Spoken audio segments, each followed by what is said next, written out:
Oh shit. I think I forgot to change the title on Twitch.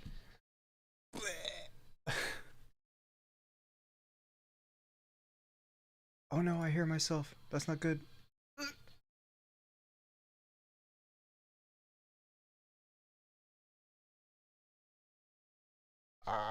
VRC.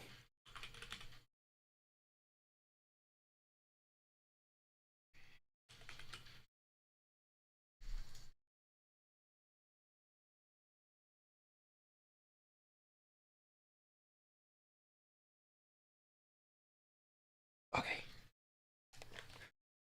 Should be fixed.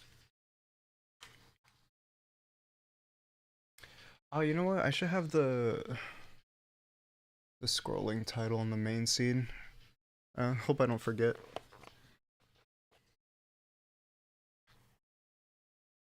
What? Why are you there? There you are.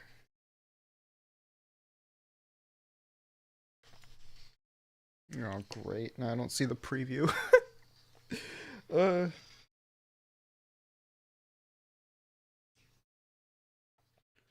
Good evening. Good evening. There you are. Okay, let's put that there. Wow. Very good timing, sort of. What's next? Oh, that's his family. Hi. Oh, hi. Welcome to another stream. So today I felt like doing a VR chat stream to kind of like break from the constant Pokemon Mystery Dungeon. So hi, how you doing? I've been doing okay. It's been a while. Thanks for the resub. Wow, 6 months. Oh, it's a gifted sub. Okay, well that I'm still appreciated. Thank you. I can't thumbs up. What is this? Pretend this is a thumbs up. Okay. Um. So, I don't even know. I don't really have anything to talk about, but I guess that's what. Yeah, sure. But yeah. What have I been doing since I last streamed? I guess I've been kind of. I've been trying to take this second YouTube channel a little more seriously. So I've uploaded like this video where I was like messing around with my Wii. That sounds really bad out of context. No, it's a Wii that I bought in like last year when I was kind of having my binge with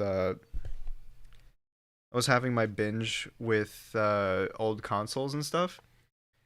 And so I was like going around and checking the operating system and seeing what you can still do in 2023. It is a homebrewed Wii. I did homebrew it, but that's how I got the Pokemon Ranch uh, game on it.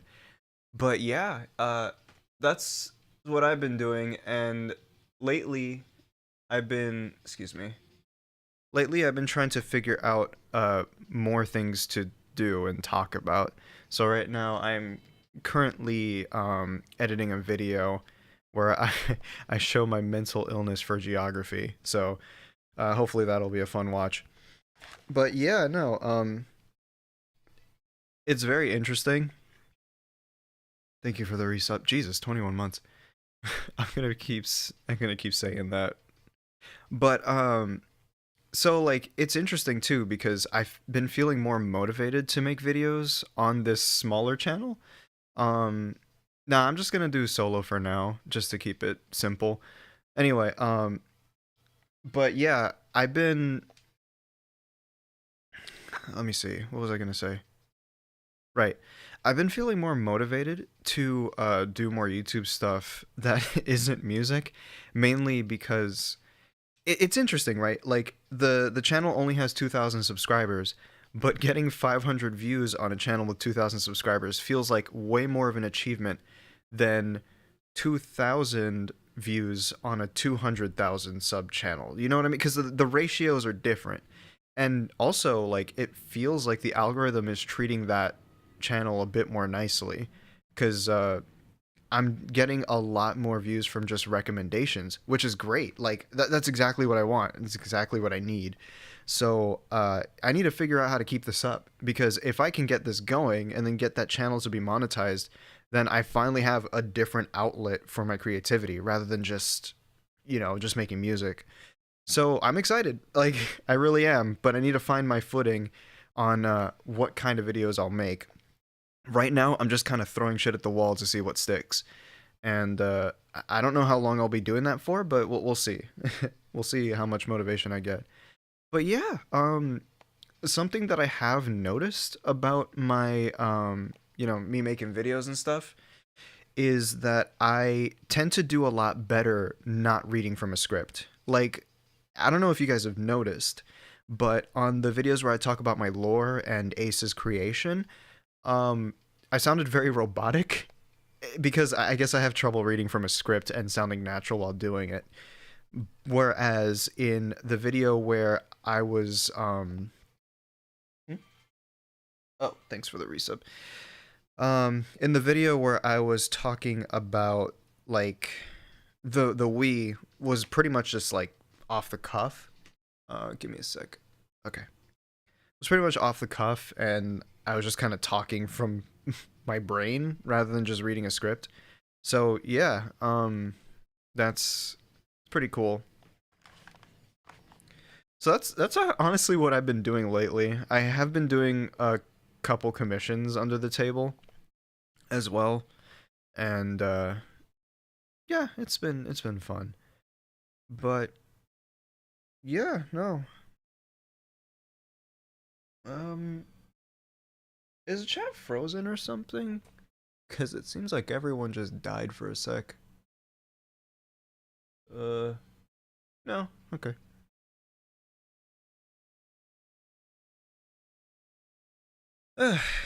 So yeah, I do want to get back to Pokemon Mystery Dungeon at some point as well and do the after game, but I don't. I know you guys know.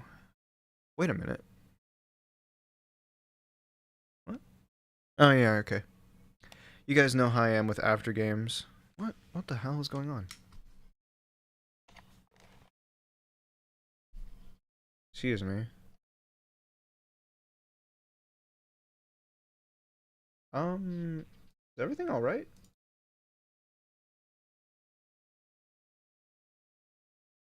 Can you guys do me a favor and just type something in chat so I know it's not dead? Cause I don't know what's going on.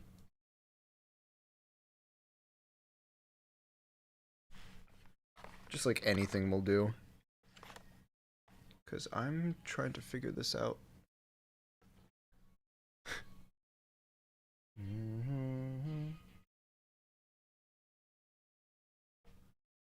Let me type something actually. Oh wait, no, everything's frozen. What the fuck? Huh?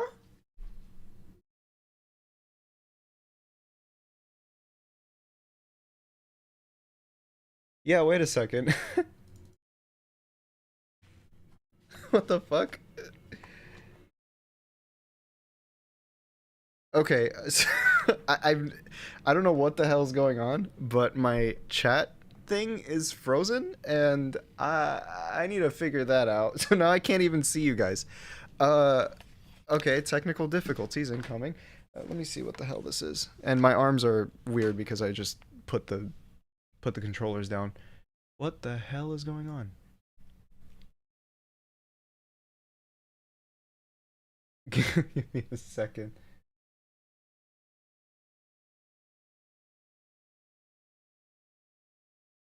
Yeah, okay, so Chrome just stopped responding. All right. That's normal, sure. But the thing is, so did Firefox. I have this weird setup where I have this weird setup where I have multiple different give me a sec. Oh no, I hear myself. Ah, shut up, shut up. Shut up. I literally clicked the mute button. I get the chat up. Okay, okay. Now I'm seeing it. That was very weird. Okay, back to the thing.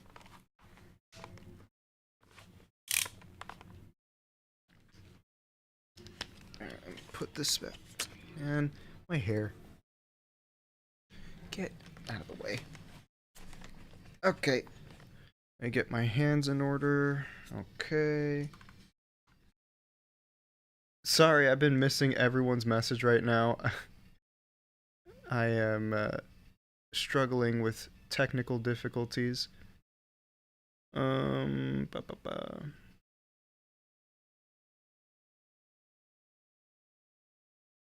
What?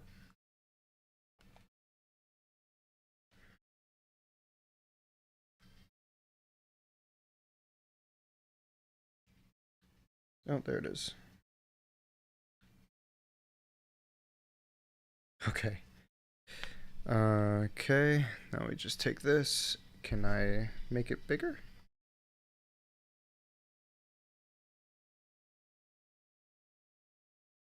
Oh, Lord. I can't even read this.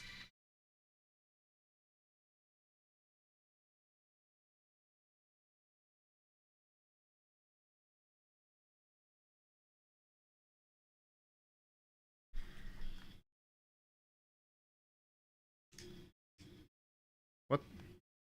What the hell did I just... What the fuck? What? How do I get... What is this?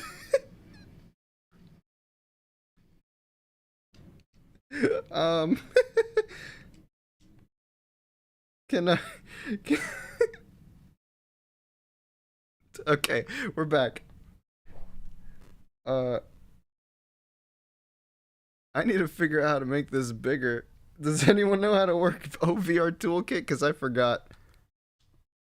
I'm trying to make a window larger, but it's not doing that. Oh, wait, there's a button for it. Okay, I could have sworn you just grab both edges and like stretch it, but this works. I'm just manually clicking the plus button here. Okay, now I can see you guys. Jesus Christ. Thank you for your patience. I don't know what the hell that was. All right, and just to make sure, type fart. Okay, no. You're good. You guys are good. Okay. God, what a mess. Oh no, it's come back. I pushed that window so far away. Why is it doing that? You guys have to. Um. Now I can't read chat again. Come back. How do I bring it closer to me? It's all the way over there.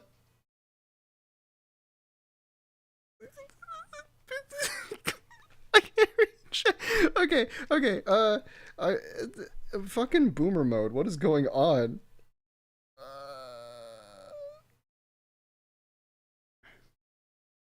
How do I even get rid of it? It's so far away.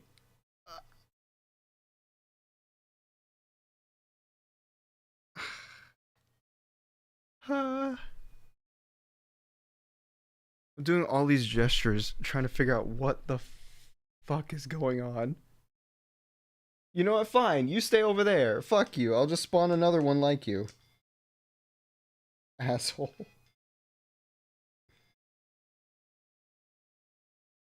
So guys, OVR Toolkit is a very good software. Definitely can vouch for it. Absolutely fantastic. I just wanted to move my window, but then it got pushed way far out there to the point where I can't. Now I'm spinning. Stop doing that. Stop it. I mean, don't stop subbing. I appreciate that. Thank you. I'm talking about the damn window.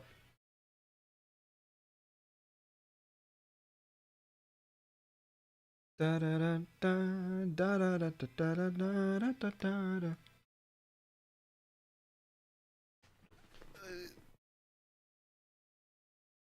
Okay. Can I just... There, I brought it closer to me.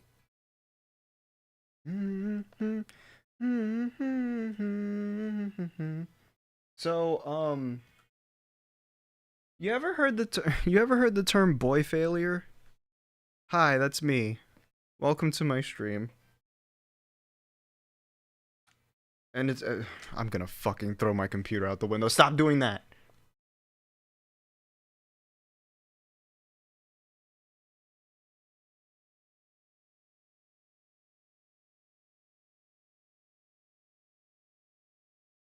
Okay. We're back in some kind of business. I Is there any way I can actually go to the desktop of OVR Toolkit and just mess with the windows on here, because I don't know what the fuck is wrong with this thing today. Cuz now I have this. I wish I could take a screenshot of what I'm seeing. It's hilarious. There's like a tiny chat window all the way over there in fucking Narnia, all the way over there, and I can't even reach it because it's so far. I'm supposed I guess I had to walk down the block in order to grab it.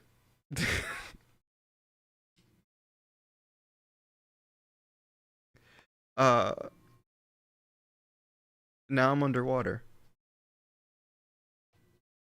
All right, let me respawn. Hi. This is going to bother me for the entire stream. Okay. I know there's a way.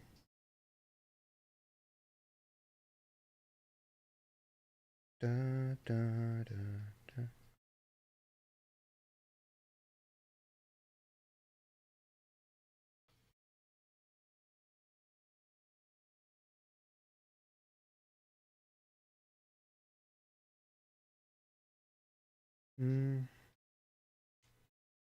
No.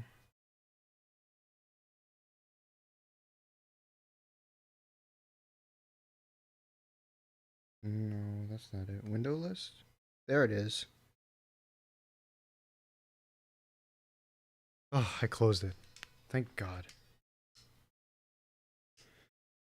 Oh yeah, I could totally breathe underwater. That's absolutely a part of my lore. Okay, we're good. There kinda is a minus isolation. The only thing that exists of it though is I can probably find it. Uh, it was something that Panda drew, and if you ever seen finals week, that's where you can see him. I'm gonna have to go on Twitter to find it. And doing this with the headset on sucks. The reason why I'm not taking it off is because for some reason my mouse acts up when I take my headset off. I don't understand it, but whatever. I'll just try to work with what I got. So I'm gonna be breaking my neck trying to look through the nose hole. Let me see. If I could just remember whatever keywords I wrote.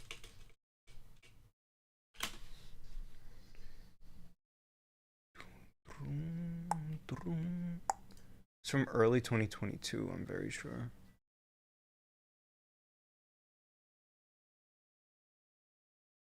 Come on, come on, come on.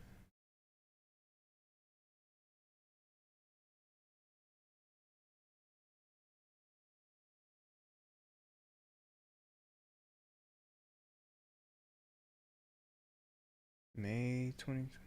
No, it wasn't. It was from early 2023. Yeah, I already missed it. Uh.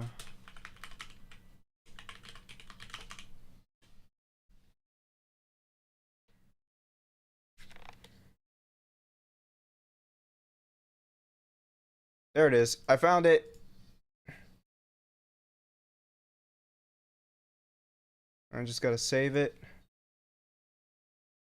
And OBS, wherever you may be. There you are. Drag and drop. There he is. Jesus, my fucking neck.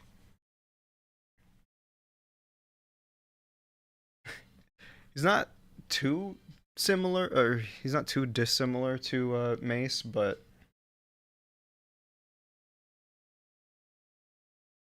yeah.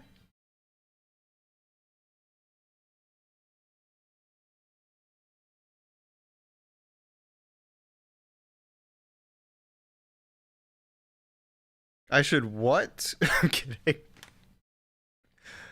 Okay. My neck, my back, lick my. Oh no, not that. Not that song.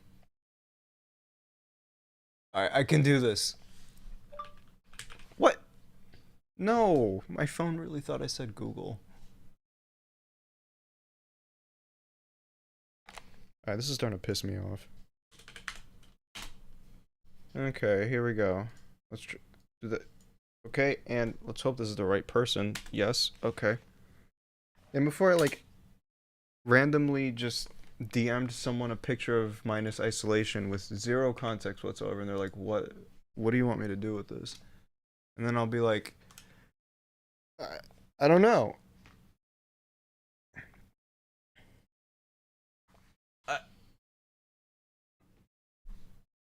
Okay, so this is the last VR stream I'm ever gonna fucking do. Okay, hold on. There it is. Okay, we're good, we're good, we're good. I just got mad for a sec.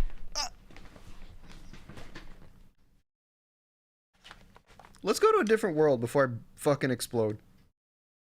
Sorry, I didn't mean to sound like a um hell of a boss character or whatever. Whatever the current meme is. I'm sorry.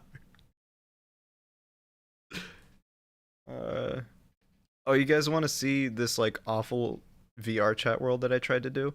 Here, let me um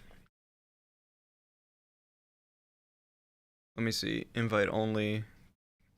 So there's something about people in this game where it seems like everyone kind of just oh,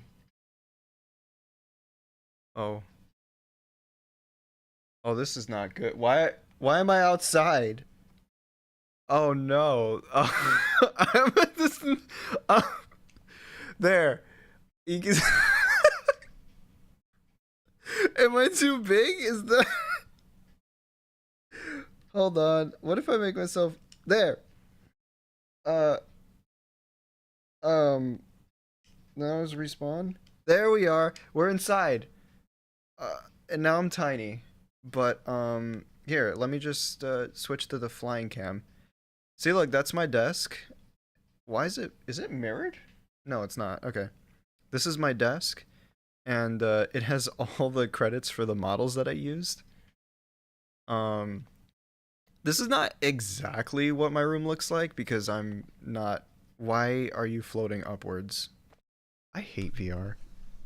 This is starting to actually piss me off, bro. What is this? Alright, anyway.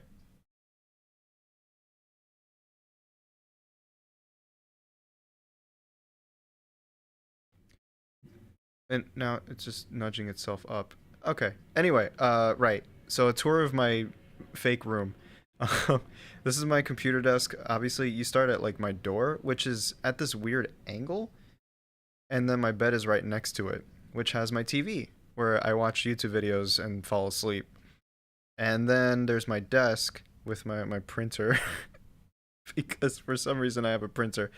And then there's also like an old TV that I have for my consoles that I honestly never use because it's pretty small and I'm not really happy with it. Then I have my big old speakers that are supposed to be aimed at my ears so that I can make music, but since I live in an apartment, it's not exactly yeah. And I have these posters. I actually only have the Bowser poster above my desk. But I used to have the Spider-Man one as well, and I never actually got the Sonic one.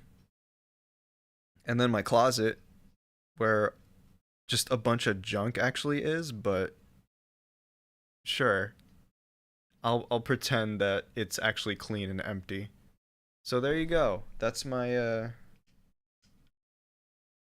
setup. Now, if I could just get the fuck.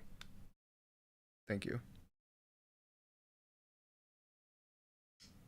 So now I'm very tiny because if I got. Oh. Oh no, now I'm normal sized. Which is a bit awkward because check this out. Look how big I am compared to the rest of my room. Yeah, so I'm pretty sure I made this world a little too small. But to be fair, Mesa's model is like 1.8 meters. Uh, yeah, this was definitely not the best attempt, but I tried. I think maybe the touchpads are being really sensitive. That's why it's like moving so awkwardly like this. Very annoying. No, I like tall characters, so that's a good thing, honestly. Oh my god, look at his hair. Oh my god. Don't you just want to braid it? What would Ace look like with braided hair? I think my mom braided my hair once actually. I don't think I ever took a picture.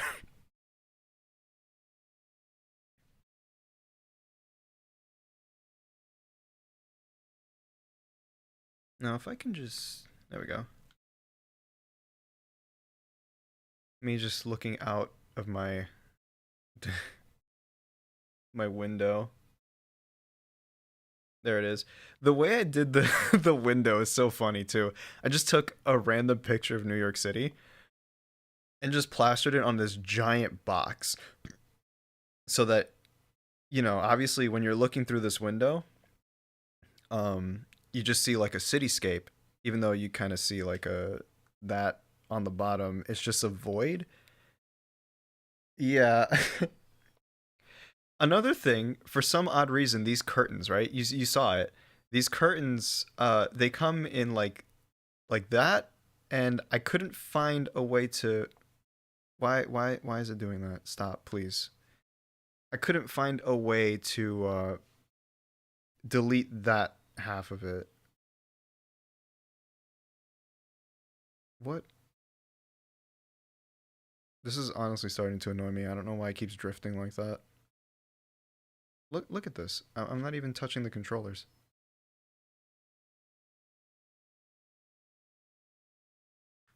Okay.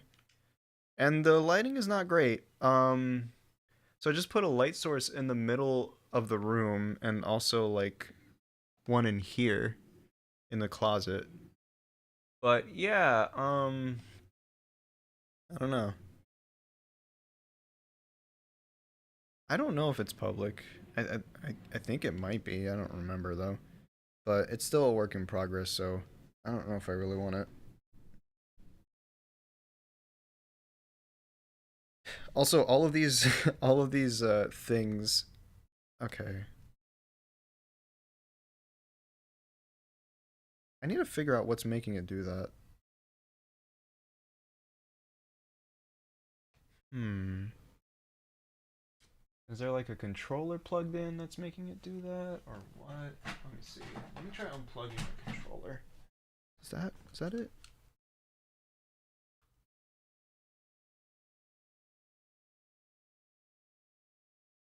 No, it wasn't the controller. Hmm.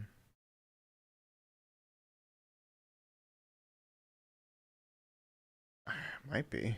Let me turn off the mouse and see if that does anything. Oh my god. Okay, no. Yeah, seriously, what the fuck? They really do suck. I'm just trying to show you around the damn room.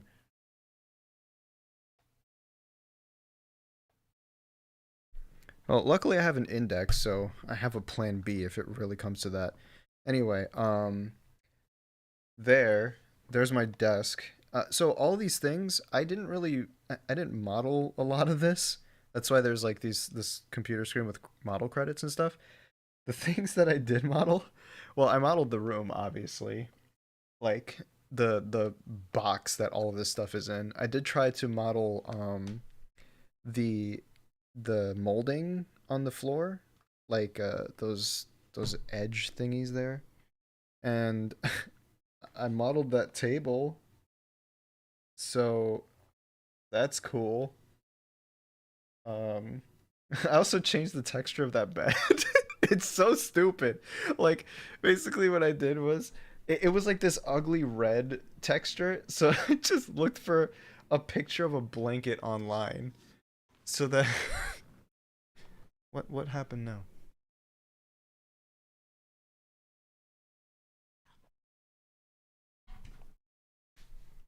Mm-hmm. Mm-hmm.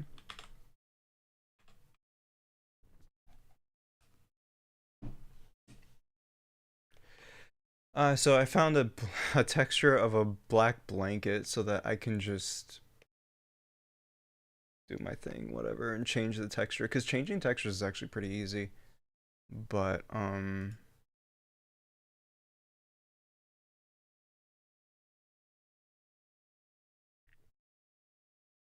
okay, hold on.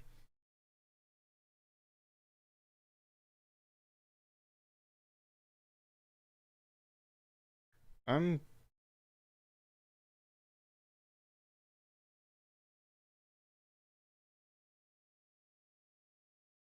okay. So things are getting a bit annoying. I'm gonna be real with you. Like, why isn't OBS showing up now? Okay, there you are. I'm so sorry if I seem like a bitch right now because I genuinely don't know what's going on. All right. Let us restart that. Oh my god. Sorry for the close up. Hello.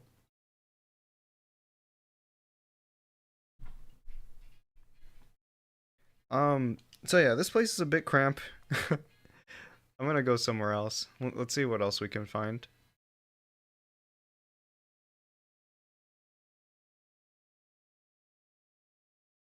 Hmm.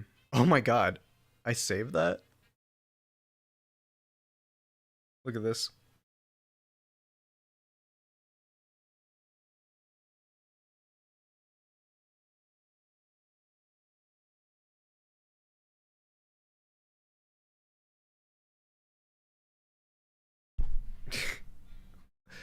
Okay. If I can just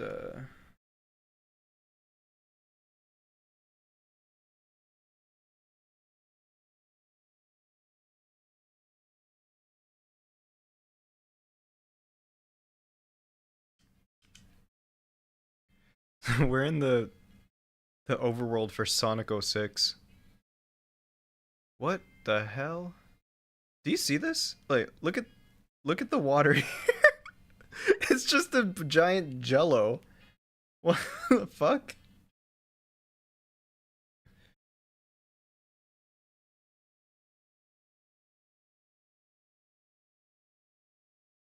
You know, I feel like gelatinous water would probably be the most disgusting thing to eat. Like just jello without any flavoring whatsoever. That sounds awful. Like I would never eat that.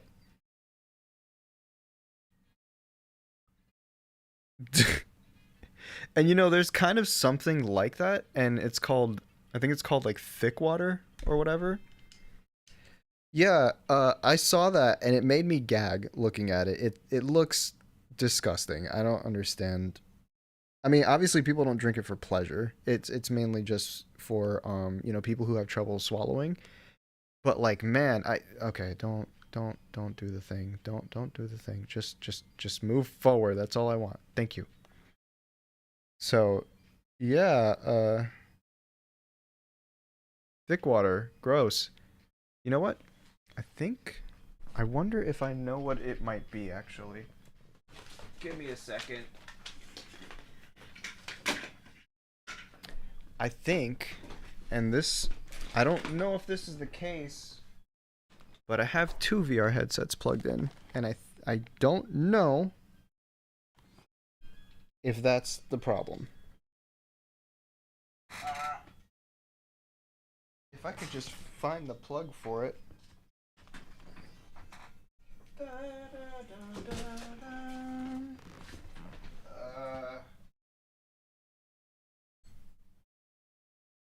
there it is. Now fuck off. Okay, we're back.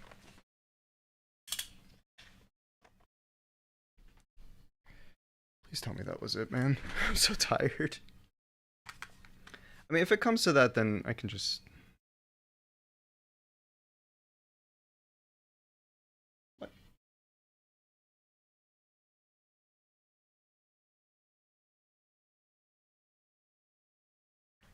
Okay.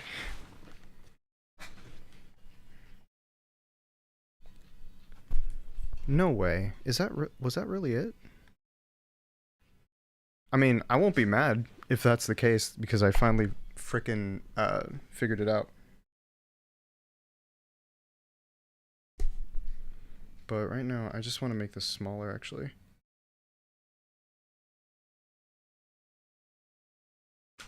Bro.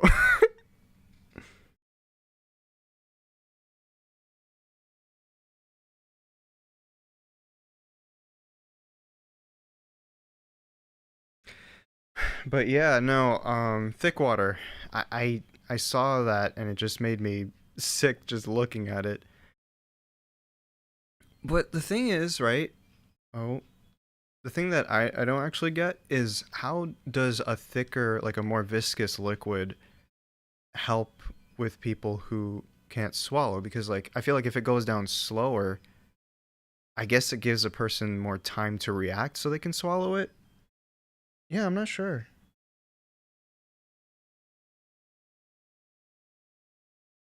Um,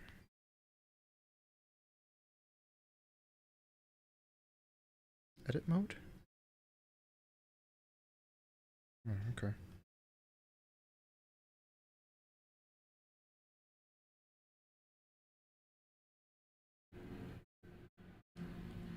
Oh. I figured out why that one window just like flew away from my sight. It was because you have to like hold the window and then pull up the thumbstick. And it's doing it again, but I can at least pull it back to me now that I know how to do that. There we go. Yeah, that's what I'm thinking. I thought like more viscosity would make it harder to swallow. Like I've heard from people who tried to eat raw eggs, which ugh, that it's just really difficult because the amount of liquid and how slow it goes down. I don't think this is a great conversation topic actually.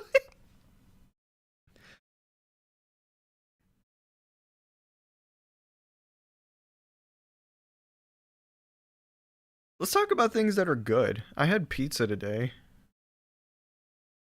Um Pizza's pretty good. I had it from Pizza Hut.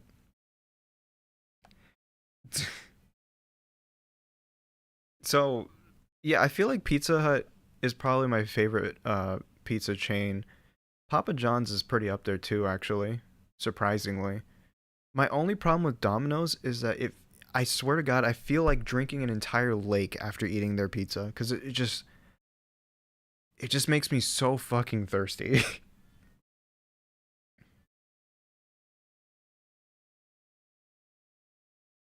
Little Caesars is fine. I think too many people call it nasty for like no reason. It's fine. I mean, it's cheap pizza. You can't really expect much from it.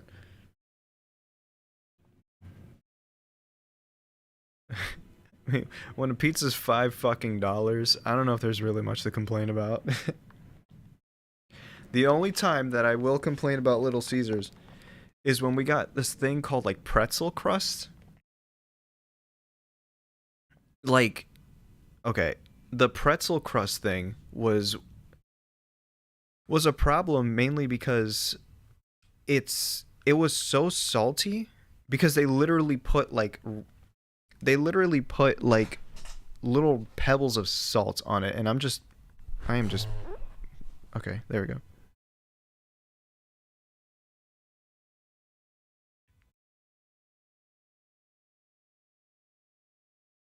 Cheese sauce under the cheese. I just went out of frame. Hi.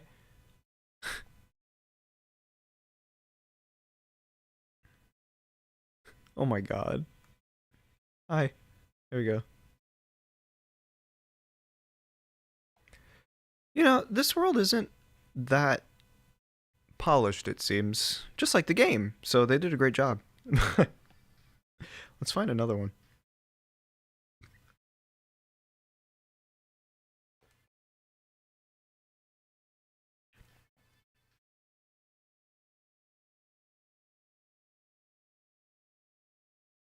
There we go.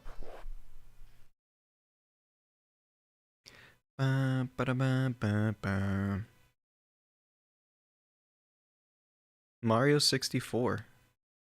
That looks like a fun world.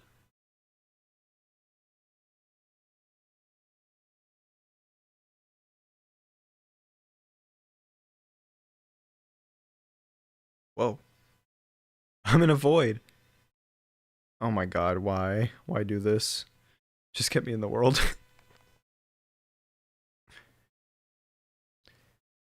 Okay.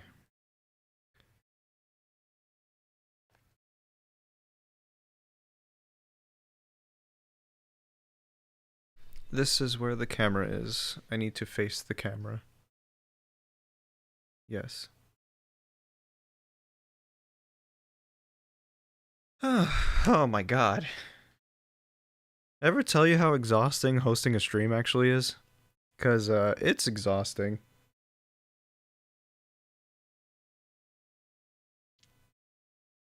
I think I've only had Little Caesars when I was in Texas.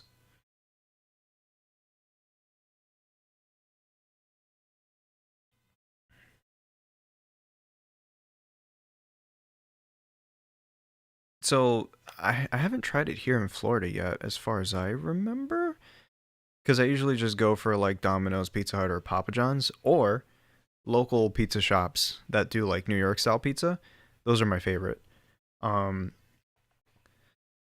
there was a place when I lived in Texas. There was a place called Taste of Chicago where they specialize in deep dish Chicago style pizzas, and it's great, but like it was excessive. Like the amount of ingredients in just one slice will have you have heartburn for days. It was a lot, but like we always got it because it was a treat, you know.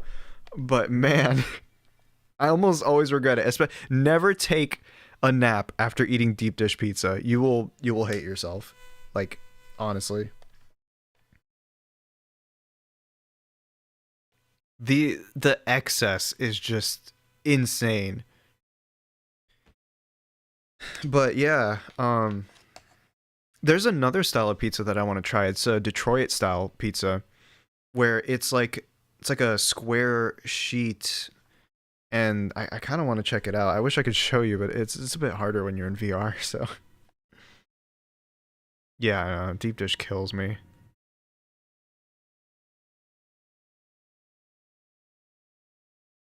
Oh yeah, I should do the.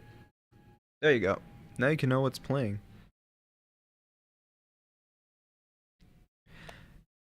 Most of the time, people try deep dish. It's like at school, and I don't know. The school deep dish ones are meh.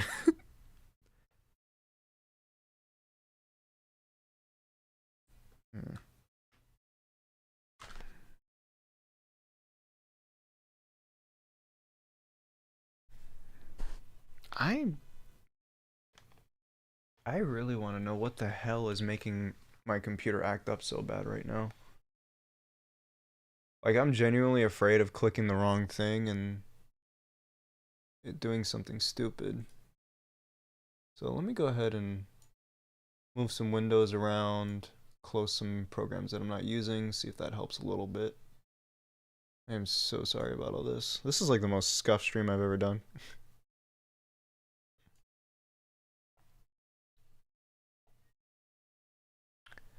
I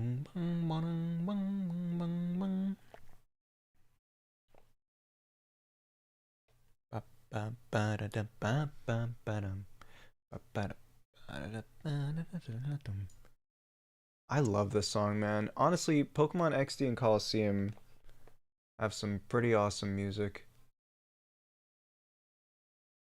Close that. Let's close these. This.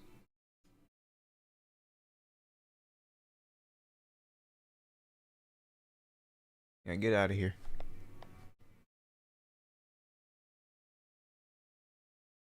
I guess. Ah, man. Okay, so yeah, pizza's great. Wait, there's you don't hear music?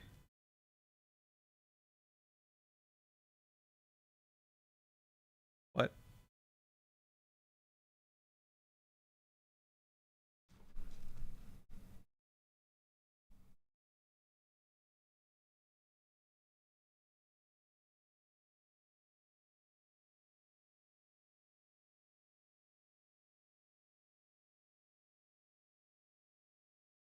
Is it there now?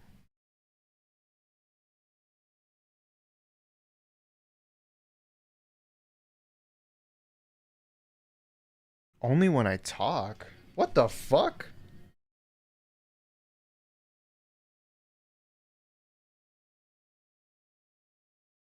What?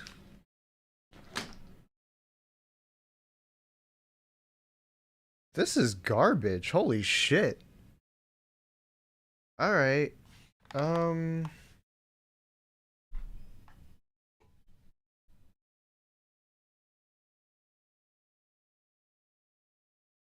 wow.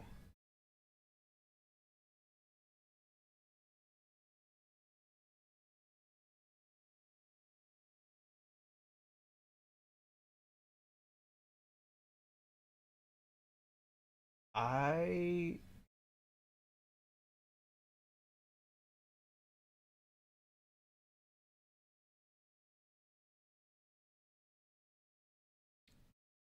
You know what? I'm I'm gonna have to just axe the whole VR thing. So we might just switch to the VTuber because this is absolutely exhausting. I don't know what the hell is going on. So let's try doing a troubleshooting stream. That sounds like fun. Okay. Yeah, I guess that's gonna be the plan now. Jesus Christ, dude. I've never seen a more messed up stream. It's okay though. I'm not gonna end it. I'm just gonna yeah. What a damn mess. All right.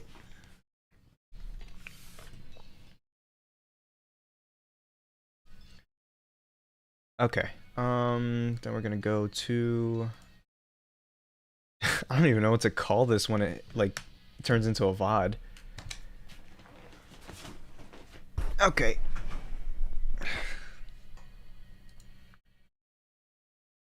Now let's figure out what the hell's going on with the stream where you can't even hear the music.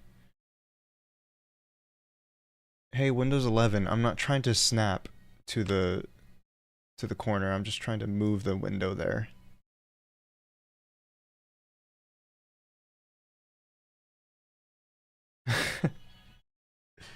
Okay. Um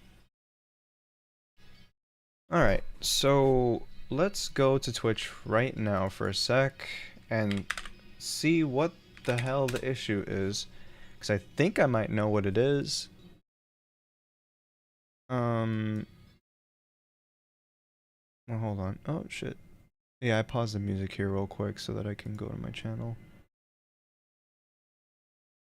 Shut up. Hello? So it only appears when I'm talking, apparently. I'm here to test that real quick. Okay. Oh, because it's only through my headphones. Okay. Well, this is awkward.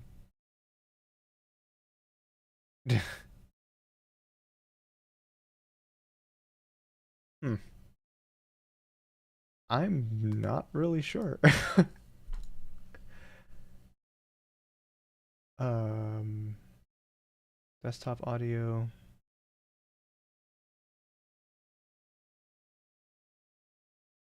What an awkward fucking stream.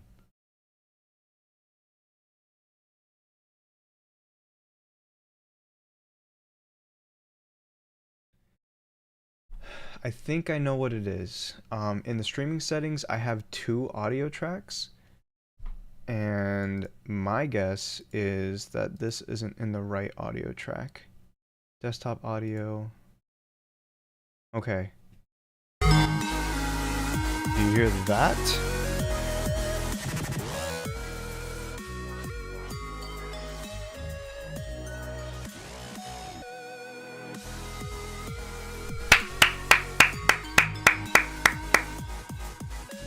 $50.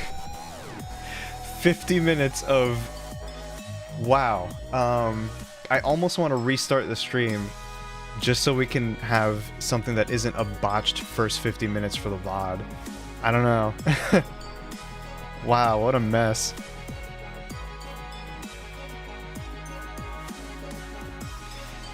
Anyway.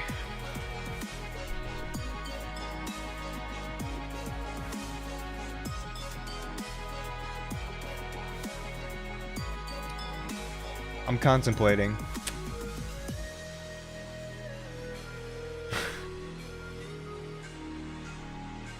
Yeah, it's pretty loud because I tried to adjust it before.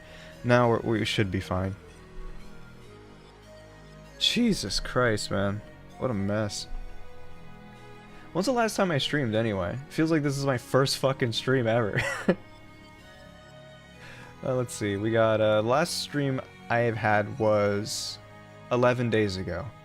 And I probably messed around with OBS settings quite a bit since then, so that might have been why. Also, I think I want to restart my... yeah, I want to calibrate that. Look at the screen. Okay. There we go. A little better. Blech. I turned Australian for a second. Better. Anyway.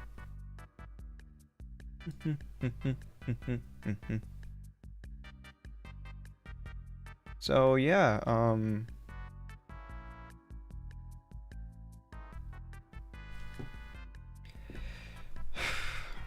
so I heard Twitch has changed their TOS on nudity now. So my friends are seeing nothing but boobs all over their Twitch recommendations. It felt like they opened the floodgates. So that's something. And the thing about that is, right, I will never get mad at women for doing what they gotta do to get that bag, right? It's fine by me. It's your body, your choice. Personally, I think it's nonsensical to go to a platform that is restrictive in that regard. Like, I just don't understand. Like, OnlyFans and Pornhub are right there, so like, why would you go to a platform where you can't go all the way, and you kind of have to like tread a fine line and risk getting banned and your whole livelihood just being taken down? It just doesn't, I don't get it. But another thing also, why is there a market for this? Like, go jerk off. I personally don't understand. Like, okay, this is gonna get a little adult, so if you are you know, sensitive to these topics, I'm giving you a fair warning right now, so don't come to me like, what did I just walk into? But okay, 5 4 3 2 1. Okay, fair warning. I understand the impulse when you're horny, because there are times where I've wanted to commission something and that I just do the deed and I'm like, you know what? I don't need to do that anymore. Like, the impulse is gone. So like, just jerk off. Like, honestly, just jerk off. I never understood the appeal of just watching a 3-hour strip tease. Like, I just don't get it. Anyway, yeah. This whole thing where and look, I'm going to say this again. I am in no way, shape, or form against, you know, adult content or sexual expression or any of the sort, right? Like, go for it. But I also believe in time and place. And I also believe that I'm also just a bit disappointed on how much it feels like sex dictates media in general. Like, do you know how much sex appeal is injected into media? Because it seems like people just can't live without it. Like, I just don't get it. Like, again, I have nothing against it. Sex appeal is fun. Like, sexual expression and everything is fun. But, like, why is it everywhere? That's my problem. It doesn't need to be. I don't get it.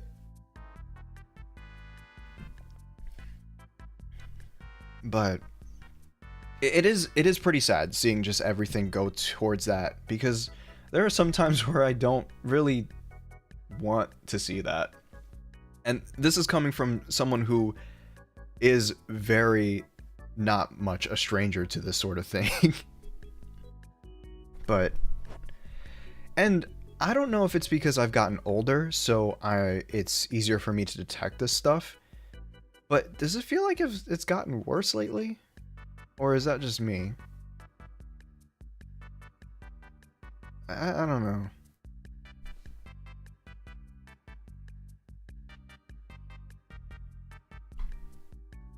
I've seen a kid musician get called a slut because she made her profile pic a pic of herself and it showed the tiniest bit of her cleavage. And that's another thing too. Innocent people get thrown under the bus for this shit, which is really annoying, to the point where we're going full circle and policing women's fashion, or just, you know, anyone's fashion really, but like specifically women, because there's mostly straight guys everywhere. But like, it blows my mind. And I've actually seen some cases of this where people called the GF design in Ace's mod sexualized because she had the keyhole sweater. The keyhole sweater, guys, apparently is sexualized. It's like, maybe that's your problem. Maybe you calling that sexual means that you're getting horny from seeing a keyhole sweater, and that's a personal problem. Like, honestly. Let's talk about you. Let me show you what a keyhole sweater looks like so that we're on the same page here. All right. I mean, with Twitch's new policy, I guess I can show it. This is what it looks like. It's just a little window where your chest is showing. Not my cup of tea, you know, for like, I don't know if I would personally wear something like this, because I feel like I'd get called the F slur, but it's whatever, right? I don't get it, man. And let me show you what it looks like in my mod, by the way. This is so funny. Do you see this? This is what's over-sexualized. Most of her titties are covered, bro. Like, I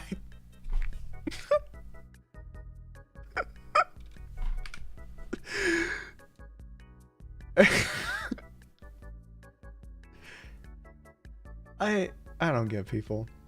Honestly, if anything, people should talk about her legs, because how the fuck, like, look at her legs, man. I don't know how you're not freezing in wearing very short pants like that. But you know what, girl? Go off. And it's so funny, like, when I lived in New York, we always poke fun at, like, you know, the lighter skinned people, like the white people, for wearing shorts in the middle of winter. It's like, I don't know how they do it, honestly. Like, you will catch me bundled up during winter, but like, these guys, they don't care. They will wear that, you know, that fit with the cargo shorts and the Zelda shirt? They will wear that all year. And you know what? I respect that. Let me see if I can find this. I'm gonna call it the Zelda fit.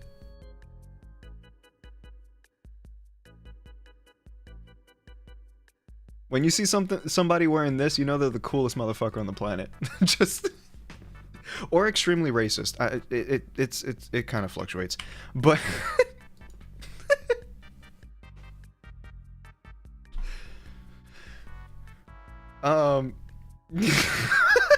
Chubby. I know you're British, dude, but come on.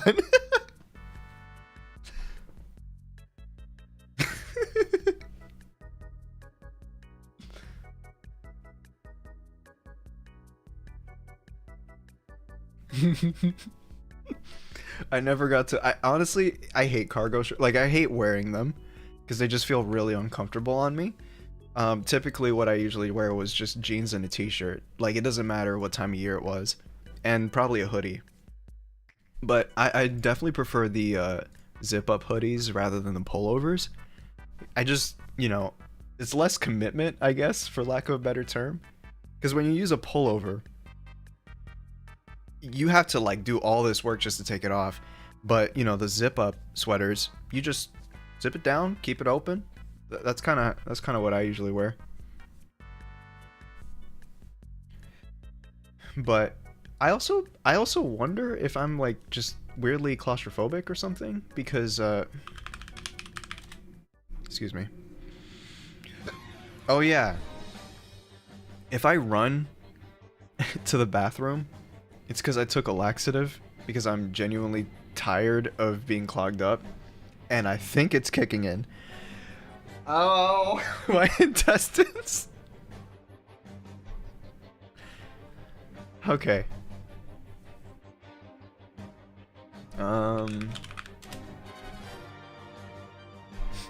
I really set myself up for failure this stream, didn't I? Like, for real. Let me see if I can find a...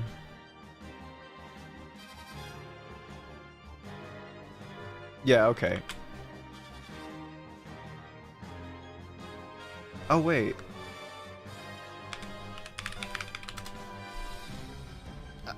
This is very fitting music, too, because I can feel Armageddon going through my intestines right now.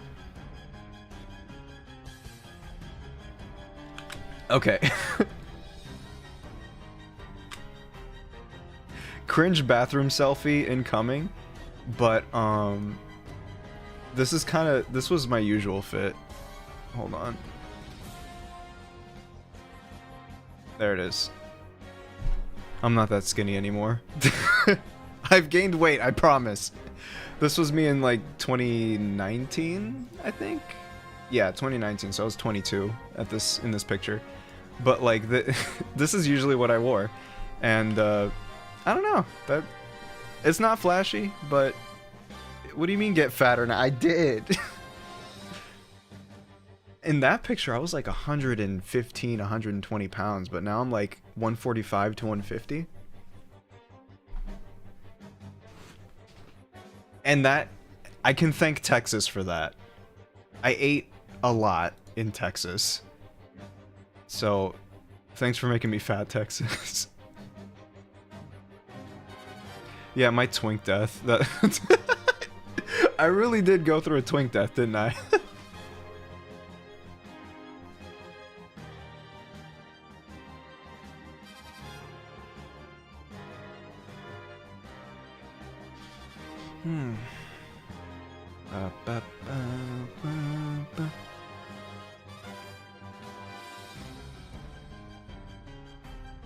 Yeah.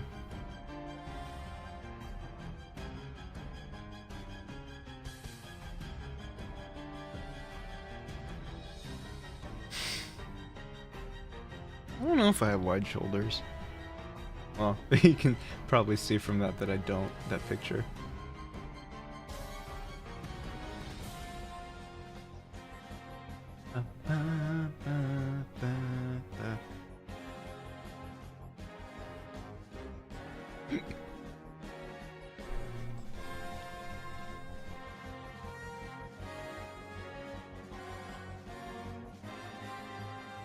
But yeah, nowadays actually I don't even wear jeans. I just wear basketball shorts because it's too hot for jeans now. I'm just tired of I'm tired of dying in long pants just to look somewhat presentable. So, yeah. Oh, you know what's funny? I used to avoid sweatpants when I was a teen because everybody knows what roners are, right? random boners. Yeah, those sucked in high school. Like, it's so funny too, because like you just be sitting in fucking you just be sitting in chemistry class and you get a hard on for no fucking reason. So I never wore sweatpants for that reason. In gym class though, I was even more scared, because if I just popped a random boner, it's over. You can't even hide it. Like, maybe you can try strapping it to your thigh, but sorry. Oh my god.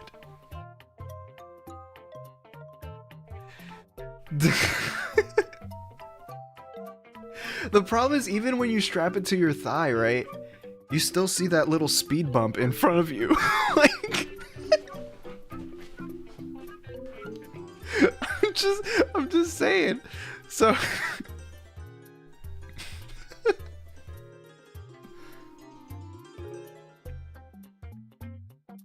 no, I always spoke like this on streams.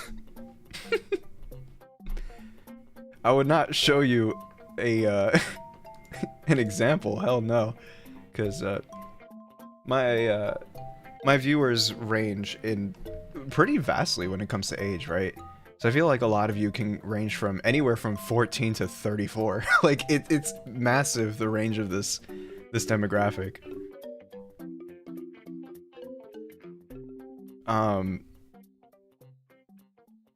I've seen people. Look at that. So, someone just said they're 13 in chat. So sorry. But yeah, I see people who range from like 13 to there's like a 38-year-old mother of 2 that watches my streams, which I think is so fucking cool. Like, that I'm able to appeal to such a wide audience like that. So yeah, I'm 26.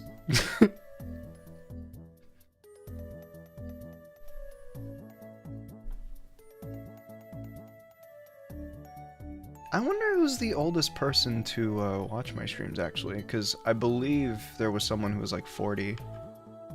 Pretty brave to admit it here, because like literally on the internet, anything above 18 is apparently considered geriatric at this point, and it's so stupid. It's like, bro, you can't even drink. What do you mean I'm old?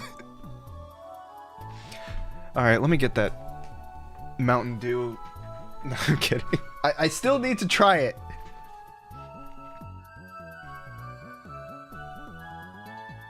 I've definitely seen people in their 40s on Twitter, yeah.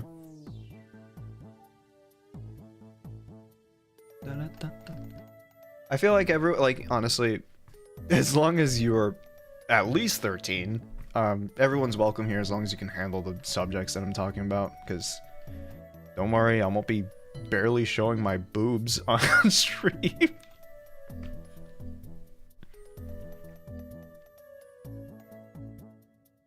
It's okay, once you turn 25, everything just... I'm kidding.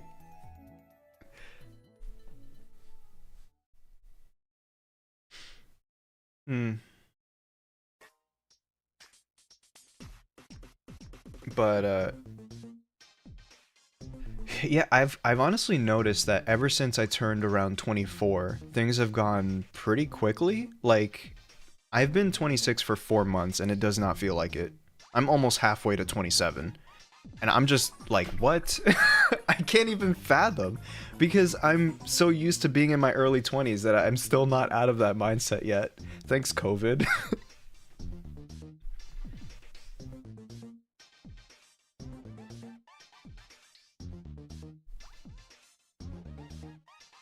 I really do wish we can get a reimbursement, because I've kind of lost my early 20s to COVID. Thank you.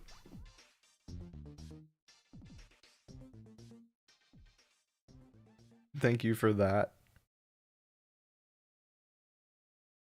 There was actually this video of this celebrity who turned 53 years old, and I forgot her name. It was Regina Hall?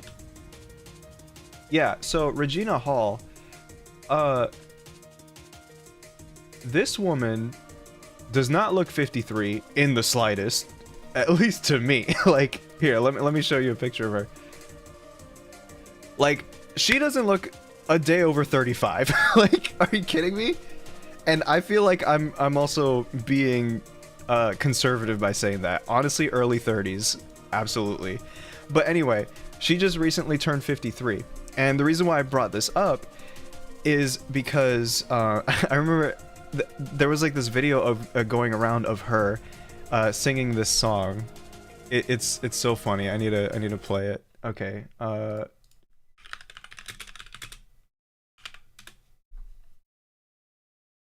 And also, it's a little adult, the lyrics, but who cares? Today, I passed half my life expectancy. A bitch is old today, but I've been told I still got good. Oop. So shout out to all my old bitches, and shout out to all my young bitches. Okay, so anyway, the reason why I brought this up is because she's 50 singing this. Or like in this video, she was 50 singing this. Old is a mindset. That's basically what I'm saying. If you feel old, you're gonna be old. Mic drop. Easy. Because if someone who's 50 years old can say stuff like this, and it feels natural, then yeah, being old is really just a mindset.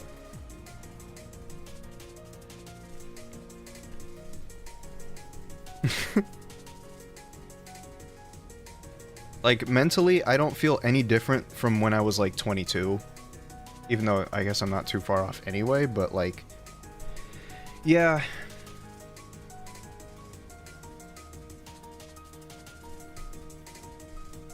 In fact, my mom, who is 47 now, she is out there doing hard labor building fences. Because she literally just chose to do it. Like, that's just the line of work that she chose to do. And she's the youngest spirit I've ever met. Even though she's 47. Like, again, being old is a mindset. She was the one to tell me that, actually. But, yeah. Just, don't worry about it. Live your life the way you fucking want to. As long as it doesn't hurt anybody. There's some life lessons. From someone who has no business giving life advice, but whatever. Yeah. So it's something I have to keep reminding myself, honestly, because the thing about it is for a while I have kind of just sat there and thought, man, I'm really close to 30, and it's kind of scary to think. And then that's where you start to like reflect on your life and think about what you should have done differently, or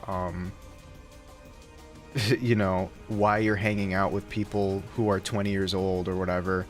But like, it really doesn't, you don't have to think that way. You really don't have to think like that. As long as you're not doing anything creepy, like, who cares? Like, my friend group has such a interesting dynamic where there are people who are as young as 19 and also people who are about as old as 32, and we're all getting along just fine. Like, it doesn't really have to be weird. If you make it weird, then it is going to be weird. Yeah, chubby, get out. Just kidding.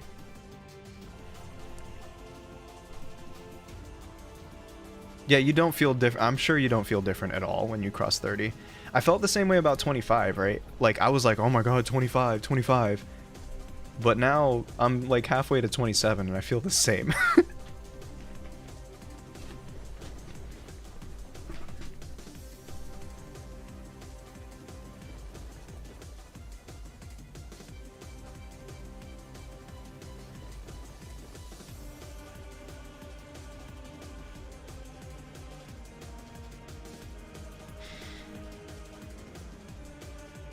Anyway, I'm banning Retro because his music is playing in my stream, and he needs to go away and do something else and get out of my spotlight. I'm kidding.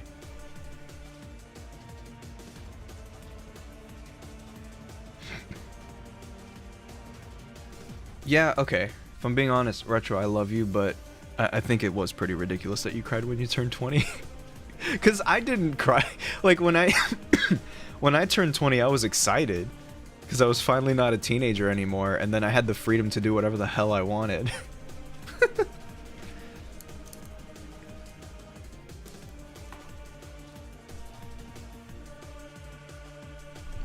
You know what I did when I turned 20?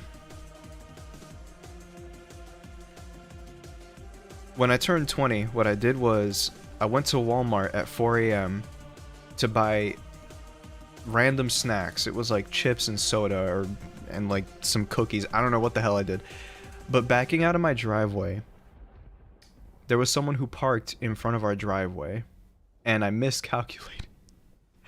I miscalculated how much I needed to turn to get out of my driveway. So I kind of brushed up against their car. And they were right there to see it. So happy 20th birthday to me. God. So,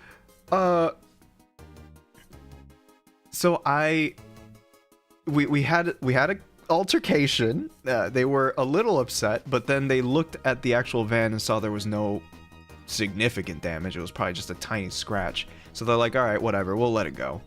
And I'm like, okay, thank you.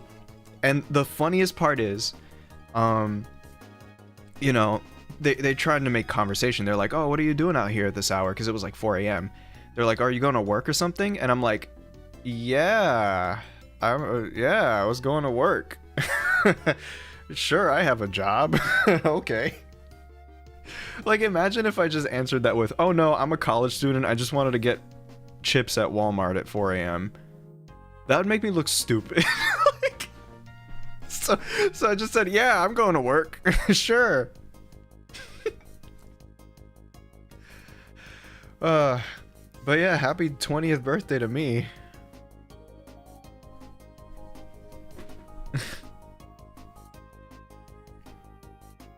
That's the thing too, right? Like, trying to explain being a freelancer to older people is probably going to take a lot longer than you have time for, if I'm being honest. So most of the time I kind of just lie.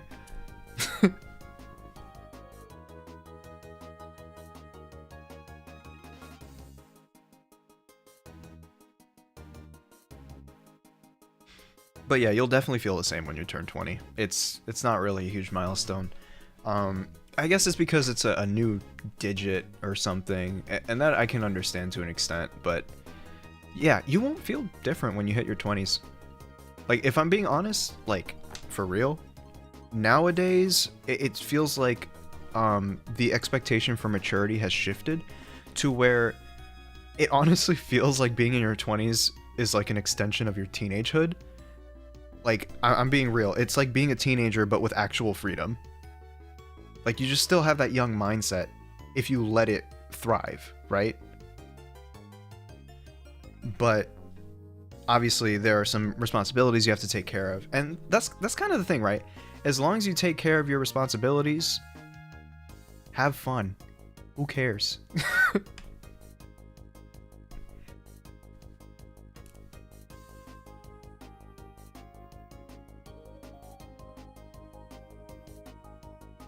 So the thing is, I pay my bills, right? I take care of what I need to take care of.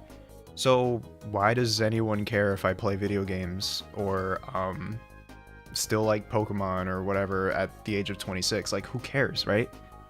I'm just very glad that we live in a time where that's not looked down upon anymore. Like, you know, a guy in their 30s watching anime isn't seen weird anymore. Unless you're fucking boring, but like... But yeah, I'm glad that society has progressed to this point, because I know being a nerd like back in the 80s and 90s was just a death sentence, like socially. And I kind of got a little bit of a taste in that when I was in high school, because I've told the story 1,000 times. The time where I was like playing my 3DS with a bunch of freshmen, and I was a junior. And there was someone who looked at me and they were like, hey, so you also in the 9th grade? And I'm like, no, I'm in 11th grade. And she looked at me like I was fucking insane. Mind you, I was 16. and the people that I was playing Pokemon with were 14, so not really that much of a difference, but for some reason this girl thought that it was the most insane thing possible, and so she was like, oh, and then turned around, and that was it. Weird, like extremely weird.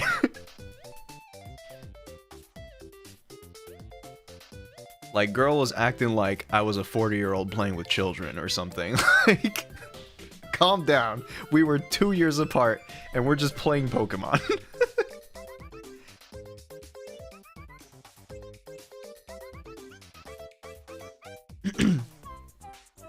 Yeah, it's pretty funny.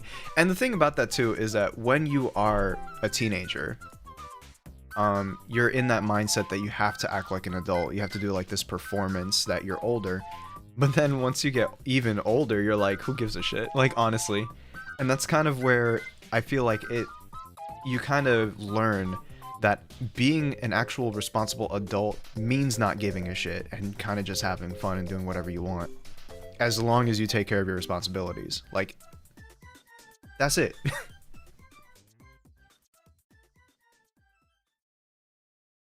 Yeah, they have really bad judges of character. So why the fuck, right? Why the hell is it always a teenager's horrible take that blows up on Twitter? Like, we all know they have awful judgment, so why? Why does everyone agree with them?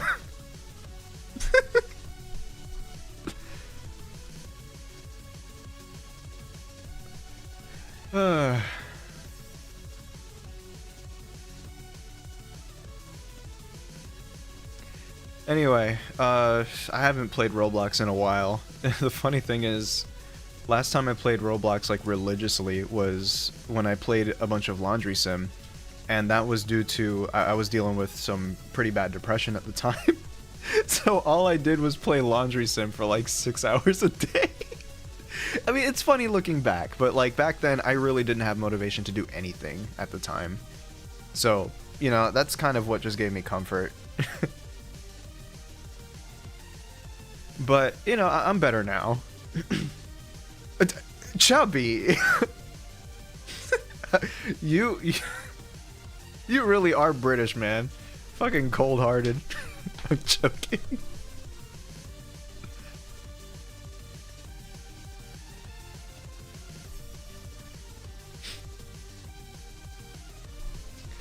But now my current obsession is city skylines, so I'm a big boy now. No, but finally Cities Skylines 2 is at a point where it is it's playable. So I've been playing a lot of that now. In fact, how many hours do I have? Excuse me. Sorry. I keep doing this like hiccup burping cuz I eat a lot. And maybe I eat too much sometimes. I don't know. My stomach is tiny and very annoying. Anyway, 64 hours in City Skylines. So, and when did this game come out? Like late October? Which is pretty huge for me, I'm not gonna lie.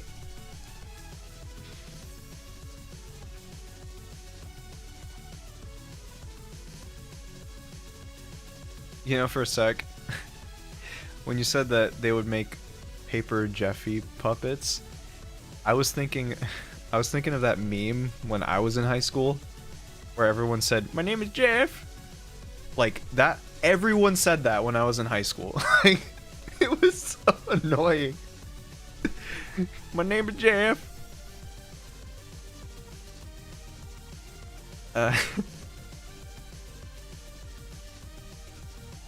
It was from like a movie. I forget what it was.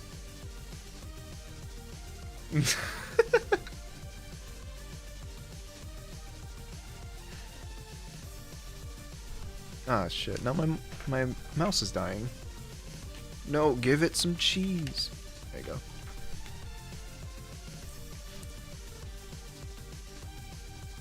Yeah, that meme has spanned generations. I was in my senior year of high school though when that was a meme. So close to death, I know.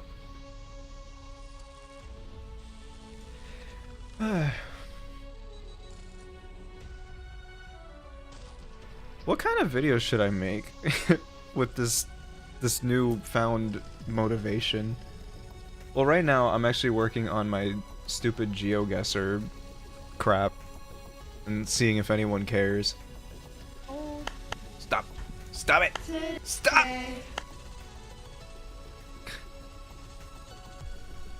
All right.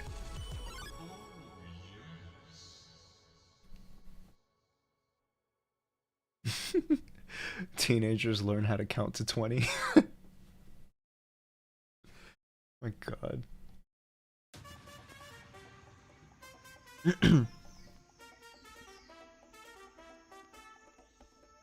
Wait, what? What do you mean you weren't born yet? That was in 2015.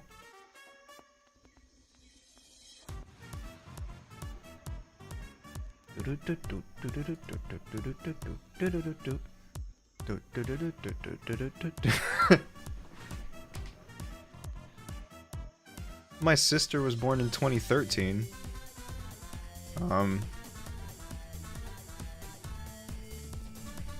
Oh yeah, lore for my other characters. So that's another thing, right? I wonder if I should keep that on the main channel or not.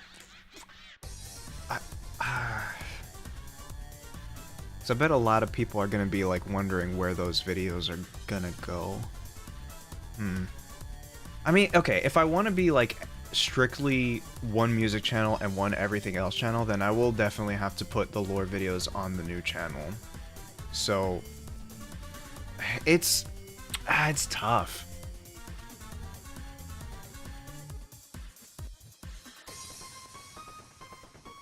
Okay. Or how about this, right? How about this? The actual story videos will go on the main channel, and then like the lore stuff, like just explaining what these characters are, will go on the secondary channel. Because then, you know, it's almost like a behind the scenes type of content, so it would make more sense for it to go on the secondary channel, while the actual like visual novel story type stuff and like soundtrack uploads would go on the main, I guess. So it's almost like a compromise, right? Cross-pollination. We're not talking about plant sex. Unless you want to. But yeah, unfortunately the visual novel stuff, that's gonna take a bit, because I'm waiting on some art assets, and it's been a bit sluggish. It's kind of funny too, because I have like 3 different artists working on this, but I need to be more assertive with telling them, hey, I need you to get this done, please. But I'm just not a leader, you know? I'm not a manager type person. But and I might just need to look for extra artist hands to get this thing going.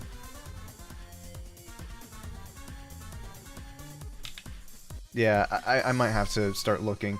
The problem though is that I don't know if I have the budget, because as great as artists can be, some of them are way out of my budget. But I guess I gotta take the leap of faith. I don't know.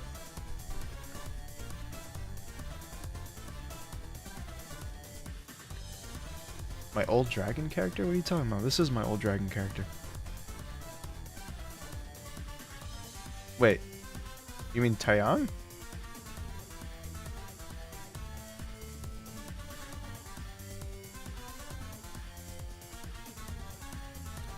You know, the funny thing is, he's so big that I don't know if I can show him on Twitch.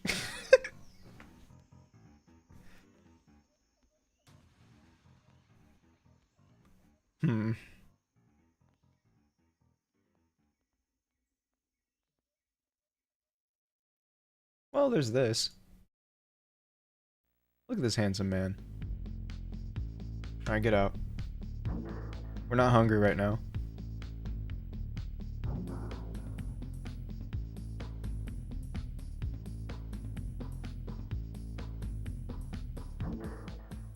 Yeah, that was a design by a friend. So basically a friend was like, hey, so this guy has like an adopt that he's selling for about like 85 bucks, and this was the picture right here. This is what he looked like. It is edited a little bit to make his design a little simpler, but this is basically what he looks like. And then I was like, 85 bucks for a design like this? Oh, absolutely. So I went ahead and claimed it, and now he's mine. So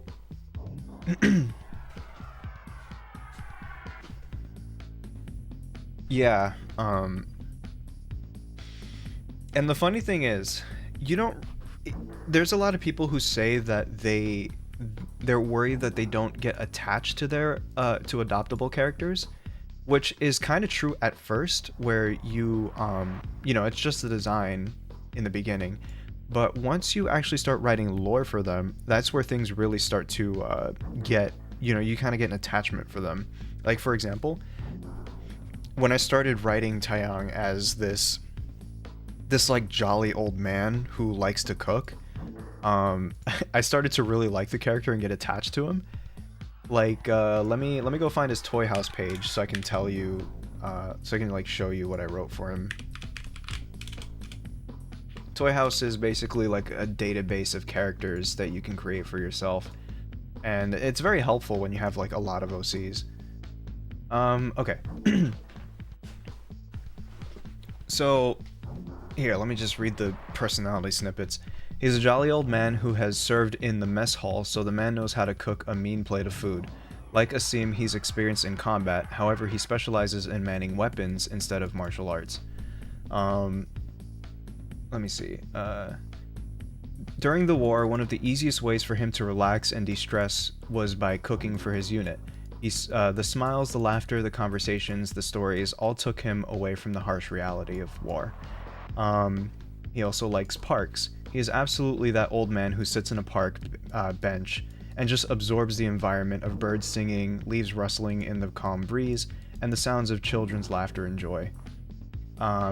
He likes appliances. He's absolutely fascinated by modern appliances such as the air fryer and rice cooker. And he likes sparring. Him, Asim, and Valeria love to spar together as they teach each other different forms of combat from their eras. He dislikes fast food.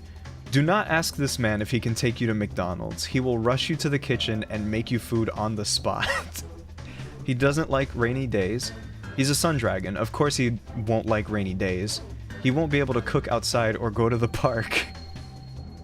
So, like, when you write things like that for characters, you start to get attached to them, because it's like, oh, he seems like such a sweet old man.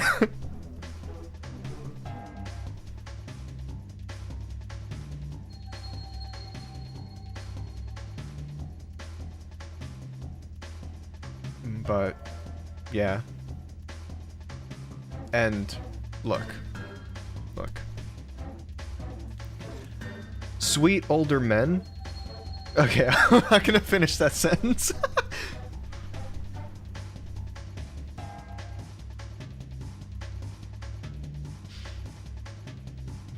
But yeah. He's like that guy with a loud, hearty laugh. Alright, I need to commission art. Does anyone want to draw an old man? Happy and wholesome, actually? So it's just not, it's not what you think.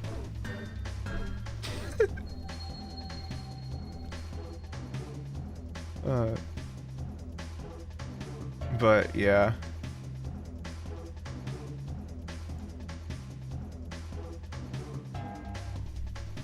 Not this time. Yeah, no. Eventually, he's gonna be using that thing. I'm kidding. Old man Yowie.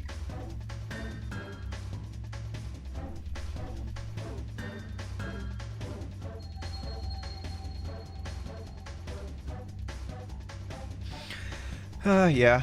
Oh, and I don't think I showed it just now, but he does have a couple outfits actually that were designed by my friend Yeg. So he gave me multiple choices, but like I could not choose between these two things. They were both so cool. That suit, man, that is so clean. I feel like the one on the left is more casual wear, and the one on the right is like his more formal attire. But like, he's so fucking hot. I'm sorry.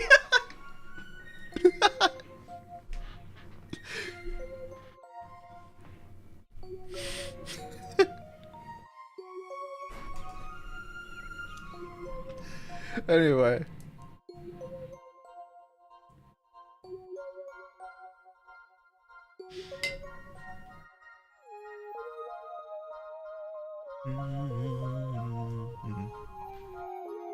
What's next?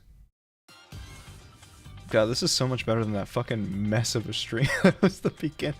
We might need to put like a timestamp to skip all the technical difficulty bullshit for anyone who actually watches the VODs. Yeah, hopefully next time I'm gonna actually do like thorough testing. The reason why I haven't gotten a excuse me, haven't gotten a chance to do so was because I woke up at like 2:30 p.m.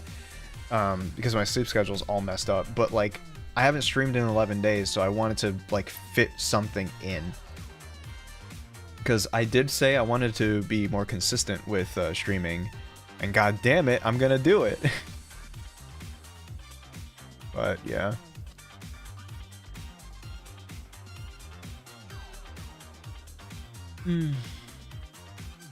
Let me see. I need to edit the title though. Let's see. This is just chatting, and then just chatting. There we go. Okay. Yeah. I have more character lore in my toy house, but I felt like asking people to go to a whole different website just to read character lore would be kind of ridiculous, so I felt like these lore videos were definitely better suited for this format. Okay, so I gotta write my script for Elisa's thing. The problem though is the fact that like I feel like if I made her lore video before the first chapter of the VN drops, it would kind of spoil. It would kind of spoil the build up to the reveal that she's actually a woman, which I don't know. So I wouldn't even know how to go about it, right? Do I use he, him pronouns up until like I reveal that she's a woman in the lore video? Or like I don't that's kind of my current dilemma. Oh god, jury duty. I only had to do that once. And I hope to never do it again. That was awful.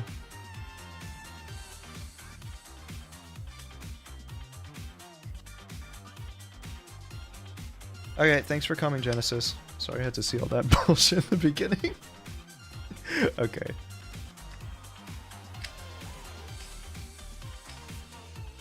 Right. Right, they, them. That makes so much more sense.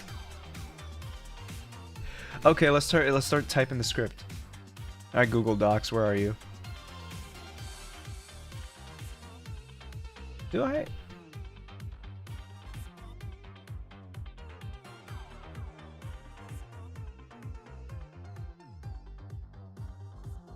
Oh, there it is.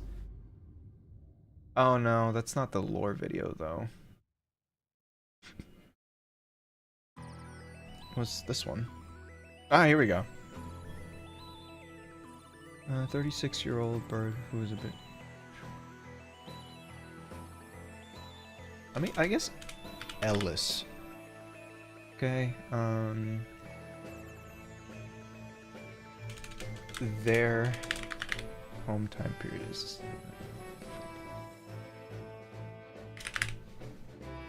They wear an outfit... Oftentimes, I'm changing all the pronouns. Okay, they try. Oh my god. Because they're hiding a big secret.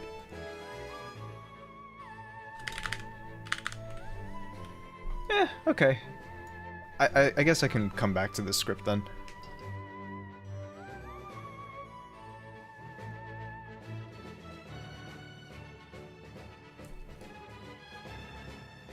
I'm just worried because, okay, this is gonna sound mean, but I feel like a lot of people's media literacy is awful, and I wonder if this would confuse them too much if I keep the facade for too long.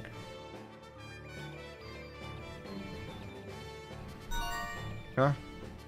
Long time since the last stream I watched from you. It's nice to have you streams on meanwhile I'm working. Thank you. I appreciate the donation.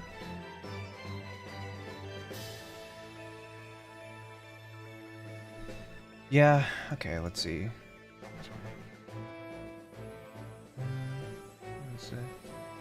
His home period is okay. The bird in the shadow. Ellis Dubois is a 36-year-old bird. A 36-year-old bird. Good job. Very great descriptor. Who is a bit short at 5'2" or 1.57 meters and weighs about 100 pounds or 45 kilograms. His home time period is in the mid-1700s, right before the French Revolution. He wears an outfit that is pretty appropriate for the time period, with a big hat and glasses, mainly to conceal his face. Oftentimes he tries to hide it by looking down and speaking with a very deep tone. What? Infrequently? What the hell did I mean to type here? I don't know. Looking down and speaking with a very deep tone because they're hiding a big secret. The reason why he's called the bird in the shadow is because he's in hiding. There we go.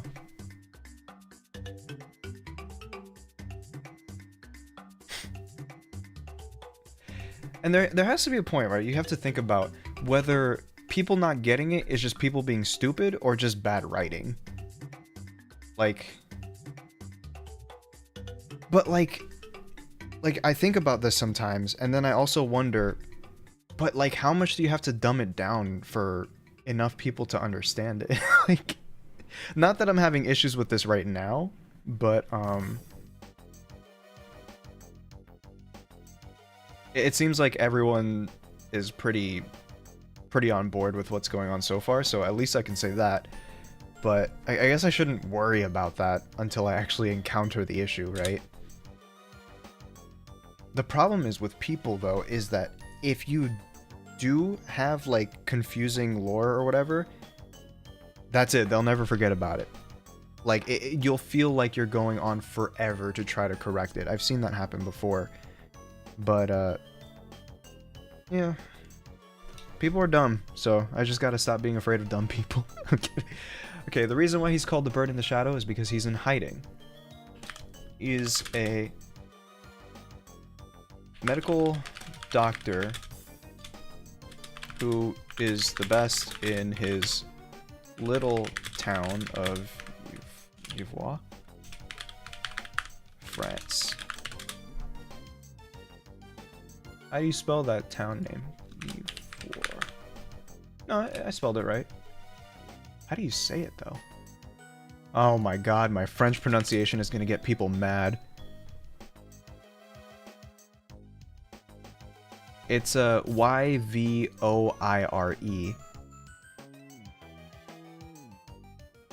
That's the town name that she lives in. I tried to find a town that has existed in that time period so that it doesn't sound weird.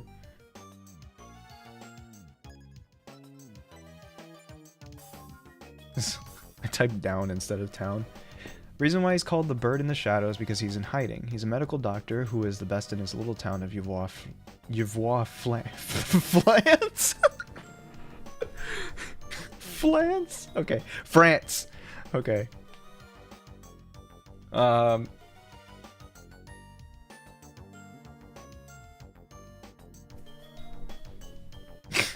What if I added like a vine boom when I reveal that she's actually a woman? The reason why she's in hiding... Wait, hold on. I think I got this. The reason why she's in hiding is because she's a woman. That sounds ridiculous.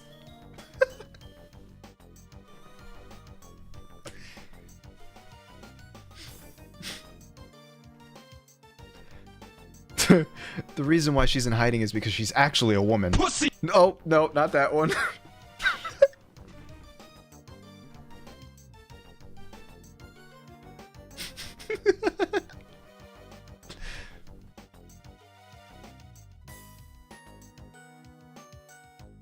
Because she's a woman. Shit!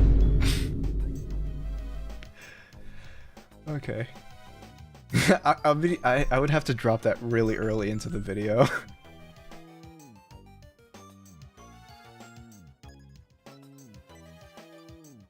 Alright, fine.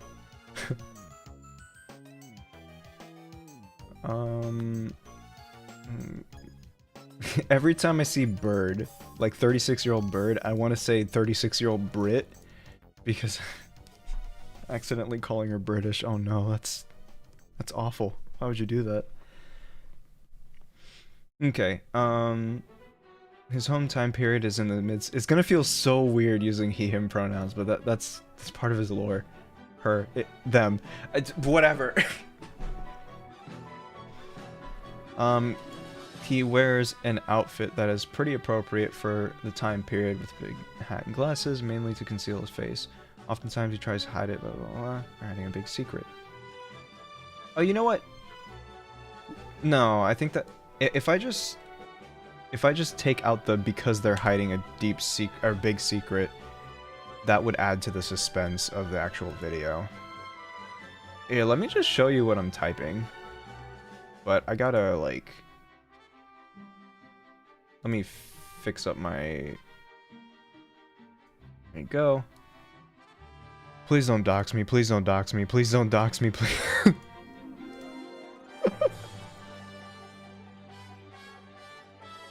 Ah, it's so big. Okay.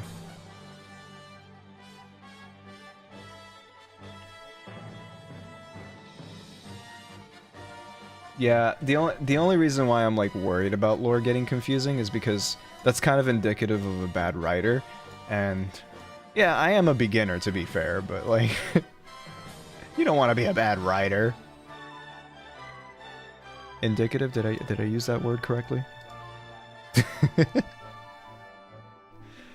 Okay.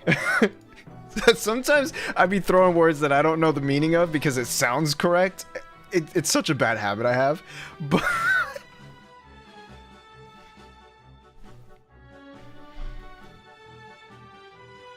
okay.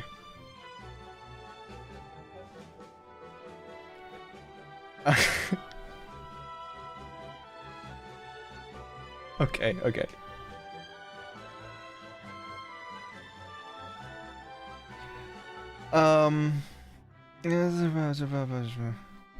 Oh, so toss it at the end. He's actually a woman. That'd be hilarious. Okay.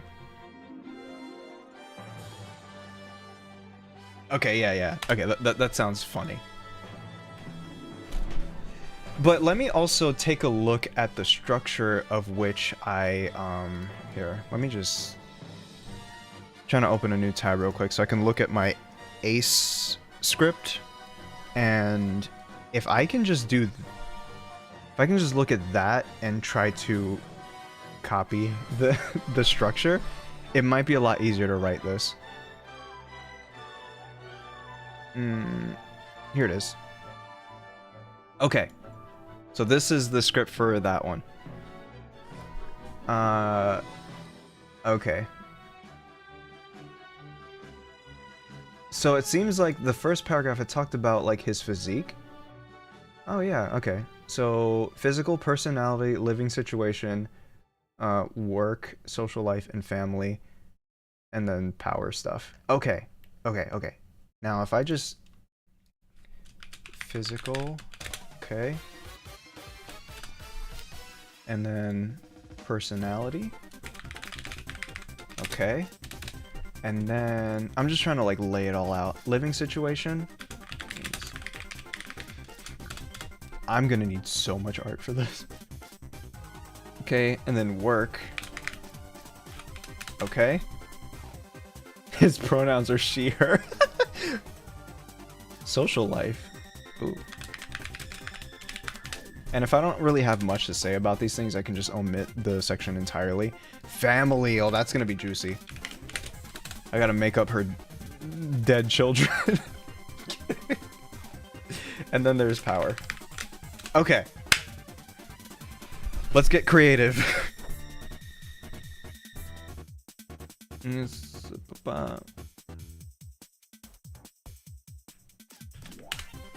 Okay. Living situation. There we go. And then at the end, oh yeah, he's actually a woman. Vine, boom. I'm keeping that in there. We'll see, we'll see. If I find it too corny, then I'll work something else in. I'll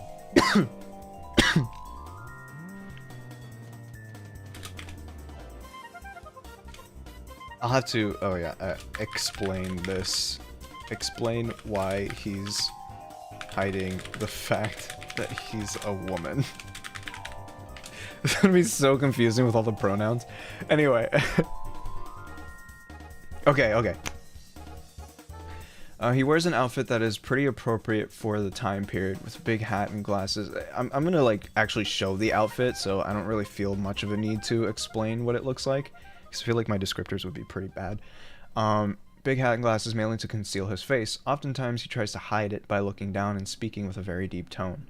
Anything else? That's basically it.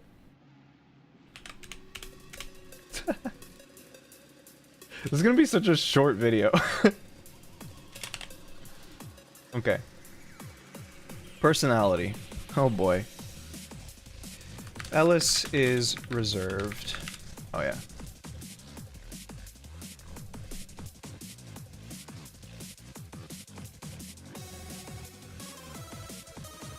What?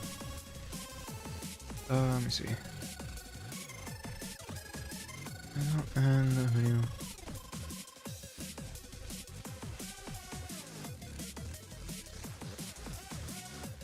Yeah, I guess. Where could that fit though? If not at the end. Because I guess it could go between. I don't know. I'd have to rearrange these sections. Let me see. So what if? Okay, how about this? I put the work section, like, I don't do the same exact order. So personality, then work, then living situation is where I explain the fact that she's actually a woman, and the fact that she's hiding her identity as a woman is due to the fact that, you know, she lives in a time period where it's not acceptable for women to be in the medical field. And then that goes into her social life and her family. So I feel like that probably fits in a little better.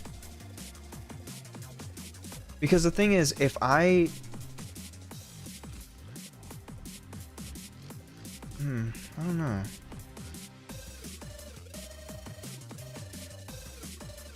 Okay, we'll cross that bridge when we get there so far. Let's see. Ellis is reserved and very quiet most of the time. They barely speak. So like I'm gonna be basically making them into this super mysterious person, and then once we go into the time period, like the living situation, that's when we reveal why he's so reserved and also very you know, secluded. So they barely speak. They usually just respond with grunts and body language. A lot of people find this to be pretty off-putting, but once you get past that rough exterior, he does use he/him, because the thing is, if people are having trouble with they/them now in 2023, I'm pretty sure they would have trouble with that in 1700.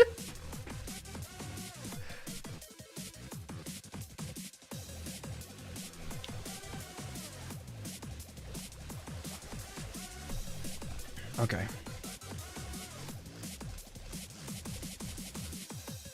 Reserved and very quiet most of the time. They barely speak. And by the way, this is like rough, just getting the idea out. I don't know if I'll refine the wording and stuff, but now I'm just kind of putting thoughts to paper so that I can hopefully fix it later. I don't know if I will, but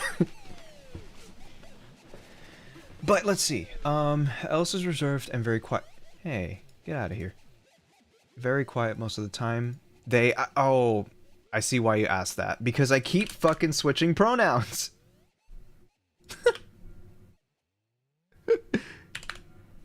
Yeah, so that's a common, I feel like that's a common mistake I make when I write things, and I think Dax can actually attest to that, where I mess up my pronouns so much, so that's probably going to be confusing.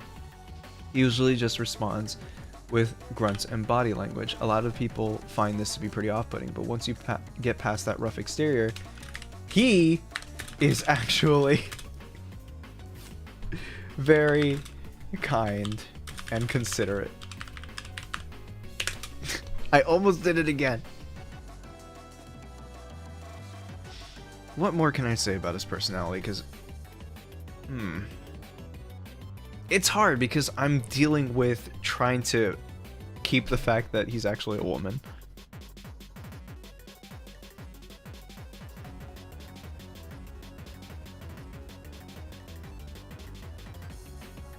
Oh yeah, that's a good idea. He barely speaks, preferring to respond with grunts and body language. A lot of people find this pretty off-putting, and so they stay away from him. They mostly stay away from him.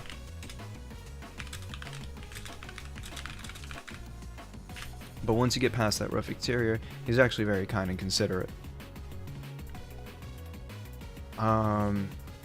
Okay. What more can I say?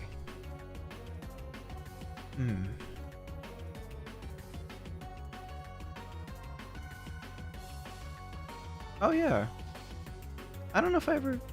Okay, I can talk about his hobbies. Well... This is tough, right?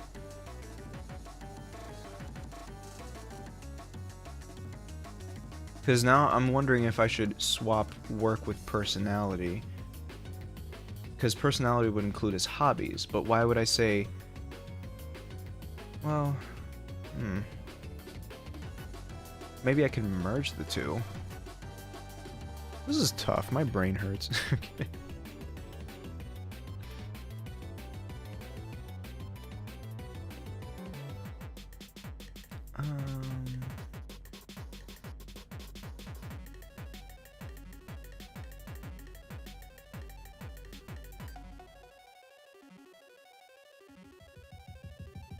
Well, that's the thing. His personality doesn't change because of the identity thing. Like, I mean, I get, like, the way that you're explaining it is as if they're two different characters, which I can kind of understand it, but I don't know.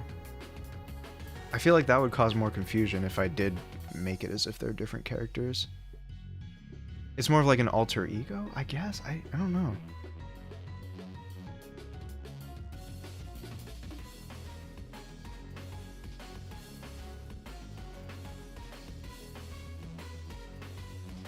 Yeah, that's why, like, I'm trying to...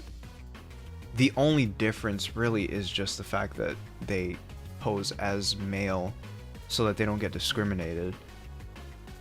Wow, this is a lot harder than I thought it would be.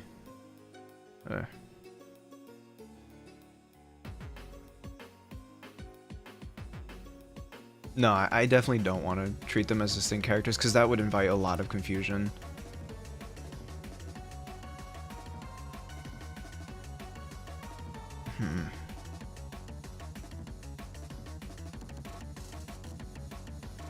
I see what you mean.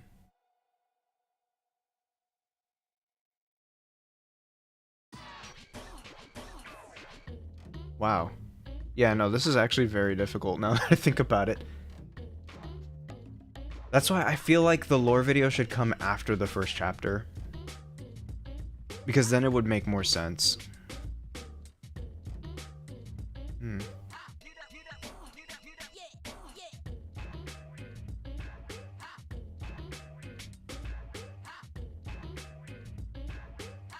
I just need a few more backgrounds.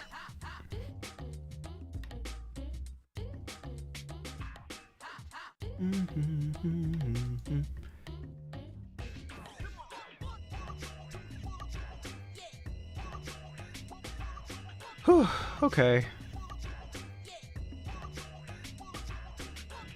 Yeah, I think that's what I should do then. I mean, it's not a bad idea to still create the script, but I think I'm getting a bit ahead of myself. So I need to yell at the artist to finish the their damn backgrounds.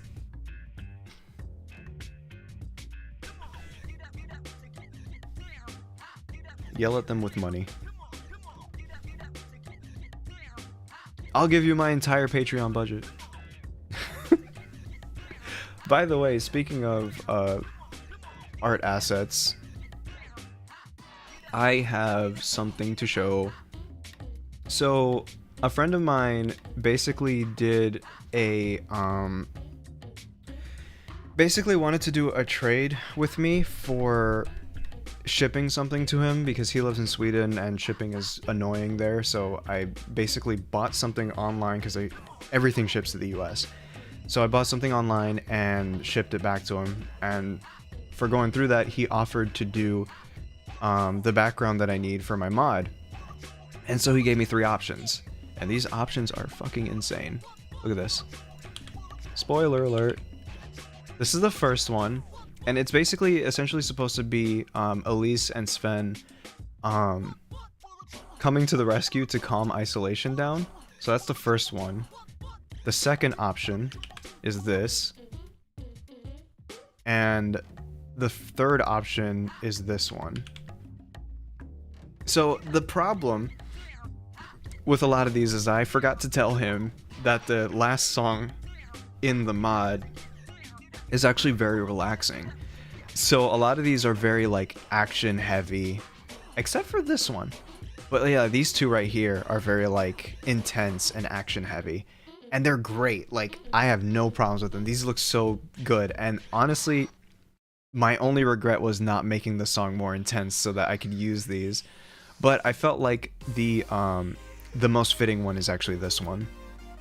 So that's what I'm gonna go with in terms of the background for the mod. And we are pretty close. We are actually pretty close. In fact, you know what? I kind of want to play like at least a single song, right? Maybe. You know what?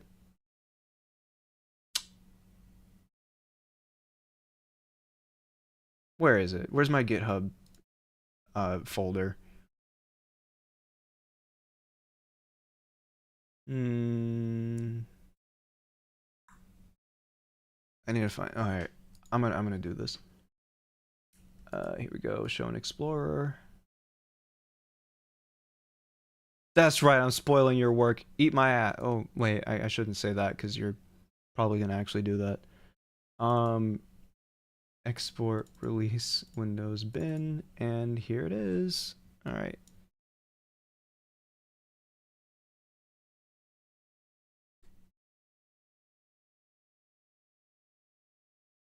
All right. This might get loud, so apologies. I can't find my mouse. There you go. Okay. And then the game. Where game? Come on, game. There you are. Oh. There we go. Okay, so this is actually a pretty close to finished build of week 3.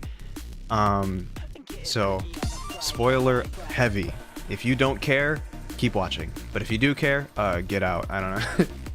Okay, so we got everything. Concrete jungle, nor'easter, sub-zero, frostbite, Groundhog Day, cold front, cryogenic, north, cold-hearted, Ectospasm, Running Laps, Icing Tensions, Chill Out, No Homo, Sweater Weather, Frostbite 2, Preseason Remix, and then we finally get to week 3 where there's Seclusion, Refusal, and Shame.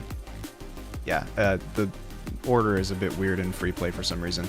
Then there's also Coffee Shop, Spell, Finals, Moonlight, Snowy Day, Nor'easter Remix. There's a lot. There is a lot.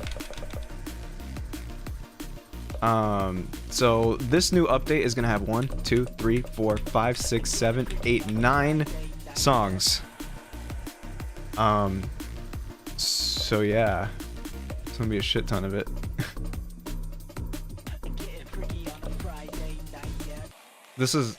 I'm so happy that we got this one in there. This is the musical Ghosts version of Nor'easter that he made for my 24th birthday. So I guess I'm not gonna be good at this. I'm so rusty at FNF now.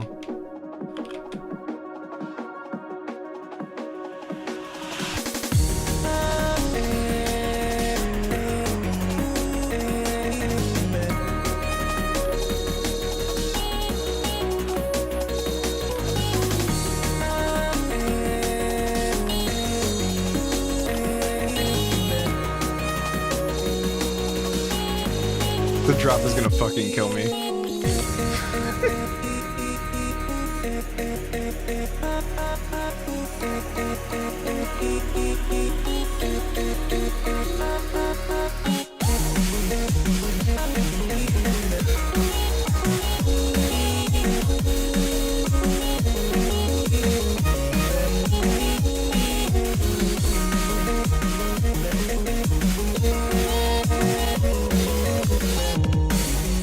Oh, here it comes. I'm gonna suck.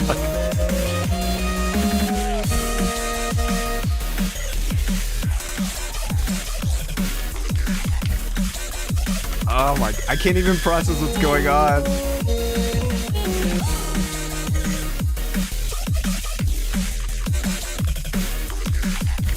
You can't even see it, bro. I'm so stupid. Second. There you go. Ah.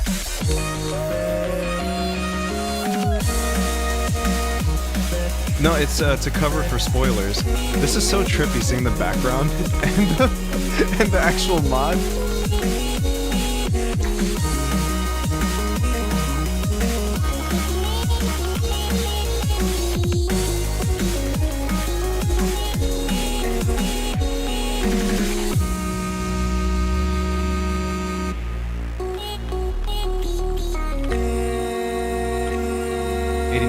Not good enough. Can I redeem myself and get 90?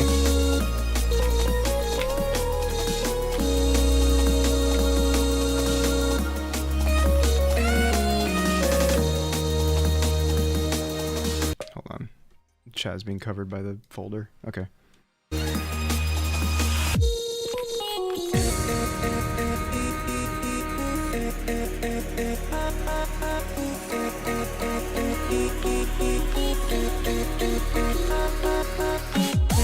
Let me change the background. There you go.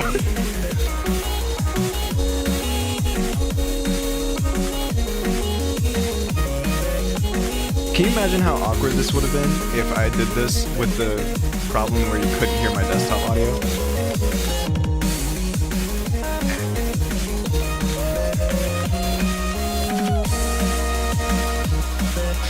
Just hearing the click-clack of my keyboard and nothing else.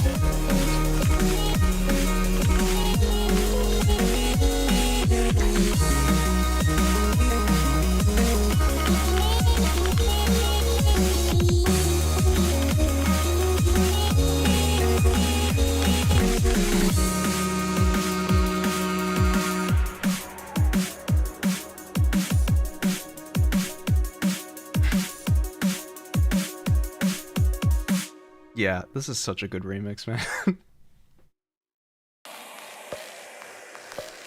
Okay.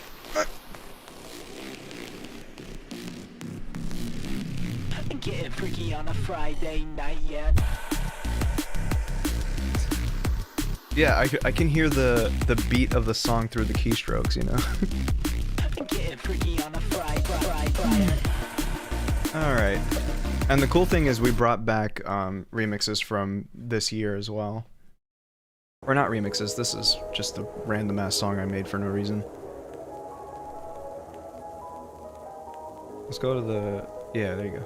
That background works.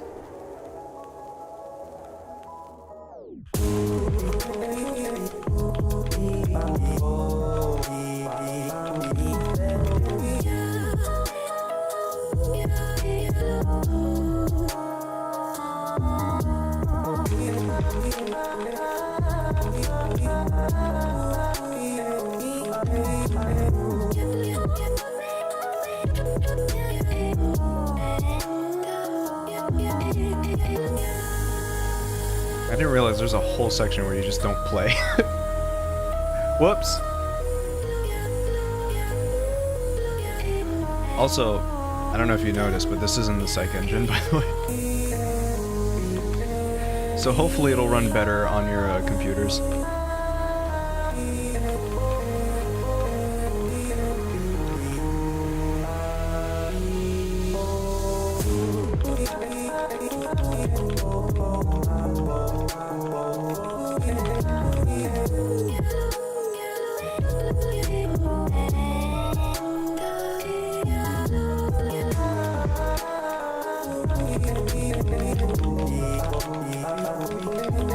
Oh god. That was messy.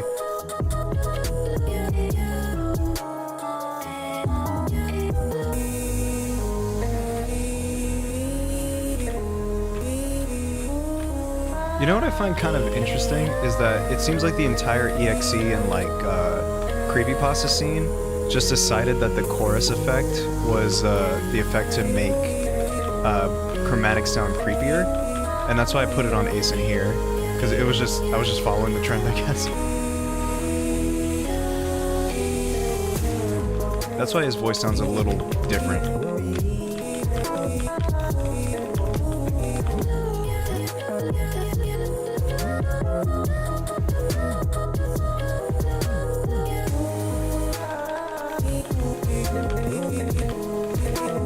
Don't worry, Chubby, I'm not a 15-year-old FNF fan who blames the charter for lack of skill.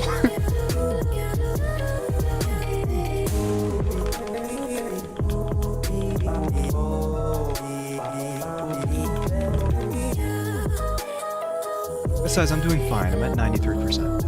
Shut up.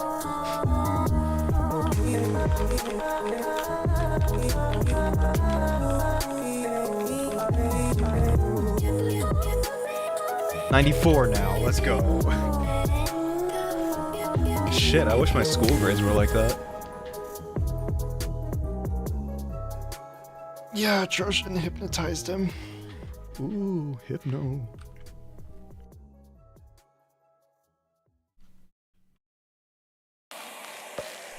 Okay, I want to show more, but I can't. I shouldn't. Getting freaky on a Friday night yet.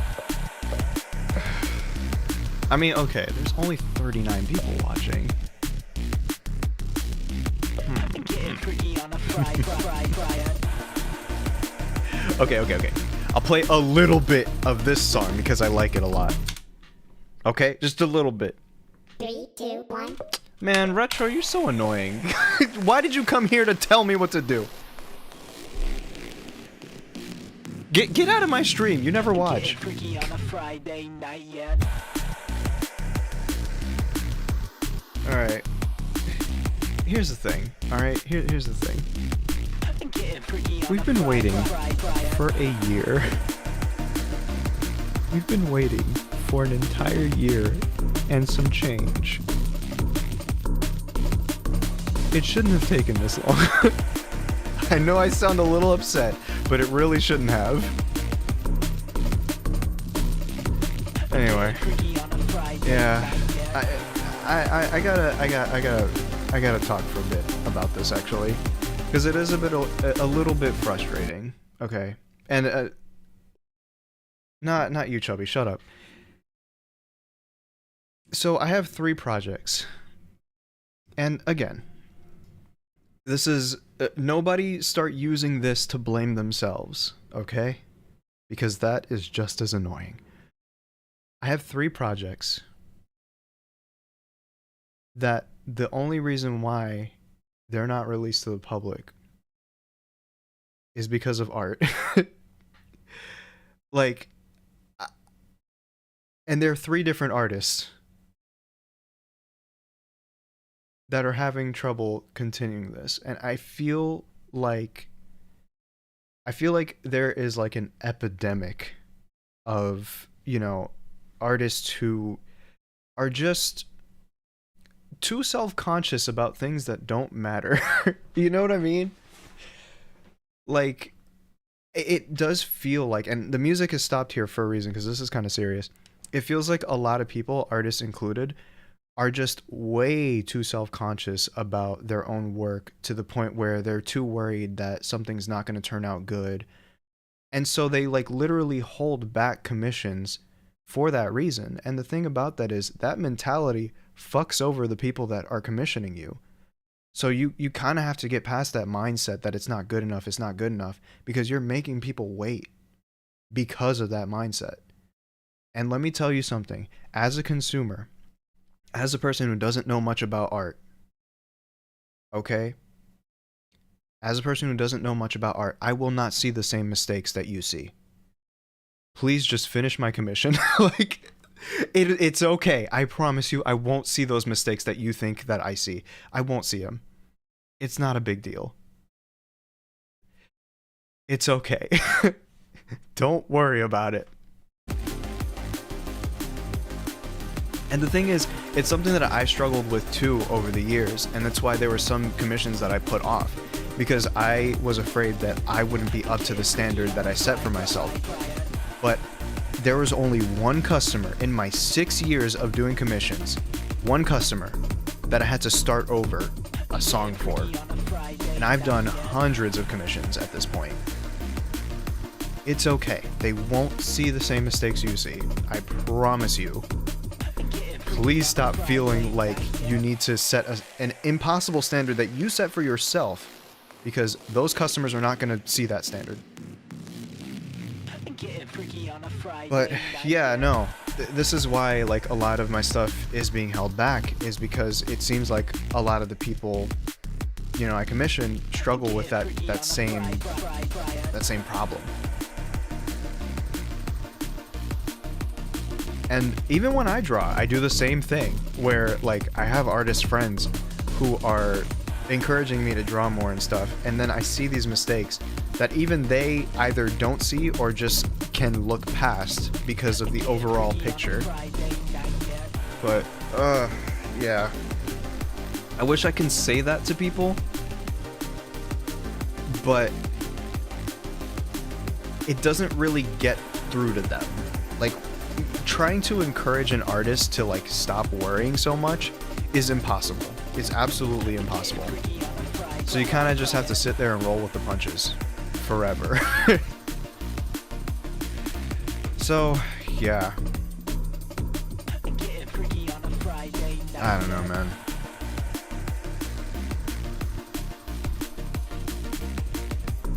I'm telling you, I will not see those mistakes that you see. It's okay. So here we are in limbo.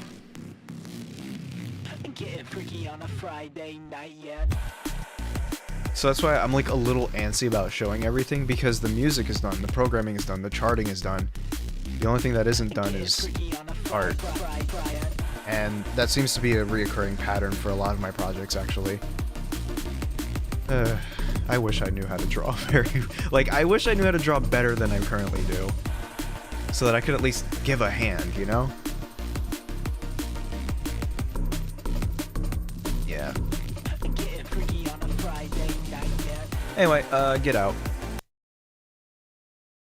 Back to music. As if that wasn't music.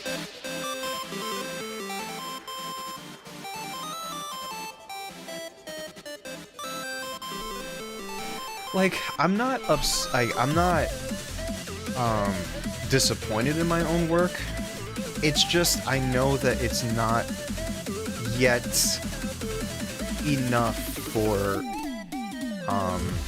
me to put in my own projects. You know what I mean? There's a standard that I have that I don't think I'm up to that level yet. And that's okay, like I'm not shitting on myself or anything. It's more of just like a I know my limits kind of thing.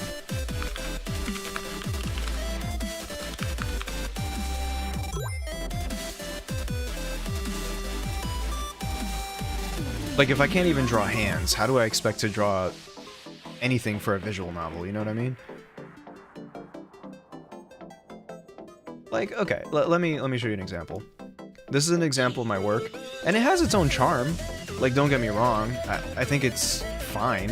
I don't think it's bad or anything, but like, I don't think it's enough for the projects that I have. So I think I need more practice under my belt before I do stuff like this.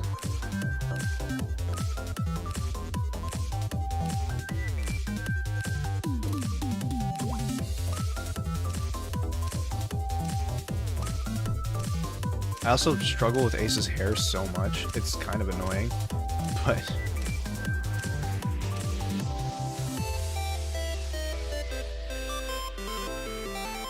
This is probably my best one.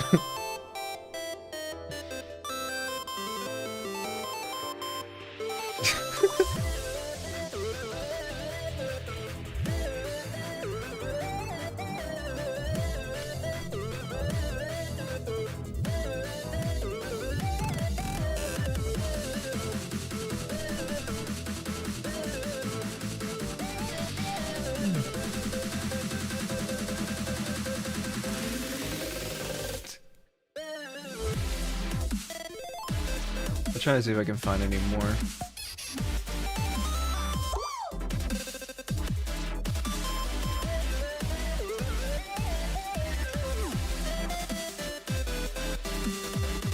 The funny thing is too, is that like, it's...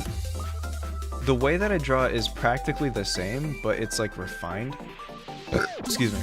This is from 2018. And... Let's see if I can find a more recent example.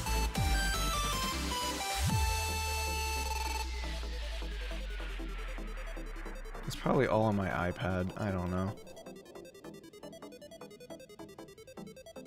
Sure, we can just use that. It's not exactly the same kind of thing, but also his design was different back then, but still it's an improvement, I guess.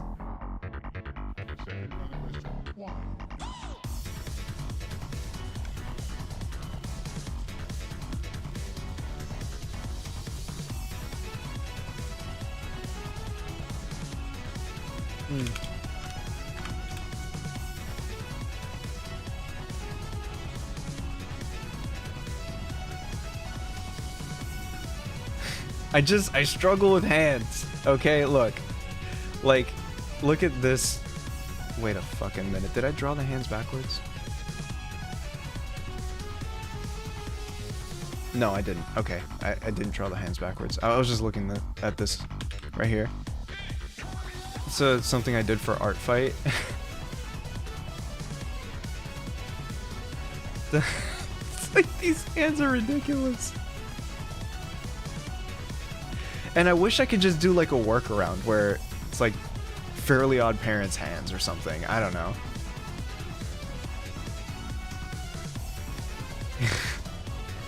This one was based on a movie quote.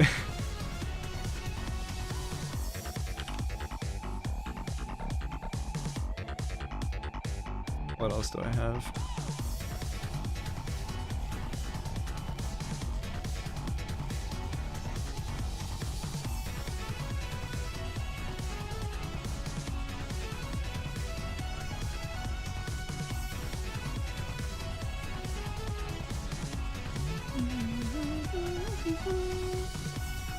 Go away.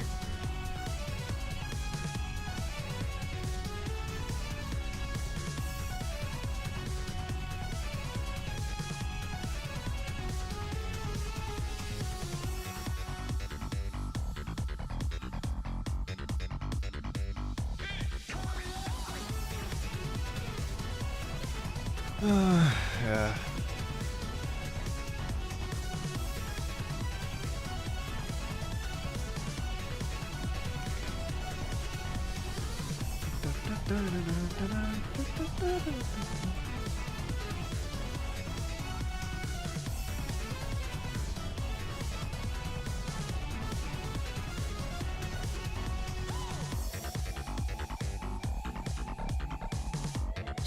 Stop hitting the enter button.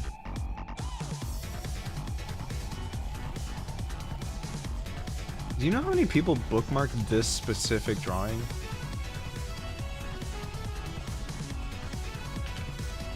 Like, little fruity guys. Let me see, how many people bookmark this?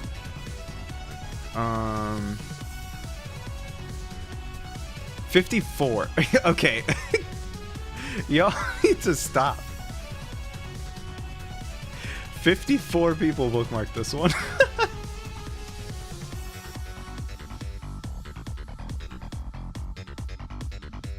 Yeah, so the reason behind this drawing was I think this was when I released Seclusion, which was a song that was centered around isolation, and someone said that they misread the title as seduction, and then I was like, this gives me an idea. Let me try drawing him in like a seductive pose. And that's where that came from. Of course people liked it. Fruit baskets.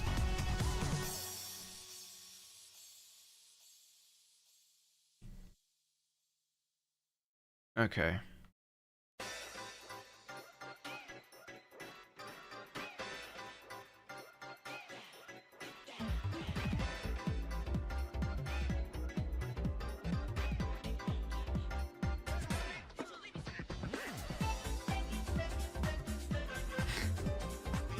Honestly, okay, the thing that I find scary about Twitter, like the most scary thing I find about Twitter, is when a tweet passes 1,000 likes.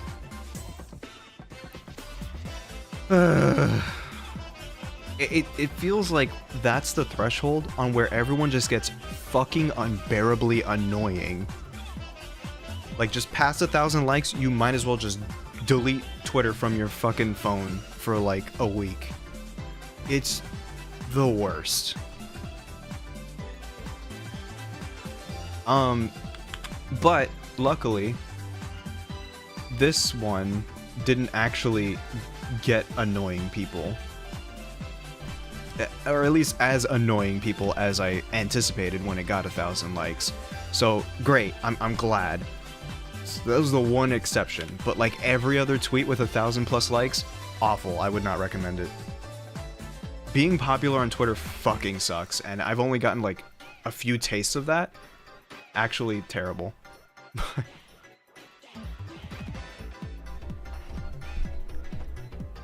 But the reason why is because it seems like the website is banks so heavily on negativity and just like arguing and all that crap that it seems like everyone is just ready to fight over the stupidest shit you could ever think of. And a lot of it is teenagers, so that anger is amplified because hormones and all that bullshit. So it just seems like everyone's just an angry 15-year-old who doesn't know what they're talking about. Like that just seems what the entirety of that website. Oh, and a bunch of white kids like gentrifying African American vernacular English. So there's a lot of that too. You guys ever you guys seen what happened to gyat, the word gyat, right? And how fucking butchered it is now because it just made its way to white meme culture? Jesus Christ, dude.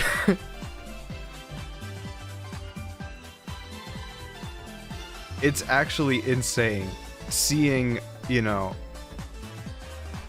terms like that just get destroyed before your very eyes.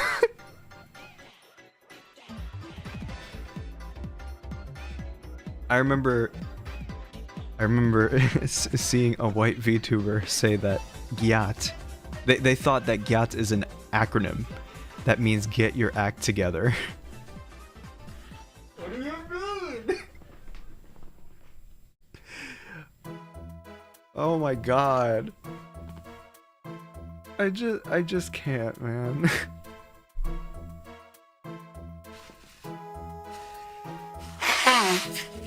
Remember the whole lean epidemic too? Oh, hold on. Do you hear like a loud ringing?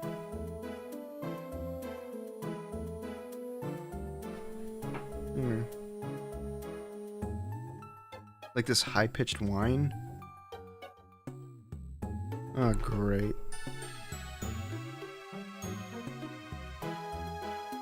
You don't hear it? Like it's when I talk.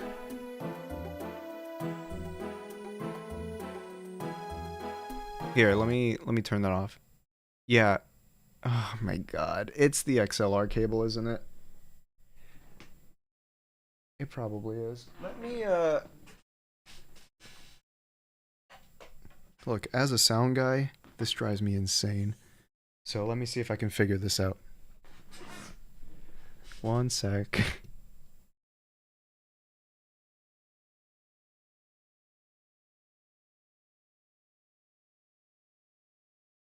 Oh, it's gone now. I need new XLR cables, man. Okay.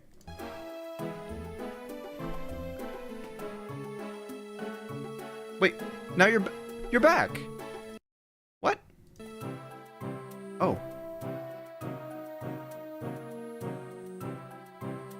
So some of it is the song, and some of it is the actual cable. You hear that there?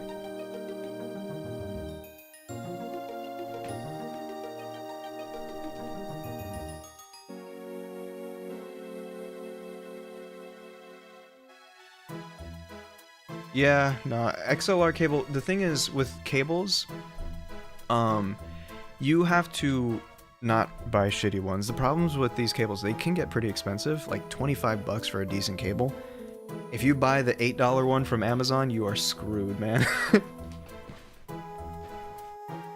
Anyway, so what was I talking about? Oh yeah.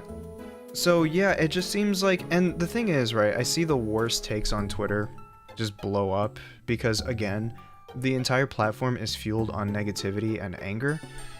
And it sucks because the thing is, I like the platform. I like the idea of the platform, but the way it's being used is just, unfortunately, it's making it nearly unusable at this point. And you know, a lot of people have been talking about the dead internet theory, where it just feels like the entire internet is just populated by bots because of just how brain dead a lot of the replies are on like Twitter and stuff. I also need to use Blue Sky more. At this point, it just feels like I'm only harming myself by continuing to use Twitter as much as I do. The problem with that, though, is that I've built a platform on here, so it's like, it'd be stupid of me to abandon it, but like at the same time, man, my mental health here, I'm just tired. But yeah, from what I gather, some people are saying that there are people out there that are using bots to just like auto-generate replies to tweets, and that's why so many blue checks are just, you know, they just seem like NPCs, like straight up stupid. Because it could just be a bot like generating replies using AI. And the reason why they do that is because you get revenue from, you know, engagements on these tweets. Now this might just be a tinfoil hat theory, I don't know. But this is what some people are saying, that they're using these bots so that they can basically generate passive income by having an account say whatever the fuck ever. So that's also why people are kind of using that business model to just piss everyone off, because they know that people can't control themselves and will correct, you know, wrong information. It's genuinely such a mess, and I'm honestly so upset that, you know, a person like Elon took over the website, because all these boneheaded changes came from him. Like, I'm just... like, this was one of my favorite websites to use because it connected me with so many people. But at this point, it just kind of turned into a cesspool of garbage. And at some point, I'm gonna have to let it go and realize that, yeah, it's done. We gotta move on. But I'm still just a little bit hopeful that at some point it's either gonna die down or he's gonna get bored and sell it to someone else. Please, for the love of God.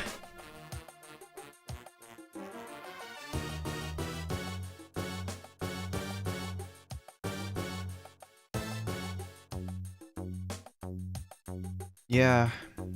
And I thought maybe, like, using my smaller account on Twitter to, like, say whatever the hell I feel like would, help a little bit. But it kind of just opens me up to, directly to these people.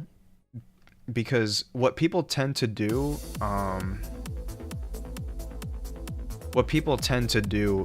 is they, like, read through the quote retweets of a viral post just so they can argue with random people.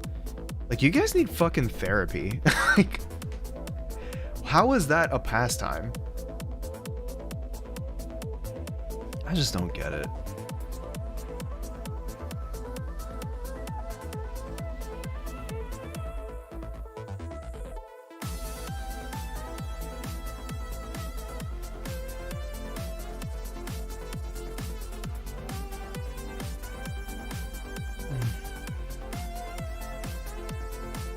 Also, I use that that blocking tool or whatever, where it just blocks a lot of blue check people, and I'm just gonna have to keep turning it on every time I see a viral post, because I'm legitimately so tired of people using it as like a business strategy, like a get-rich-quick scheme.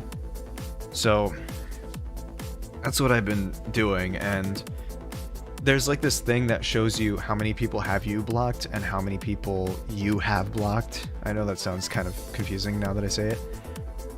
I have apparently blocked 380 people because of that extension.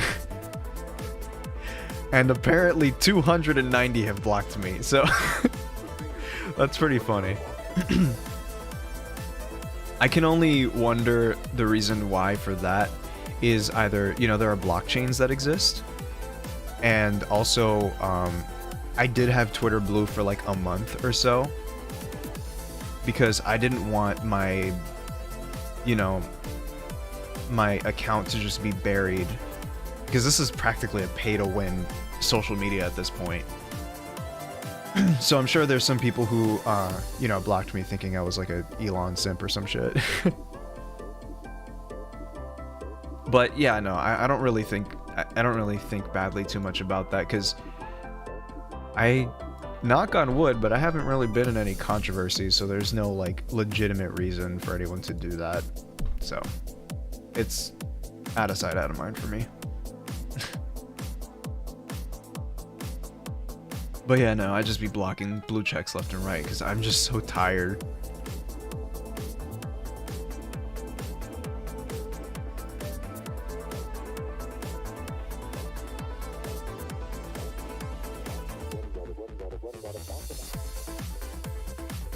Time to start a controversy. Yeah, guys, guess what? I don't like root beer. That's right.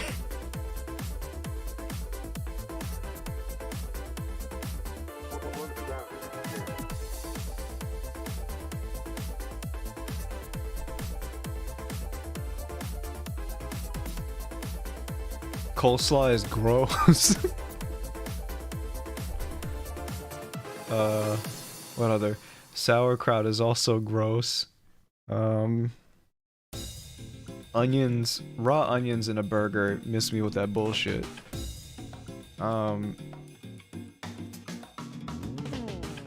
Trevor, you are gonna get me canceled at some point, just for me knowing you. If I'm being honest, I'm pretty basic. Usually I just choose Coke, but Sprite's pretty nice too.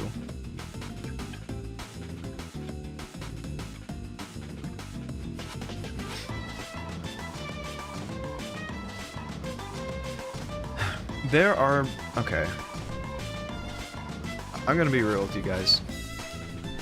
There's a lot of people on Twitter who are... I'm gonna say this as kindly as I possibly can. They're not dealing with a full deck of cards. That's the nicest way I can put it. And so there's some people that like respond to every single tweet that I make with like something completely unrelated, and I just have no choice but to mute them. I can't deal with it, man. I'm sorry.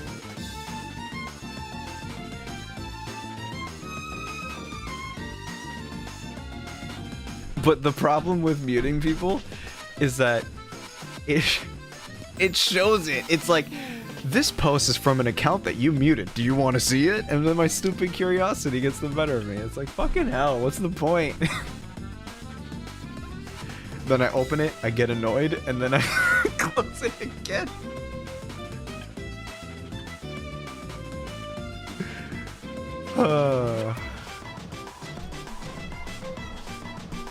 So stupid.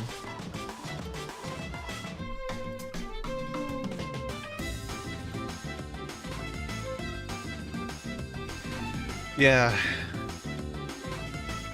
But there's a lot of people on the internet who, you know, I get a little concerned because some of the stuff, some people just overshare because they don't understand how dangerous that is. And it's like, should you be on the internet if that's what you're saying on there? Like, I don't know. Trevor fucking keeps doxing herself to me. Like, when I move to Colorado, I'll go and visit you. Because I practically know where you live now. I'm just kidding. I really don't, actually.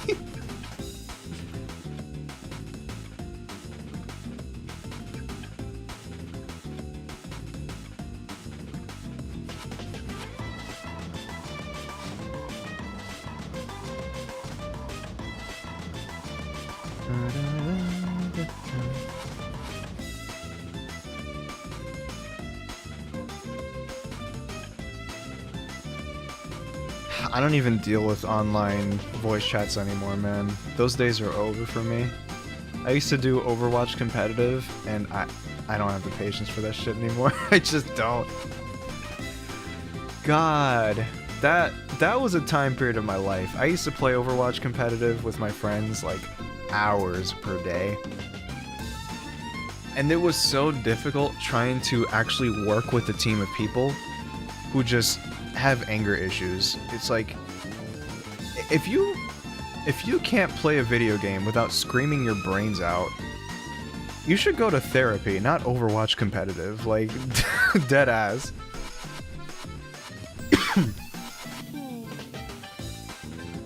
But now I just play the game with, I mean, I don't even play the game all that much, if ever. But if I do, I'm turning off chat. Every chat. I'm not dealing with people. I'm tired. I used to play Call of Duty, yeah, back in high school. That was, I used to play during the Modern Warfare 3 Black Ops 2 days. Excuse me. But that was my, like, prime COD times. It was fun in its own right, like, being a 14-year-old talking shit online. Like, I get it. But, like, there comes a point where, you know, you're just having fun trash talking, and then there's also like you're getting so mad that shit gets personal, and it's like, huh? Like, why are you bringing all that in there?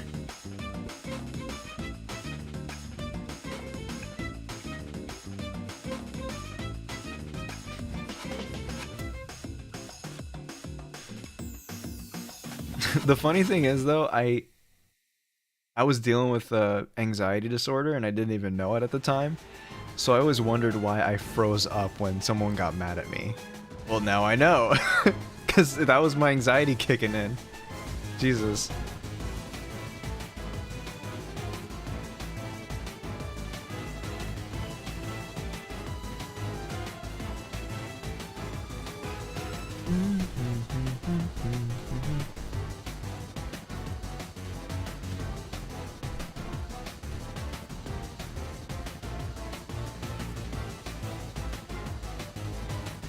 Yeah, I will never understand the average person. I know I sound so arrogant saying that, but I really just can't understand these people.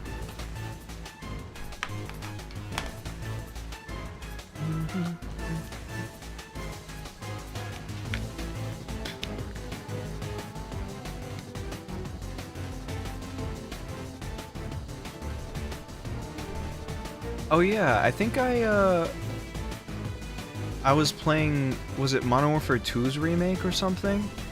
And like I was so surprised to see a remake of Dome in the new Modern Warfare 2 like reboot. That was fucking cool. For those of you who don't know, Dome is like a really small map in Modern Warfare 3 from 2011. And it was like the spot for people to do like 1v1 quick scoping matches. Here.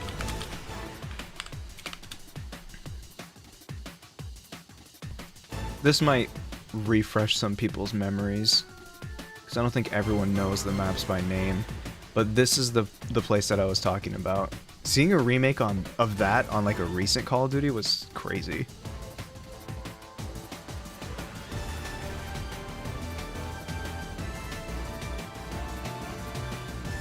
But yeah,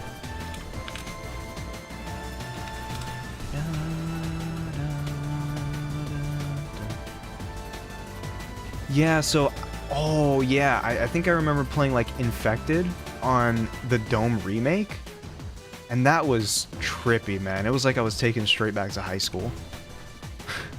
Yeah. Shipment, oh my god. Yeah, no, I think, what was it? Because I'm pretty sure they did Shipment in World War II as well. The 2018, or was it 2017 COD game? Yeah, they did. And that was where me and Retro, we grinded to get our gold guns on there. Good times, honestly. I miss going to like just a single game to go back to, just to play like brain dead multiplayer games for a bit.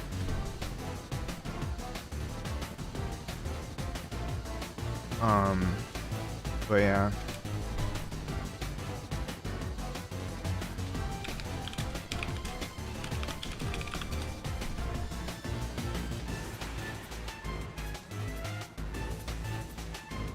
I still think the goal, like, okay.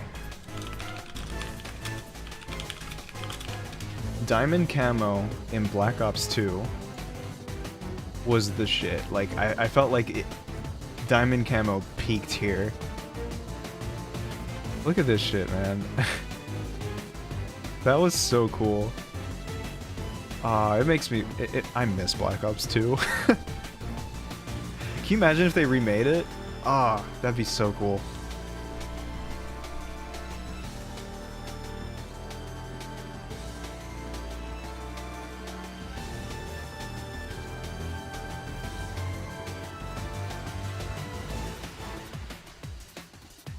Yeah.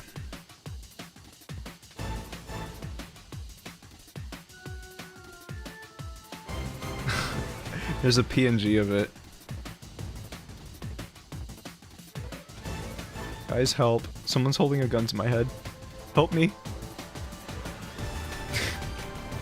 That'd be a hell of a thumbnail.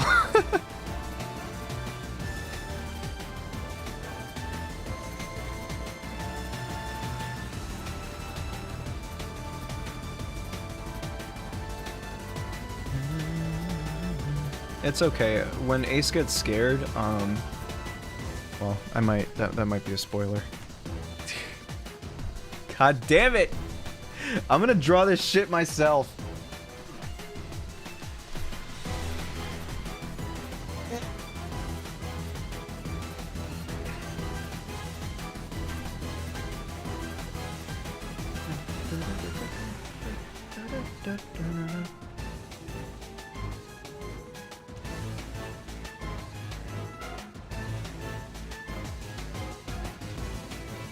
Shit makes me mad.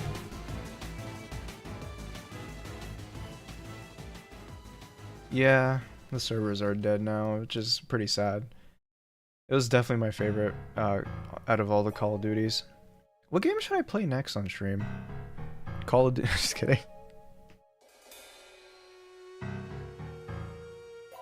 I don't know. I have a list over there on my wall of like ideas, and I've narrowed it down to a few because I've done Poke Park and Pokemon Mystery Dungeon. I need to take a break from Pokemon and do something else. So, what should I do? I'm not playing Subnautica. I don't... Shut up. I will not succumb to your mental illness.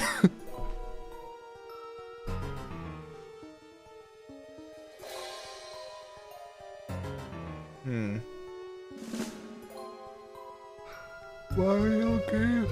I do like Mario games. What the hell is Spitfarter?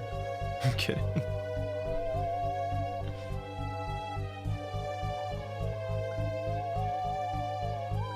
Look at this PSP Pirates of the Caribbean game.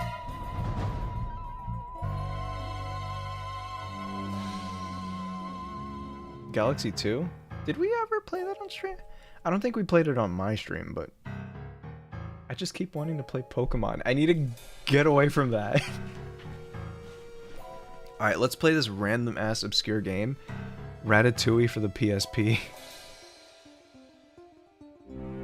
If I'm being honest, I would play Lethal Company. I don't trust some people on stream. Like, some of my friends are stupid. No, remember, okay. I hope you guys don't remember this, but I'm gonna talk about it anyway.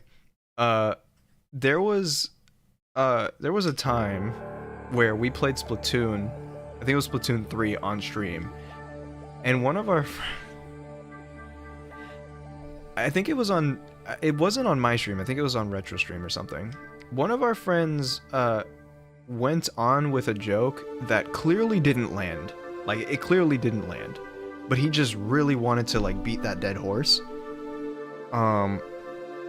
He just kept calling someone in chat a pedophile? And that was apparently the joke. And it's like, dude, no one gets it. Drop it, please. Like, holy shit.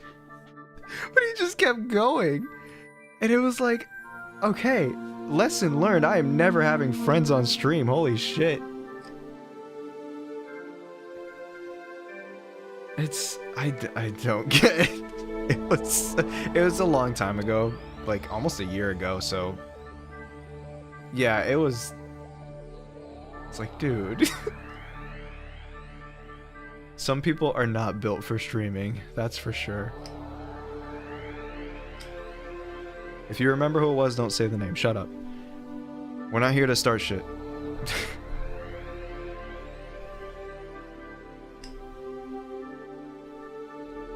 Oh yeah, it was me. I was actually the one saying it. Just kidding.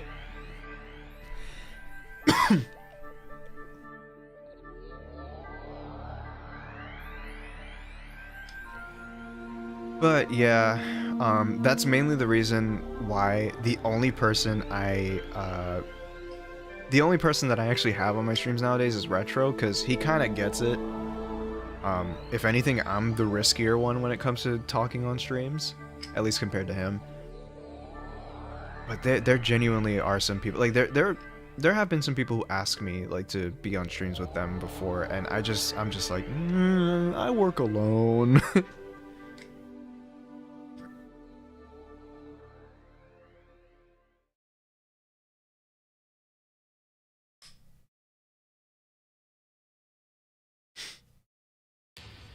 Yeah.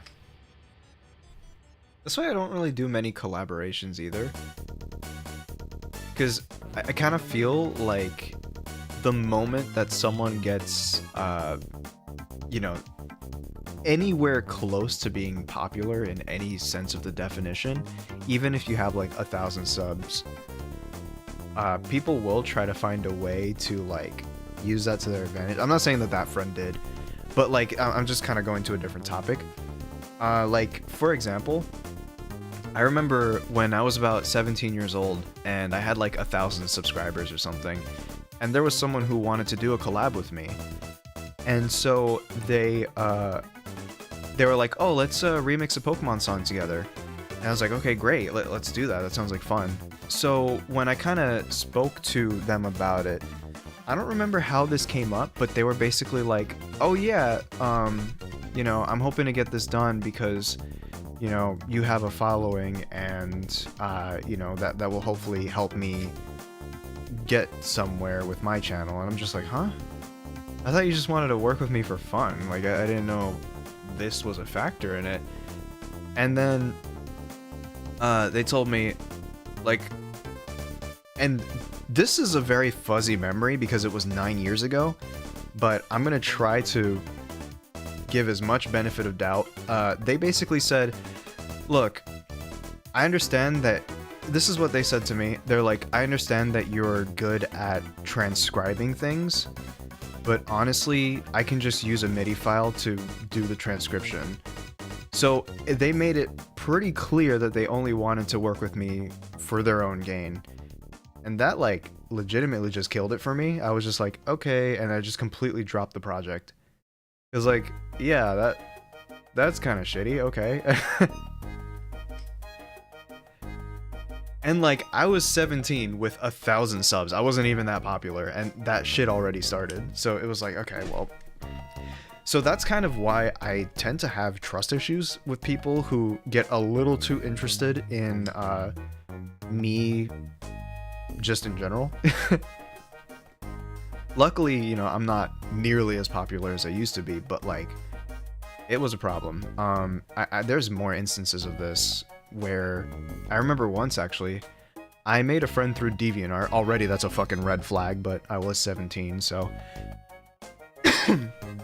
so what happened with this guy was that he gave me some sob story where he gave me a sob story about how, like, he was abused in the home and blah blah blah, and I call it a sob story because I think he might have been lying. So, basically what happened was I felt sympathy for the guy, and I also wanted to be his friend because I was naive, and I wanted to be there for someone who felt like they were in need, I guess, I don't know, and we had some things in common, so we started talking. And at the time, there was a point in my life where, you know, it was my senior year, and I had midterms, or finals, really, and so I was pretty busy with school, and this person was very mad at me because I wasn't there to talk to them when they wanted me to. So, I was just like, look, man, I have midterms. I gotta focus on my schoolwork, whatever. And they responded with, you think just because you have 2,000 subscribers that you're too important to talk to me? And I was like, what the fuck are you talking about? Dude. It was so funny. And that's not even the last of it, by the way. I don't remember when this happened in the timeline, but basically they drew me a picture, and they asked me, hey, what's your favorite Pokemon? And I was like, oh, it's a Greninja. So they drew me a Greninja, and, you know, I was like, oh, that's very nice of you. And then he was like, so when are you going to use it for your profile picture on your YouTube channel? I'm like, what? But I didn't say I was going to do that. He's like, well, if you're not going to do that, then you owe me $10. And I was like, what? I thought this was a gift. Easiest cut off of my life, dude. Like, I cut this guy off and I didn't feel a single thing doing that. Wow.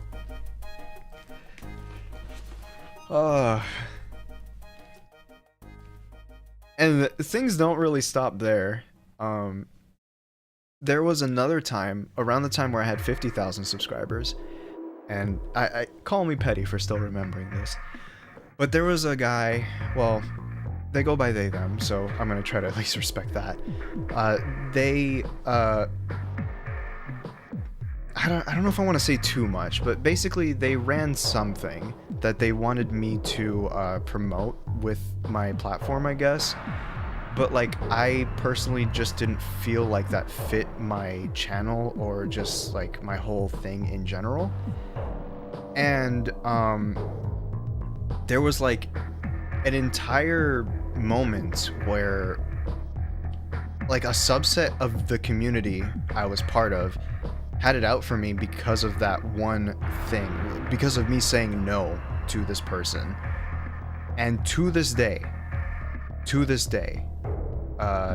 they still don't like me. So, yeah. We are 26 now. It's incredible, the types of characters that you find online, man.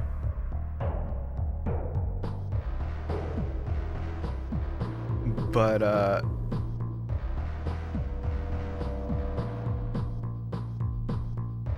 what's next? I think those are kind of like the biggest ones, because after that I became, well, no, there's one more.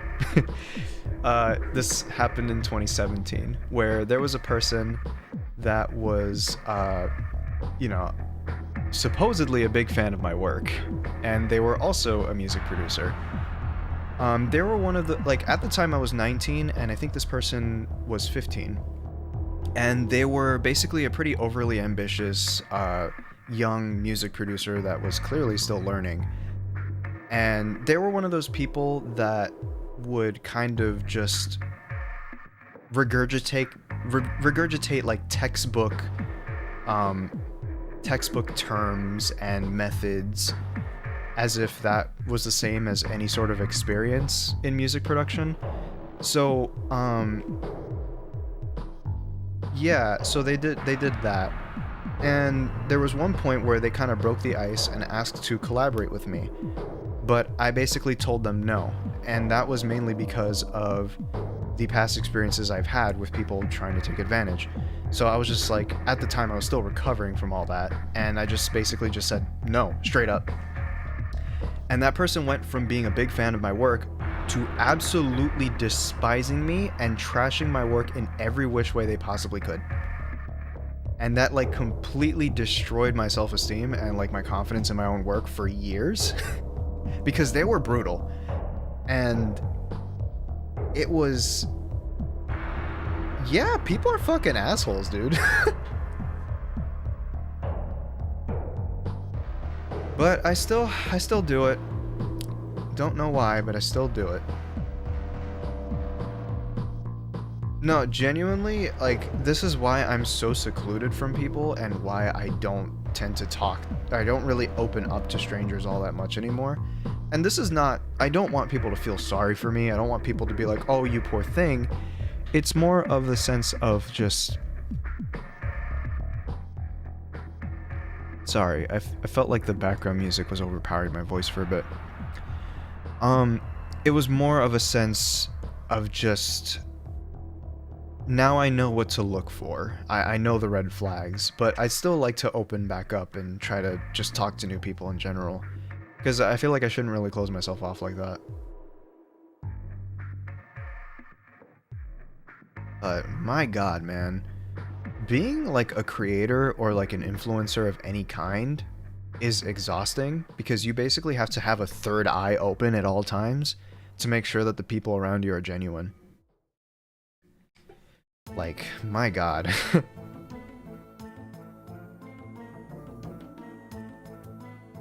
I'm kind of hungry. We just had pizza before I started streaming.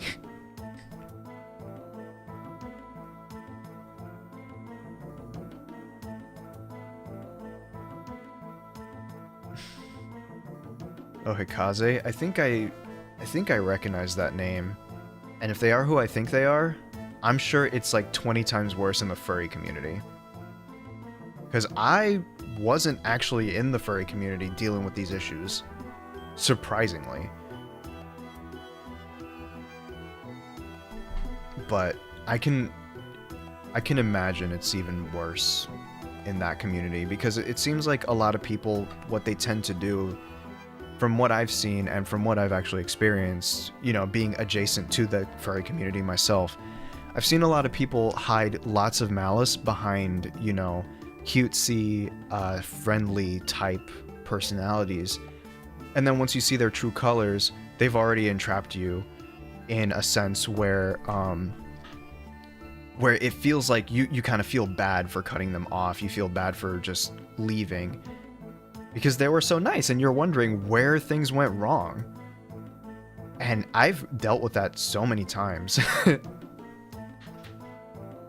But like, I can only imagine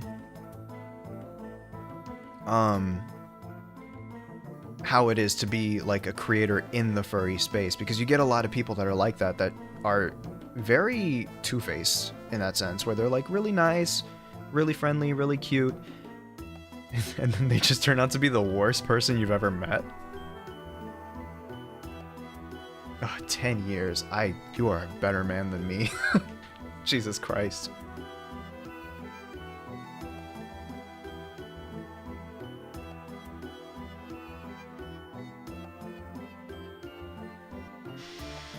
It's so hard for me to cut people off myself as well. And every time I have done that, I've basically made a new forever enemy.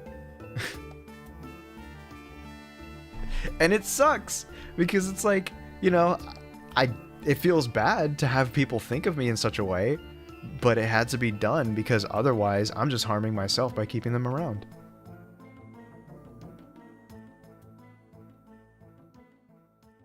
I actually cut contact with a person from the fandom because it abused a lot of my person, but some other people try to make me chat or talk with them again because he is your friend. I hate when people do that shit, man. It's like, oh, but they're your friend. Clearly not anymore. Like, the fuck?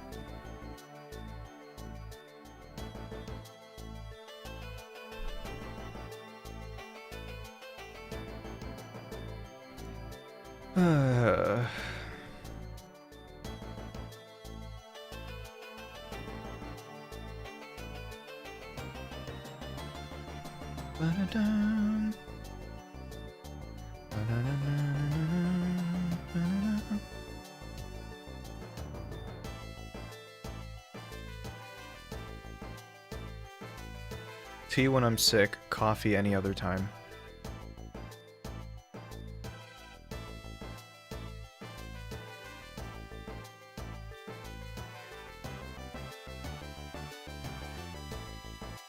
Yeah,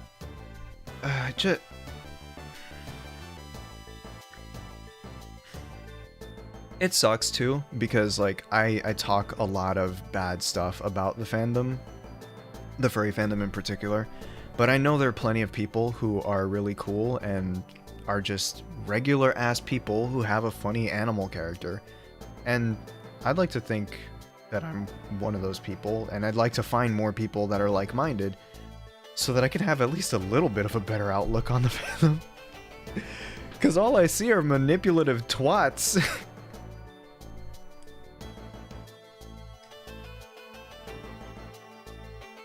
They're everywhere, man.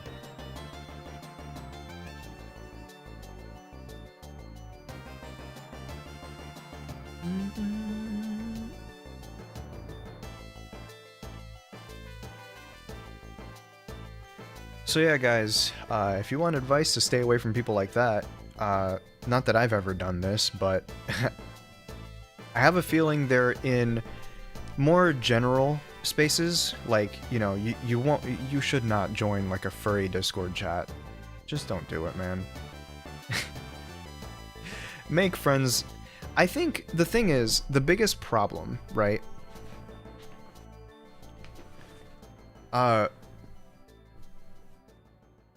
The biggest problem with making friends in the furry fandom is that a lot of people, they tend to make friends solely on the basis of being furries, like being part of the same fandom. But I just don't think that is a good foundation whatsoever. I think the foundation should be based on, you know, it should be based on hobbies that can actually spark a conversation. Like, let's say, I'm into geography, I'm into technology, I'm into cars. Like, we can start conversations based on these subjects. But if we're both furries, which I don't really like to identify myself as one, but for, you know, example's sake, if we're both furries, what the fuck are we going to talk about? How this popular influencer got into drama again?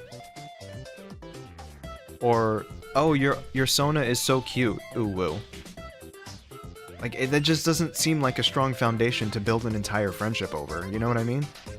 So, I feel like the reason why I have such good friends that are also furries is because of the fact that our foundation comes from something that isn't just being part of the same fandom.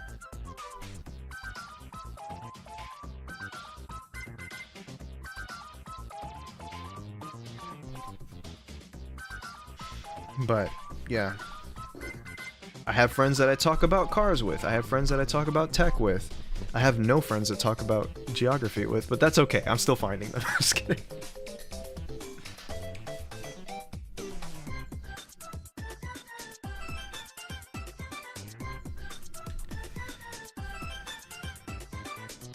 The problem is that I sound like a fucking commentary YouTuber. I hate it. It's just the fact that, you know, the fandom is very inclusive.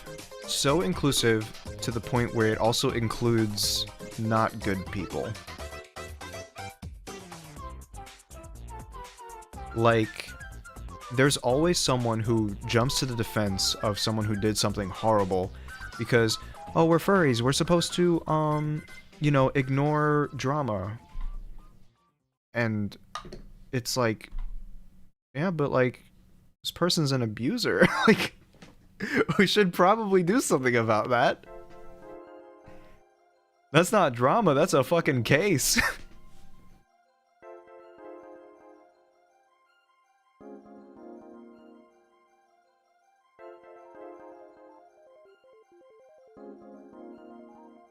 Ugh.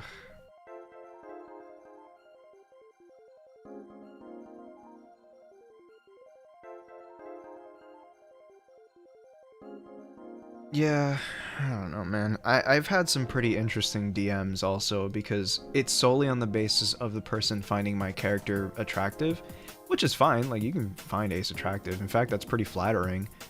Just the way that some people approach it, that kind of is a problem.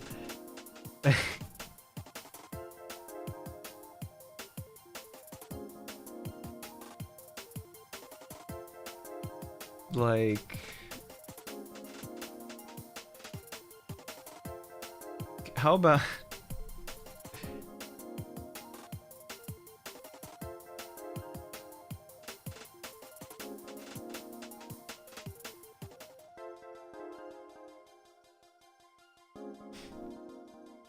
I'm gonna read out a DM. If this is you, don't call yourself out. Just stay quiet. I'm not showing a name for a reason. Okay, so they DM'd me, I love your OC, and I might have a weird question. And then I said, what's up? And they said, it might be weird to ask this, so don't take it the wrong way. Are you strictly into furry stuff, or do you like RL stuff too? And I said, yeah, I like both. And they said, do you like getting nudes? And then I said, not from people I don't know. And they said, yeah, that makes sense. Sorry for bothering you.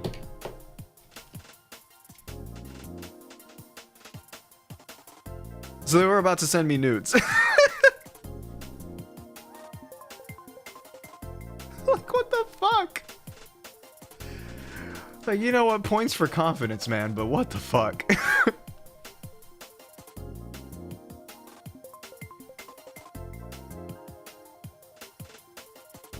That was a pretty insane one.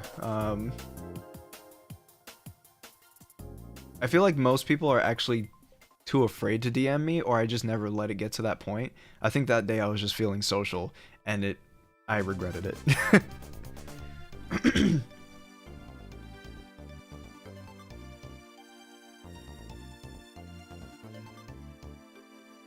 Yeah, they cleared the bar that was in hell, so good job. Random furry citizen. Alright, let me get off this account before OBS is like, hey, do you want to screen share your After Dark?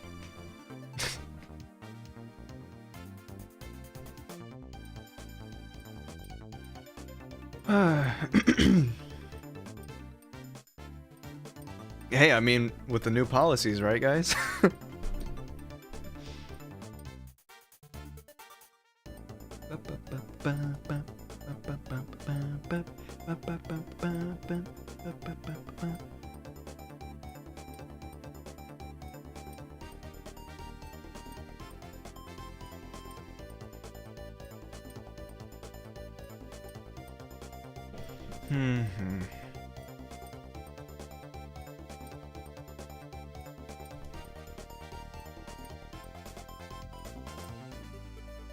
Hey, 3 hours. That must mean I'm entertaining, right?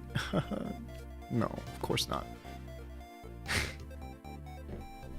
I gotta edit my video so that I can keep this YouTube shenanigans up.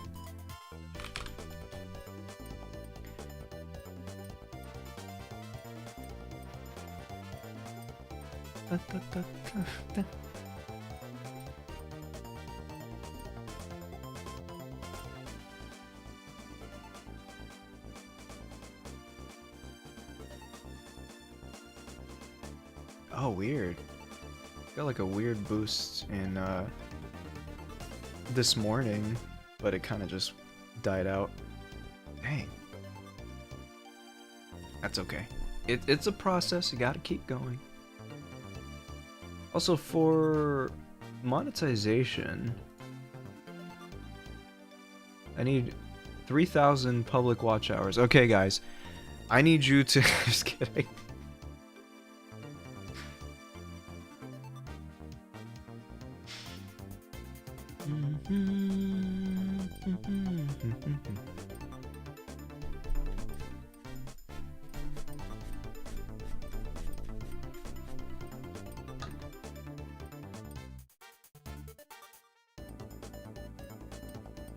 But yeah.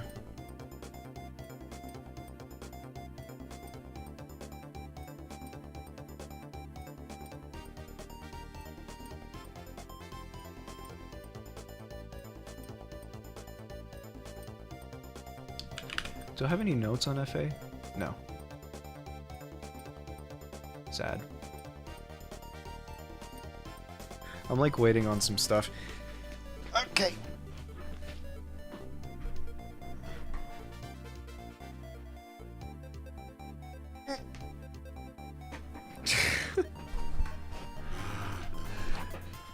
God.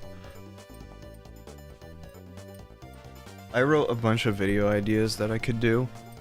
I kind of alluded to making a video on my Pokemon Ranch, so I feel like that's a pretty easy thing to do.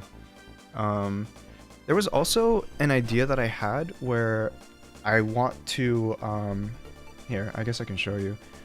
I wanted to take my VODs for Pokemon Mystery Dungeon and like kind of cut them into a single video, but like I have to cut it in a way that, you know, it's almost like a crash course or just a small. Here, let me explain.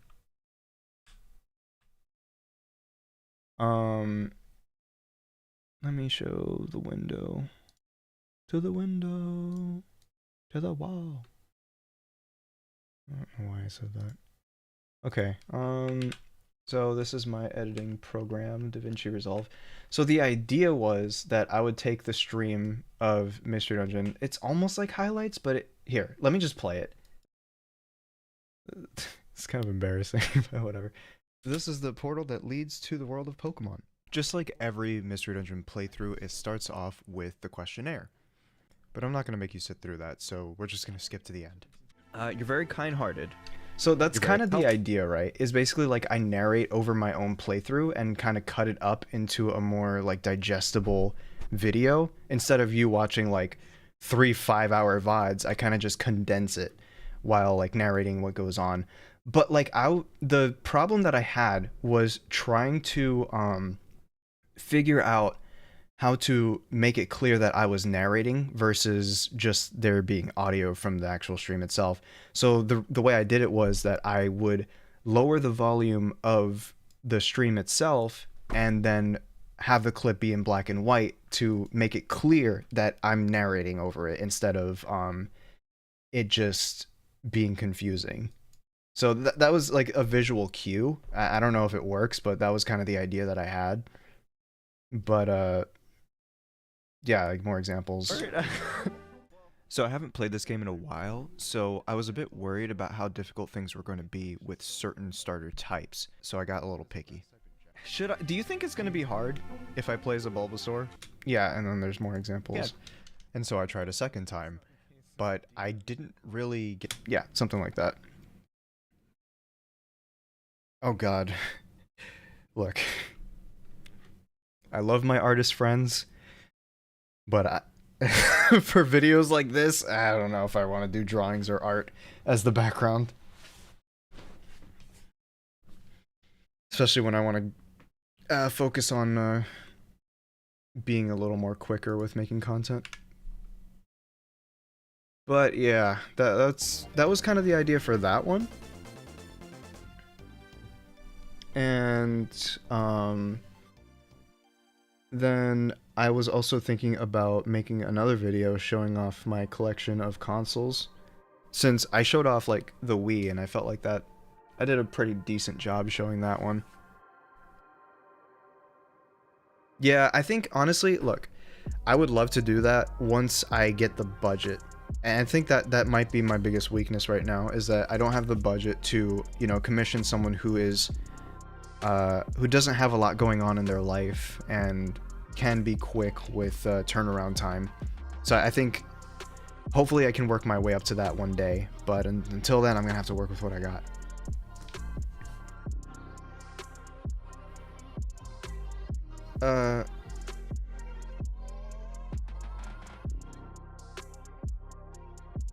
Let me see what else we have.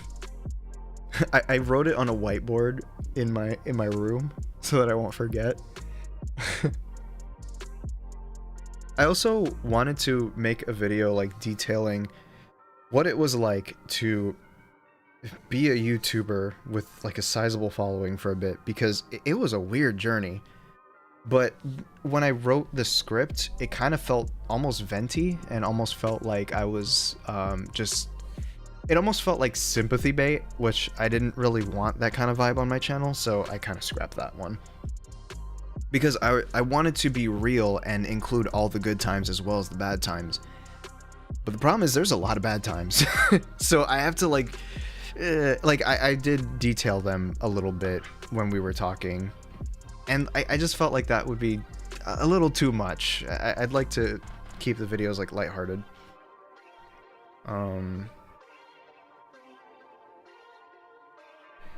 Okay, what's next? I also had this crazy idea of trying to hunt down a larger CRT, like, you know, a TV for my older consoles, and documenting that with a video. I felt like that would be pretty fun.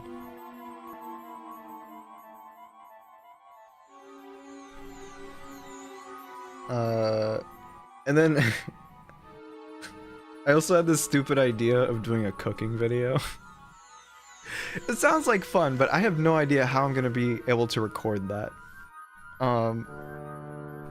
That's another thing. So, another thing that I've been dealing with actually is audio. So I wanted to look for a lavalier mic, and for those of you who don't know, lavaliers are clip-on microphones. So I've been trying to find a good one so that when I record with my camera, you don't just hear the crappy audio from the built-in microphone, and it's just going to be like a dedicated microphone that's clipped to my body, so you can actually hear my voice clearly. I've bought and returned 2 different of these kinds of mics from different brands because it just seems like my camera does not like them, like when I plug them directly into it. So I might have to get like a separate voice recorder or something. I don't know, but that feels like too much of an investment for something that's so far just a hobby. So I gotta think about that.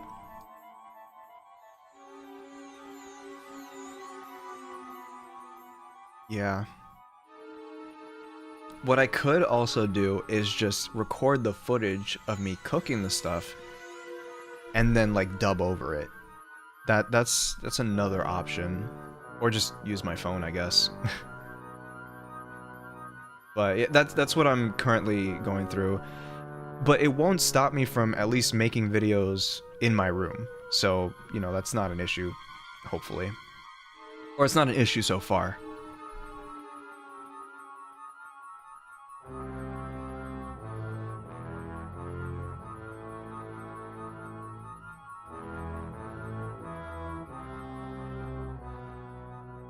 Okay.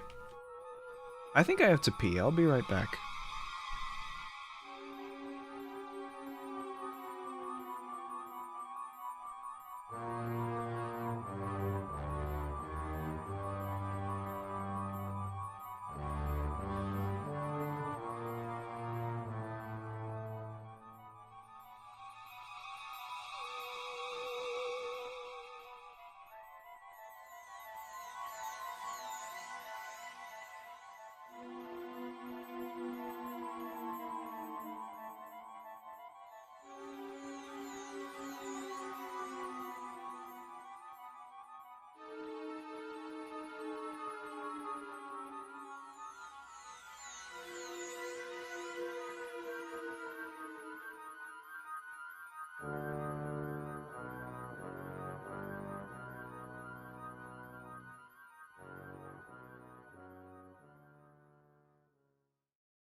Okay, hold on. I'm not back yet. I just need to copy the chat. My ass. Okay. Where is the chat? Hurry up. Oh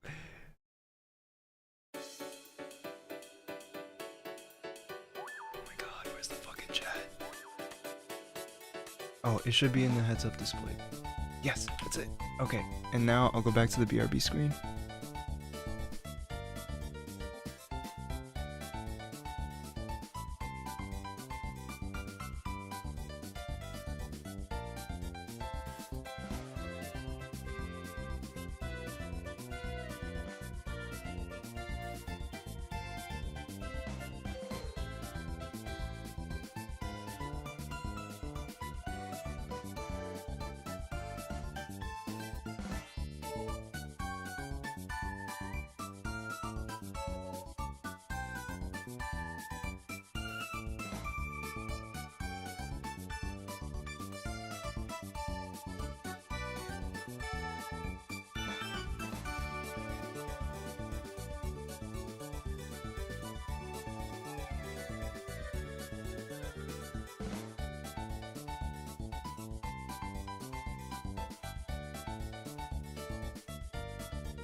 Jesus Christ. Jump scare.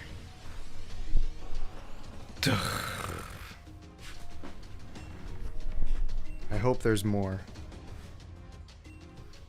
Okay.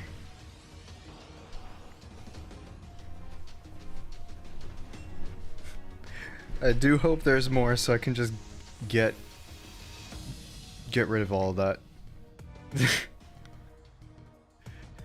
So what other kinds of videos was I talking about? Oh yeah, a video about Flash games. That would be fun. And I can introduce people about the Flashpoint app.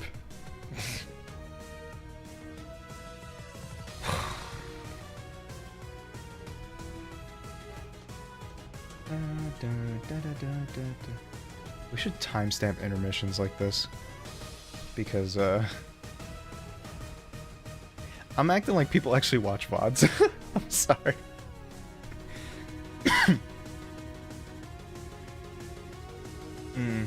Yeah.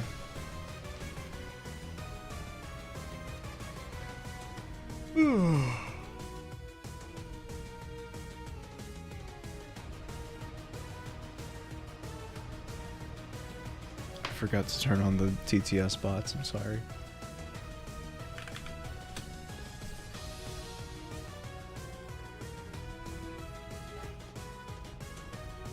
Okay, it should work now. But yeah, I don't know. At this point, I kind of have everything I could ever want. Well, anything I could ever want that's reasonable. Like, I don't have a fucking Pagani Zonda, so unfortunately.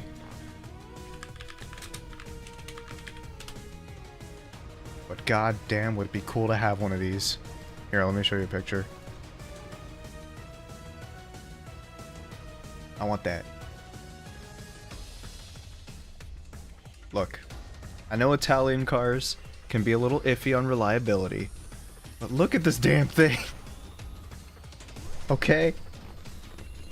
I want to zoom around in this fucking spaceship of a car.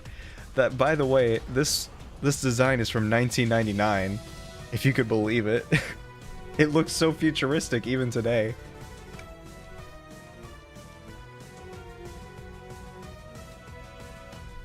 Oh yeah, that is an absolute dream. I'm gonna test the TTS a little.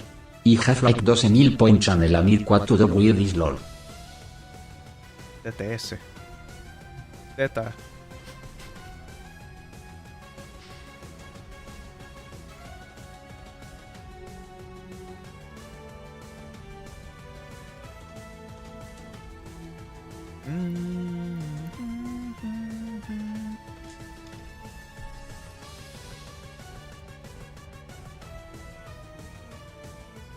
I'm honestly not huge on supercars because they're all kind of boring. Like, everyone talks about Porsches and Lamborghinis and it's just whatever. Oh, the Bugatti, bro, the Bugatti. Like, okay, we get it. You're a basic bitch.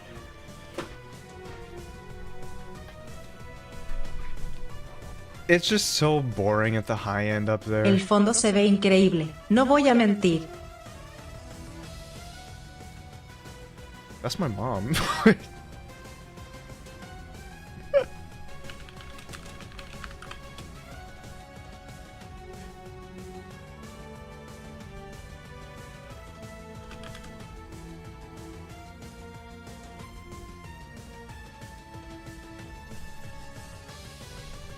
Oh. Okay, it should work now.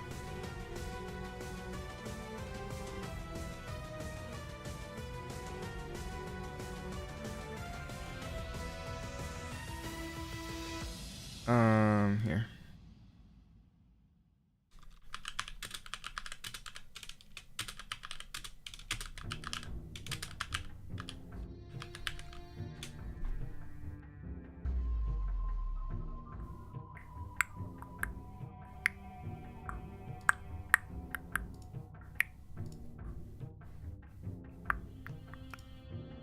I forgot how long the cooldown is.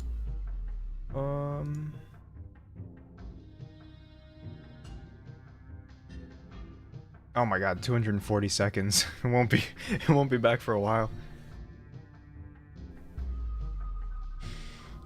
If I were to, I don't know.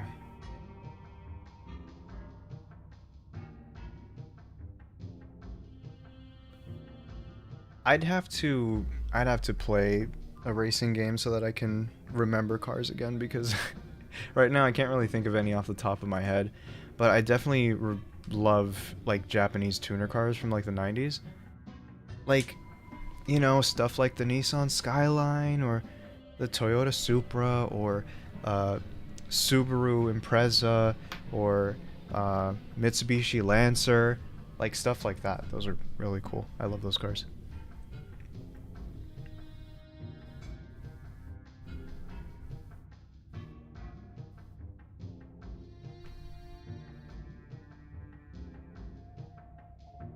And the designs of cars, of like the tuner cars from back then, they're so unique that they still stand out even to this day. Like, I don't know if it's because they're just so iconic, but like,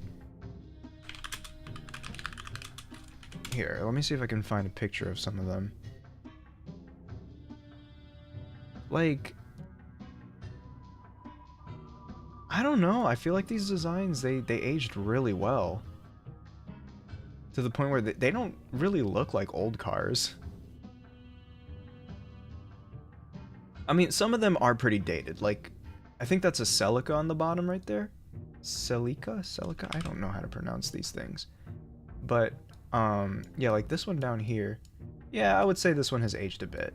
Especially these, like, bubbly shaped cars. They have definitely aged a little bit, but, like, they still look good.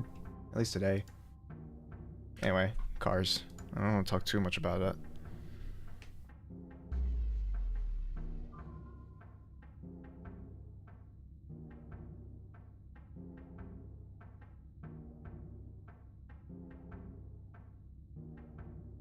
Okay, I'm gonna show you guys a motorcycle. And I want you to tell me if this brings back any memories, because, hold on.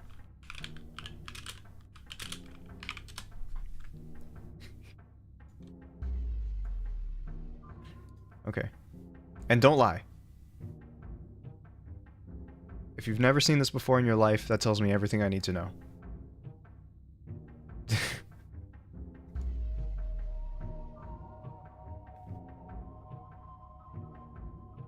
Does this ring any bells?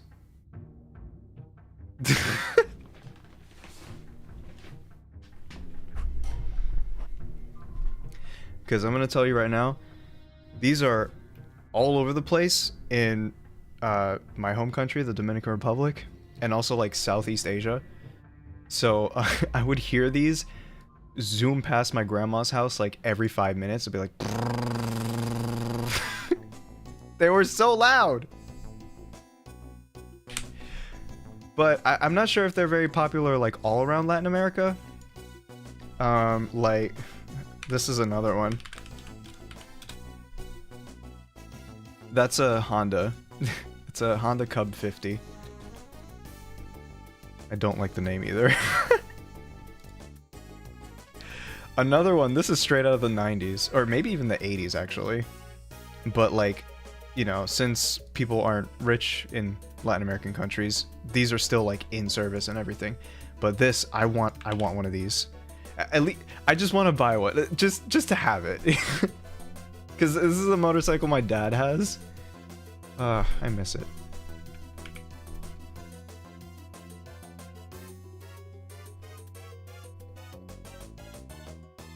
Yeah, he had like a... Oh, this is it. This is the one that my dad had.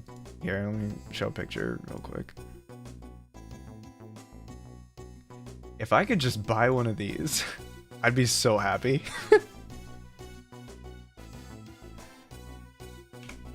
Yeah.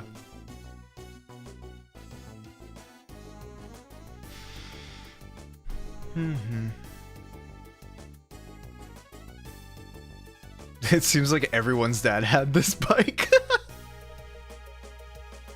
I mean, if you're Hispanic. I've never seen these in the wild in the US though. Anyway, yeah. Pee pee poo poo.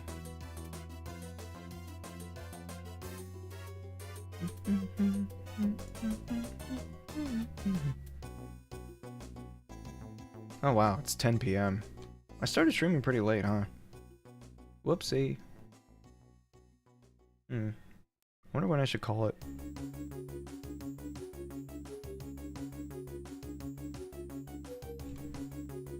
Yeah, I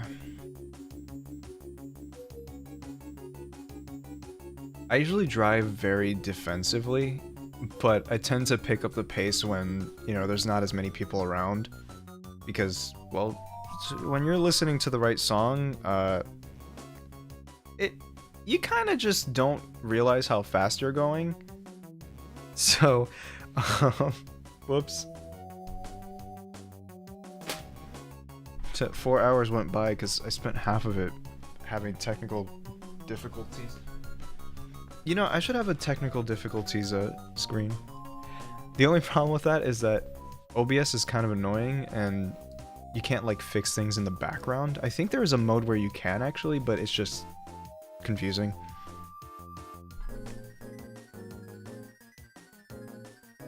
Yeah, I shouldn't be allowed with a car that's any more powerful than the one I currently have because I'll be a hazard.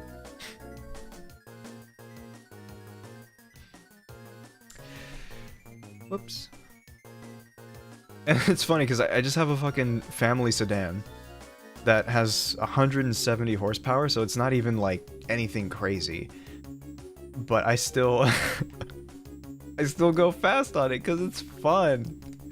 I need to just bring out my racing wheel and use that instead of endangering everyone's lives. I'm just kidding. I don't drive that badly.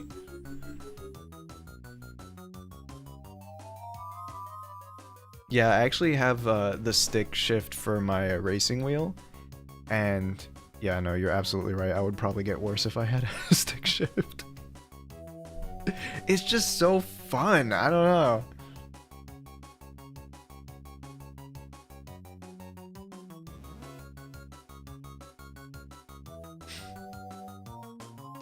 Oh wait, I can show you what car I have by going to a specific scene. I forgot I made this. I was very bored one day.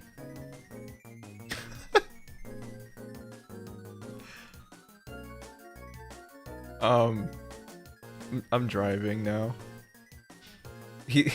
It looks like his seat is going through the floor of the car. Like he just...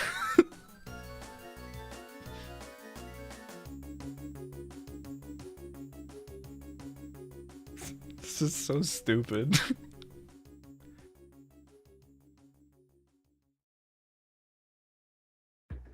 I gotta make more stupid scenes like this though. This is funny. Alright, GeoGuessr brains. What country is this?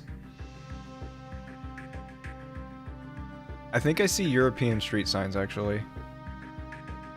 We're on the right side of the road, so we're not in the UK. Okay, no, I'm not gonna do this. Okay.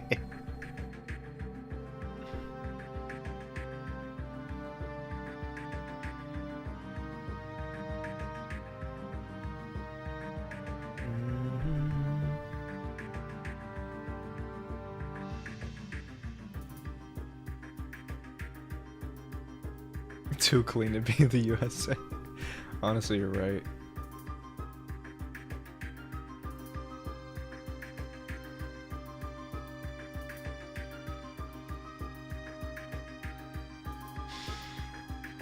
Really depends on what city. Like, Orlando's gross. Unless you go downtown, I guess. Downtown Orlando's pretty.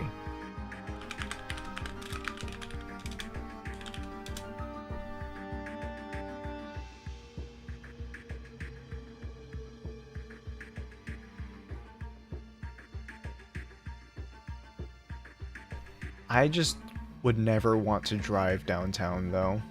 I did it for jury duty and I never want to do it again. And I've driven downtown a few times for certain things, but like, yeah, just I don't know. Having cars in a city is just annoying.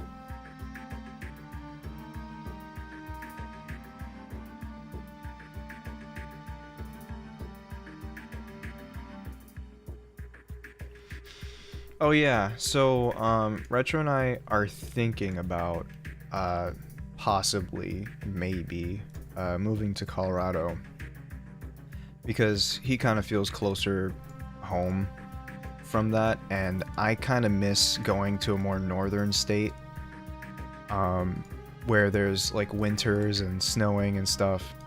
So it's something we're thinking about, but it's gonna take me a bit to adjust to the idea because all of my family are on the East Coast. So I'm not 100% on the idea of just being so far away from everyone again. But, you know, to be fair, both of us are basically hermits, and we just don't really hang out with our families all that much. So like what really is the point of sticking close to them when ideally I only want to visit my family for like the holidays, like if I'm being real with you. And I think that's enough, you know. I'm at an age where I should be able to just pull away and, you know, live my own life without the fear of worrying people all the time. I wish they knew that I'm okay. You don't have to worry anymore. I'll be okay. And if you want to hear from me, then text me. I'll respond. But yeah, no, I'm not really that kind of person that updates my family weekly on my life because I just don't have much going on in my life, and I am happy with that. I do not mind not having a lot going on. I just like having a chill life. But, you know, there's this pressure of constantly updating everyone around you, and I don't know. I don't like it. And I kind of just want to move away from all that. Catch me on Christmas and Thanksgiving. That's it. Maybe my birthday. So, it's part of the reason why I feel like maybe moving to someplace like Colorado would be nice to me, because it would be nice for me because I'm just like moving away from all that noise, and also the humidity, the bad drivers. Yeah. And, well, the views are nice.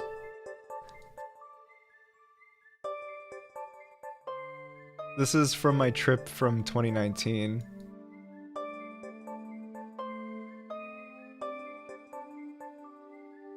It just looks so peaceful there.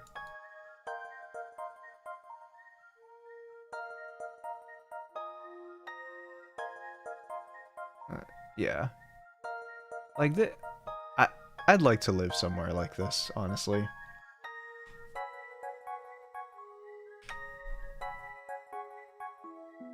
It's gonna be funny. I'll probably be the only Dominican in that entire state.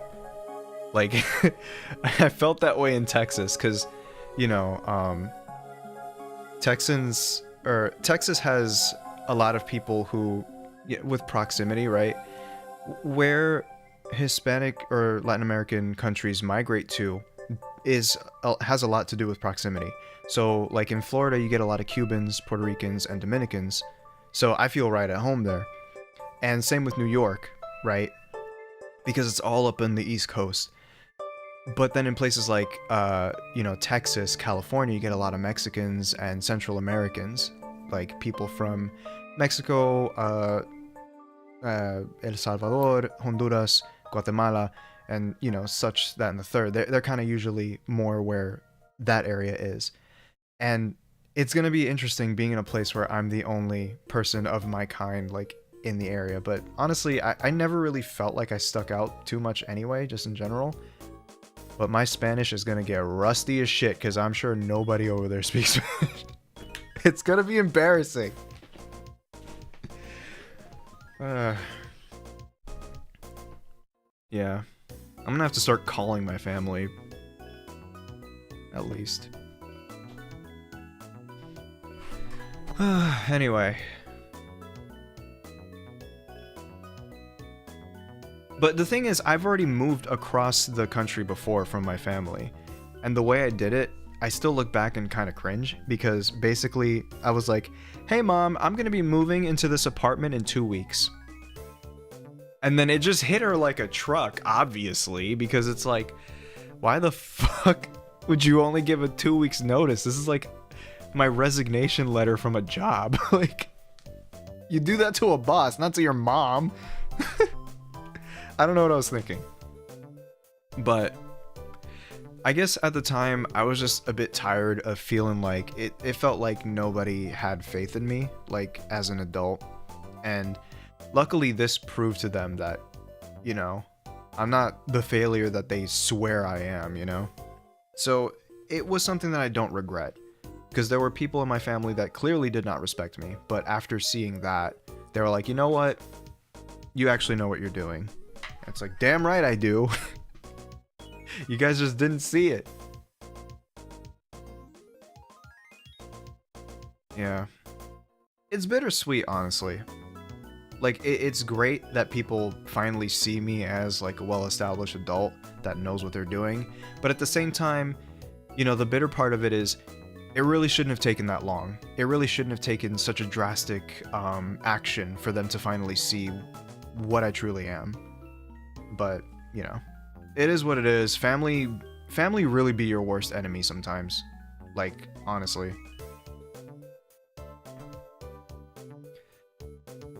And that's part of the reason why, you know, I'm not really sad about not staying away from them, but like being a little distant. Like, I'm completely okay with living my life without much contact. They're not bad to me, they're not horrible people. It was just more of like everyone's family gets a little too comfortable with each other to the point where they kind of let things slide that really shouldn't let slide. Like too many jokes that kind of border on slight abuse. And, you know, every time you try to speak up, it's like, we're just family though. Like, you know, it should be fine. And it's like, it's really not. And it's something that I had to deal with a lot throughout my teenagehood. But I'm just glad that that's finally over. That I'm finally seen as an adult who takes care of adult things, that's treated with respect. Still annoying that it took that long though, but...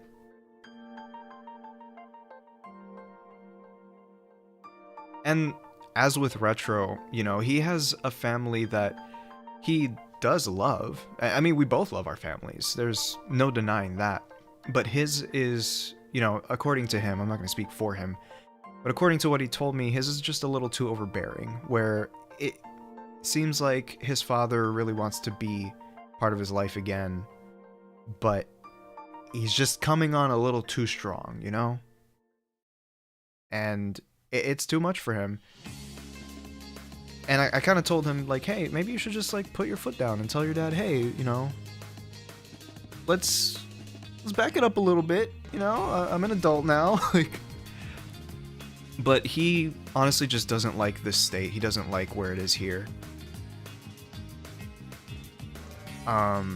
So I kind of understand that. And it's part of the reason why I'm considering going to Colorado. Because A, it's a new experience, and maybe a refreshing thing that my life just needs. Because coming back to Florida, while I felt happy to come back to a place that felt sort of like home, I just felt like I've been in a rut for the past couple of years now. And I think I'm about ready to kind of look for a change again. That's what made Texas fun. It was just like, I was out on my own with nothing but, you know, it's just me, Retro versus the world. But now I kind of felt like I took a step back, I guess. So maybe I do need a new change, like a new drastic change just like that again. So I'm considering it, but at the same time, I don't want to do another cross-country move, man. This is so exhausting. I've done it twice.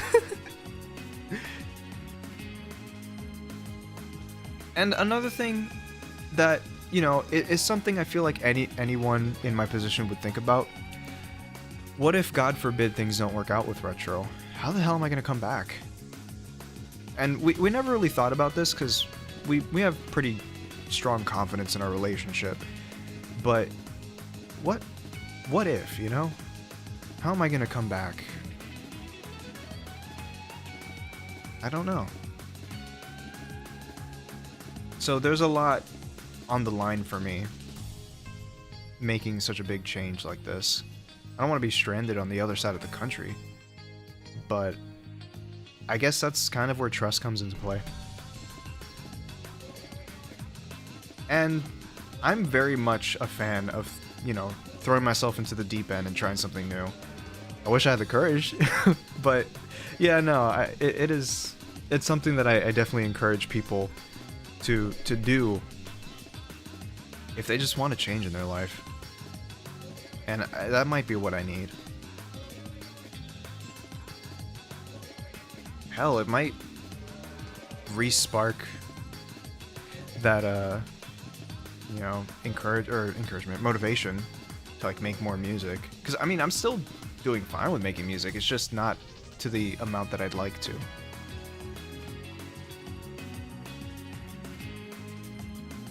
The drive.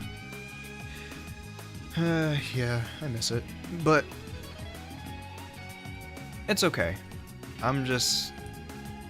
It's a lot to think about. And our lease for this apartment ends in June of 2024.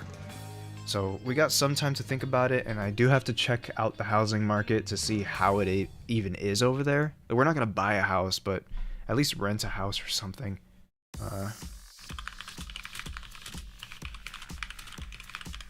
Let me see what the prices are like.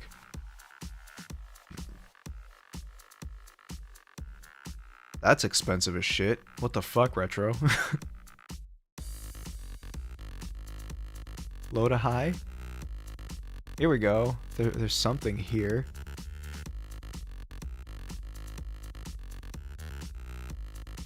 That's pretty modest. That looks like a motel. Retro, what are you getting me into?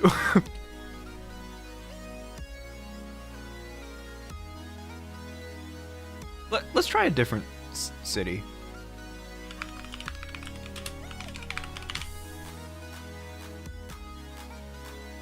Wow, that's an even smaller town.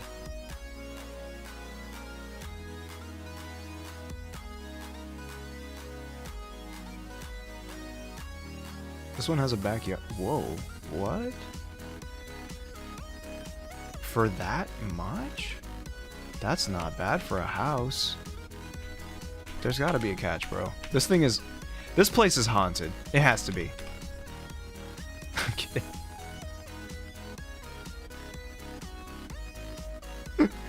Anyway.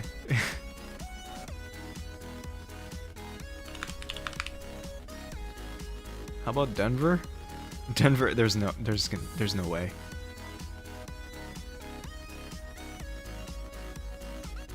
You know, these pictures are very clearly taken in, like, autumn, but, like, it's so funny. Like, how desaturated everything looks in this state. I'm gonna be depressed, guys. I'm just kidding.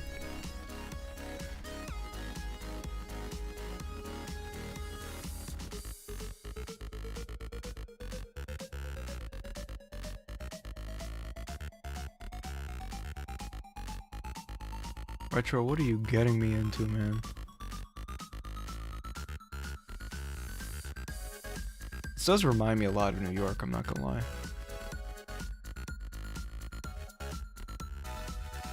He did say that Denver was a lot like New York City. It's like a mini New York City. Anyway, so yeah, I obviously gotta look more thoroughly to find something that's right for us. But that won't be for a while, because I highly doubt any real estate agent will be too thrilled to hear that I'm looking to move in 7 months.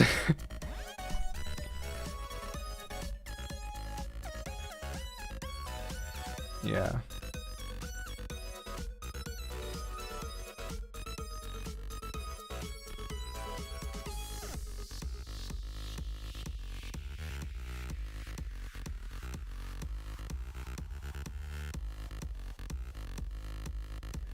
we're thinking of Colorado, but we don't know what city, because there's a few towns that come to mind that I won't say because they're pretty small towns. But again, it's just an idea. I'm still on the fence about it, but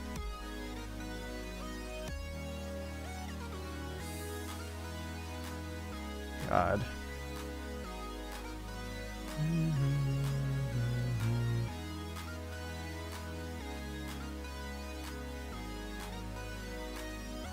Oh, he also talked about this town.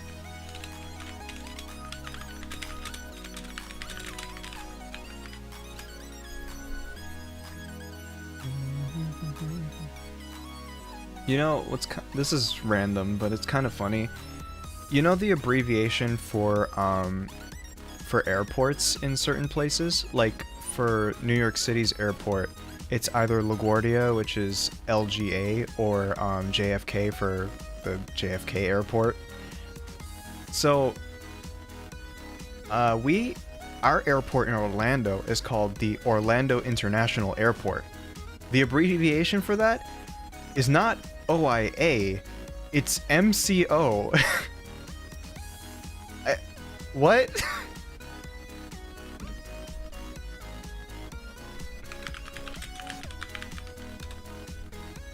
Yeah, I don't know why.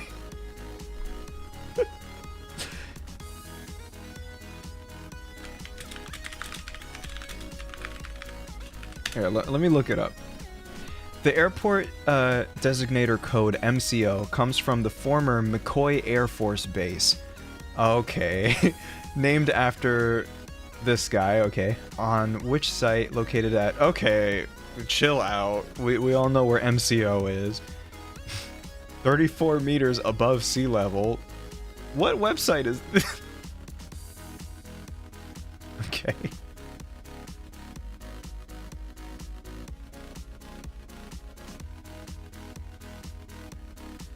So I guess that's what it used to be named.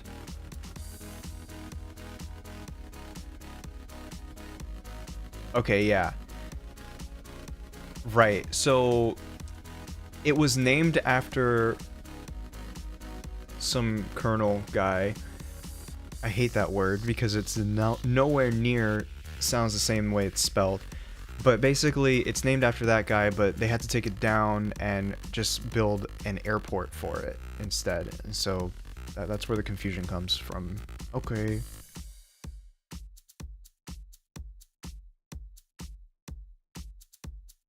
Mm-hmm.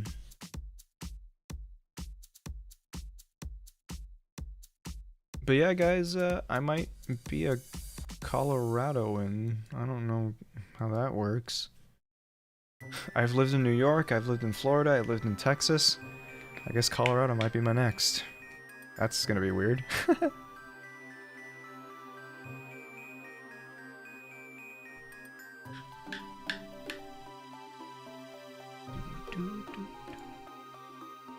I'll be making campfires in the woods and smoking weed with bears or something. I don't know.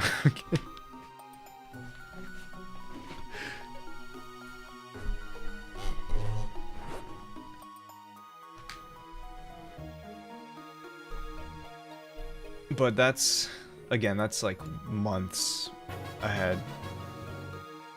Good luck to both of you anyway, Kamex. But I'll finally be in snow again. My favorite. I love snow. If we even find a place, because I don't know. Seems like Colorado's a bit of a hot spot.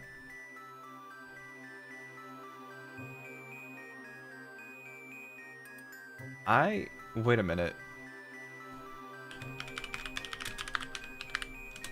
Let me check the demographics of that state.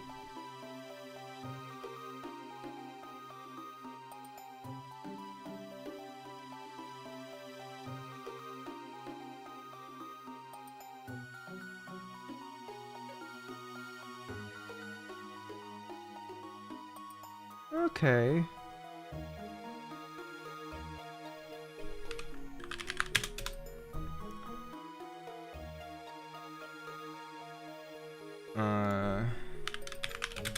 I'm just wondering how much of a sore thumb I will stick out in that state.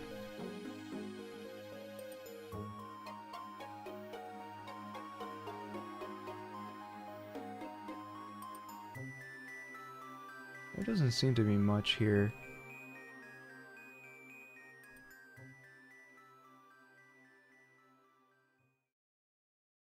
Oh. What's here? Let me see. Let me check this source first before I cite it. Ugh. You guys are so annoying about ad blocker. Because I don't want to see hot singles in my area while I'm like reading an article. Leave me alone.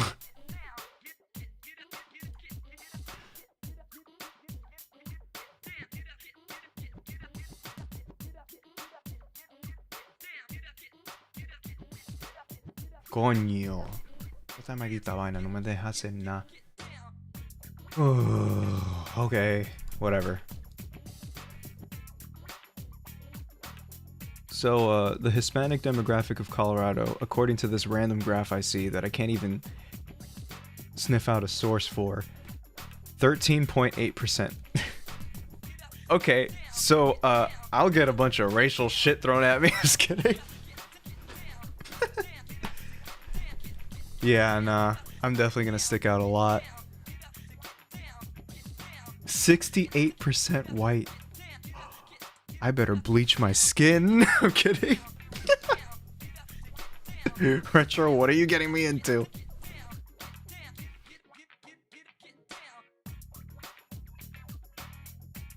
Nah, I'm joking.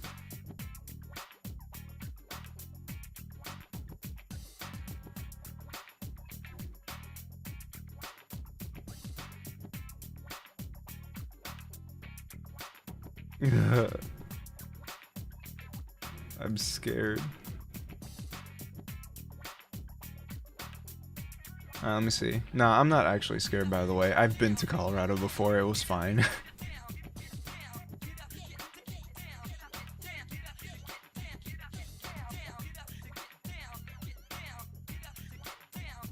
I don't want to get your hopes up, though, because, like, I am not going to no fucking Tennessee. Jesus Christ, that is a death sentence for my brown ass.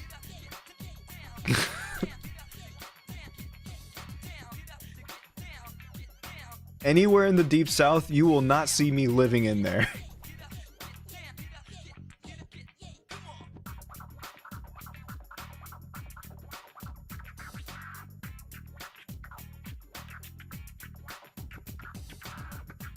Like, I feel like unless it's in a black neighborhood, because at least then I would fit in better in a black neighborhood than fucking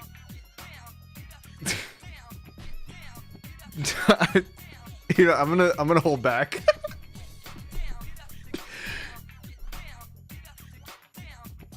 Then fucking Klansman, Tennessee. I'm sorry.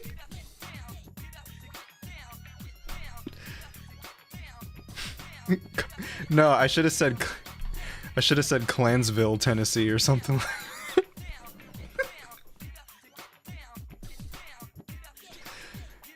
I'm sorry. But yeah, nah. No, that's not real. I just made that up.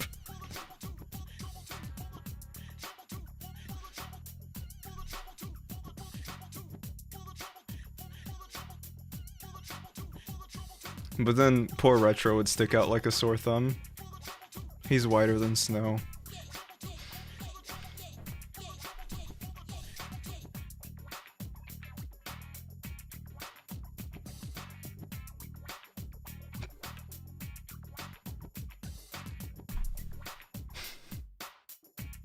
Wait, let me look this up first.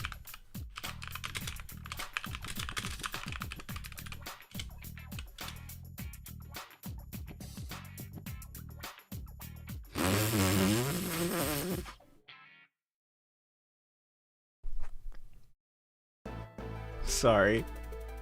I'm gonna make this awful joke. Because we're in an interracial relationship, me and Retro, does that make Retro a snow bunny? I'm kidding, I'm kidding.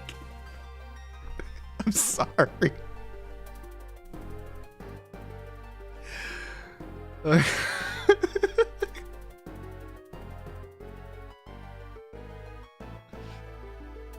Alright, I'll stop.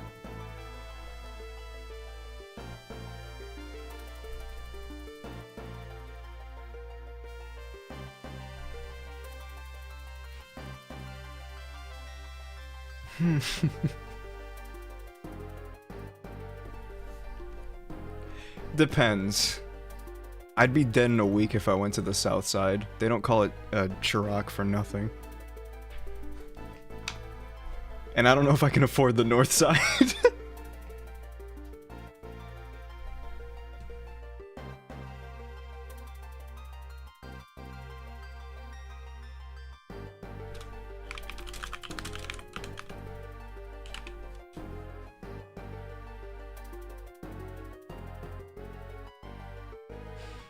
Yeah.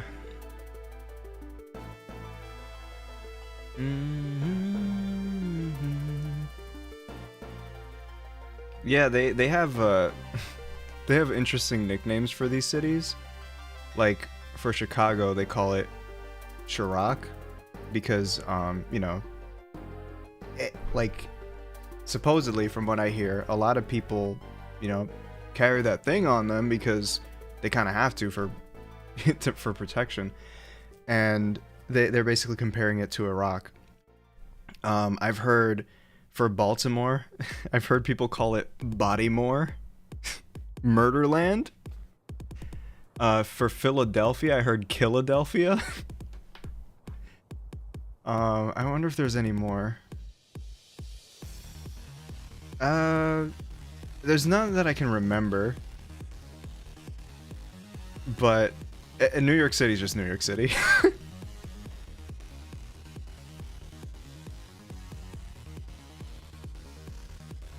But yeah, it's a scary place out there.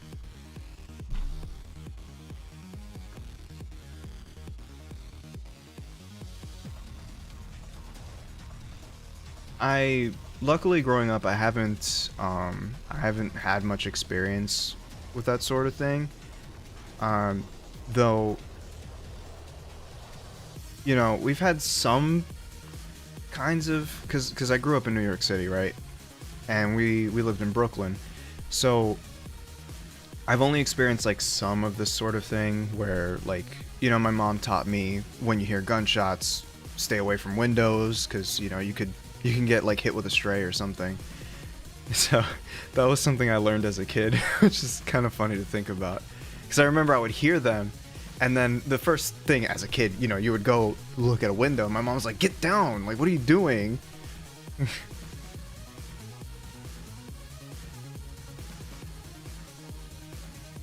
But yeah, and things like, you know, gang fights happening outside of your apartment.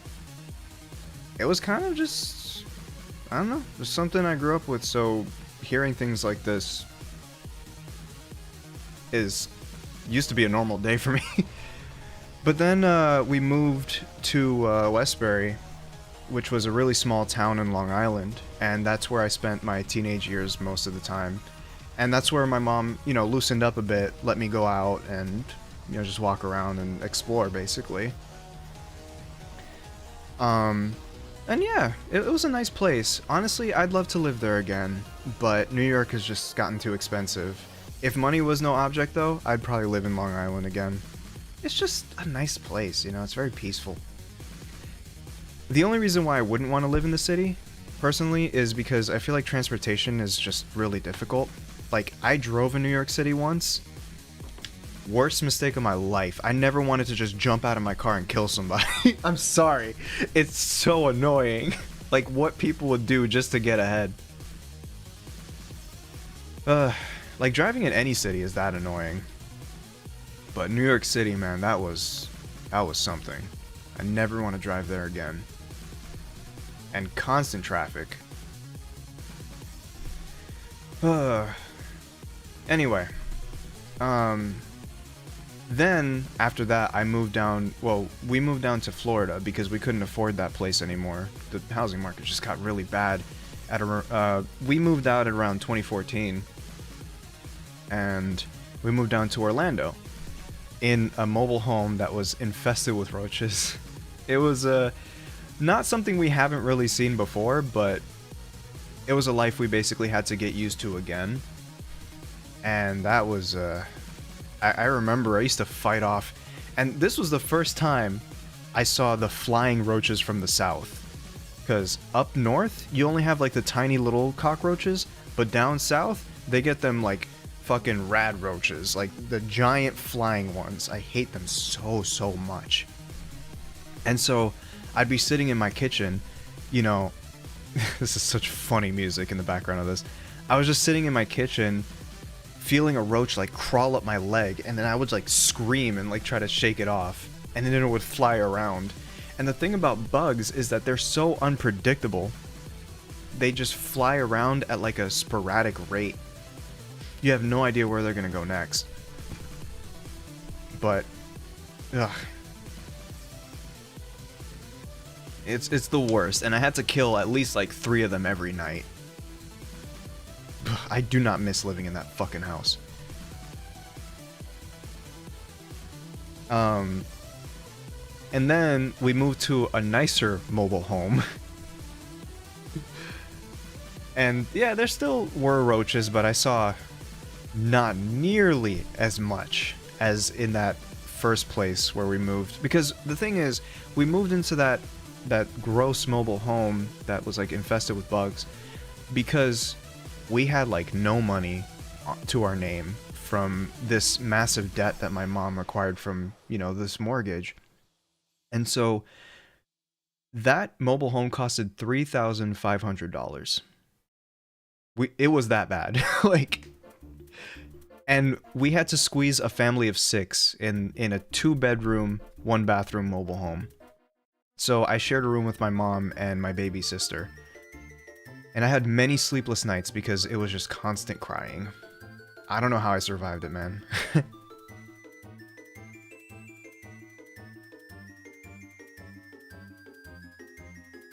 Yeah. So when we moved to the second mobile home, which was much nicer, I think it was about $12,000 actually. So what an upgrade, but like it was fine. We actually had central AC too, so that was cool. But we still had to use our excuse me. We still had to use our window units or whatever. But things were much better then. I still had a weird situation with my room where they actually sectioned off a piece of the living room to build like a wall out of drywall, so that I can at least have my own space. And so I finally had my own room, and it was the size of a closet, but like I was still so happy anyway. It barely fit a twin-size bed. So yeah, but I had fun in my little room, and yeah, there were some good memories in there. And then in 2017, we moved to finally like a larger home that had a yard and everything, and it was not in like a trailer park.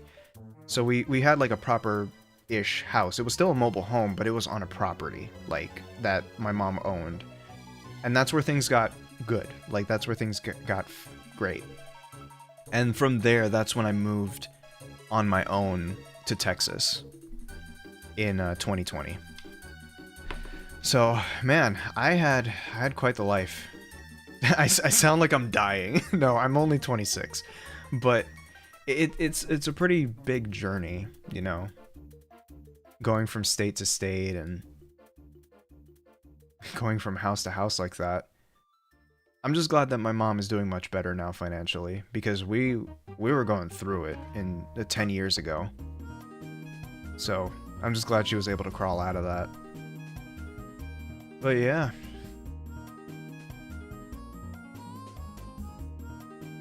What a life I've had so far. That's why I kind of like the idea of doing another big journey kind of move again, because while it was a struggle and there were some bad times, there were also good times, and also it was fun. Like, I don't know, it was fun to just go out there, and there was no examples to live by. I kind of just was carving my own path when I moved to Texas. But yeah.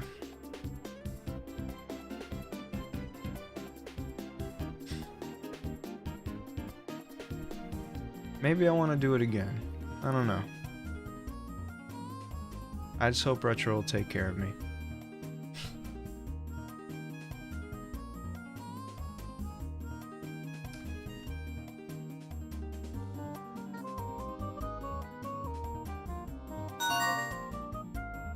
Side question. In theory, if you lived in Japan, would you prefer Kyoto or some other city like that?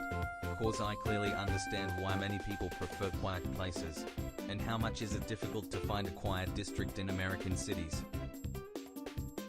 I'm actually not very knowledgeable on the cities of Japan, so I don't really have an answer to that question, like specifically, but I don't mind, like, personally, I do like cities because the proximity to a lot of places that you would want to go, like, you know, like, let's say, where I live is pretty nice. I got 5 minutes away from a grocery store, which is great because, you know, you don't want to do a whole ass journey just to get, I don't know, fucking vegetables. Like, so it's nice to have that proximity that cities tend to have. And, like, when you're feeling lazy and you want to order out, there's tons of, like, places to just buy takeout. But honestly, that spoiled me too much to the point where I kind of rely on it. So I got to change that. But, I still would like to live near a city. I just don't know if I want to live in, like, a downtown area. As for, you know, how quiet or loud a city is, I don't think I've ever had issues with that. I guess New York City was pretty loud, even in Brooklyn, but because you would hear sirens all the time and church bells. I remember the church bell that would always go off at 6 p.m. I remember hearing that church bell in my nightmares, now that I think about it. Huh. Like, I remember when I was a kid, there was this really, there was this really weird nightmare where me and my cousin, we were just playing around with this cart. We call it a granny cart, because it's basically the kind of carts that you see with old people. These are actually extremely useful for taking groceries up the stairs. So I actually have one of these. But I remember my mom had this because we had to walk to the supermarket. So carrying it all in this was perfect. Anyway, so we were playing around with this thing, and I think my cousin, like, jumped inside of this cart. And we were on the sidewalk for some reason. And I don't remember too much about it because it was like 18 years ago. But the dream basically ended with my cousin tipping over and, like, breaking his skull on the sidewalk. And that's when the church bells kicked in. So, pretty fucking terrifying of a nightmare. Yeah. So I woke up, like, terrified. As you can tell. Welcome to my fucked up mind. No, I'm just kidding. I would never... I was gonna say I would never dream of something like that. But I did. It was just against my will.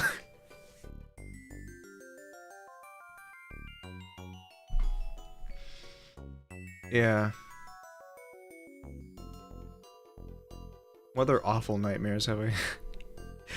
Yeah, the most annoying nightmares I've had are the ones where I drown. because they just feel too real. I hate it. And it's definitely amplified my fear of just water in general. Really? Really? A SpongeBob game song playing while I talk about how scary water is?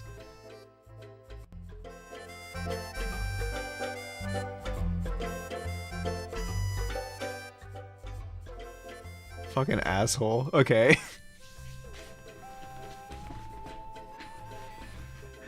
Alright. The thing is, dying in dreams feels so real, because, like, basically what happens is, it's almost like a release. You feel... You know, you ever died in GTA 4? Where, like, everything slows down and turns black and white and gets, like, really, really smeary? Yeah. That's what it feels like when I die in my dreams. Scary. I'm also afraid of death, so not a fun combo. I want to play this game again.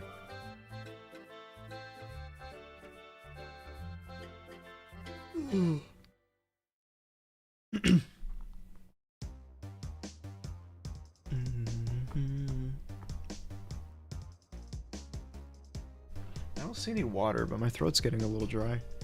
Water, where are you? Yeah, most of the time I'm just happy that it's not real. There's this reoccurring dream that I have, though, where I typically, like, the dream kind of goes where it almost feels like you're really drunk and everything just feels very floaty and drags around and very dizzy. Like, that tends to happen to me a lot in dreams. You ever had, like, fighting dreams where it feels like you're punching underwater? Like, every time you try to punch somebody in your dream, it just does not land.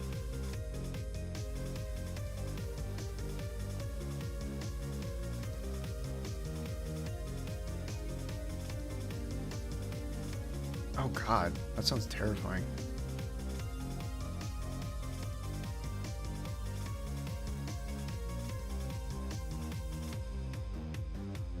Dreams are extremely weird.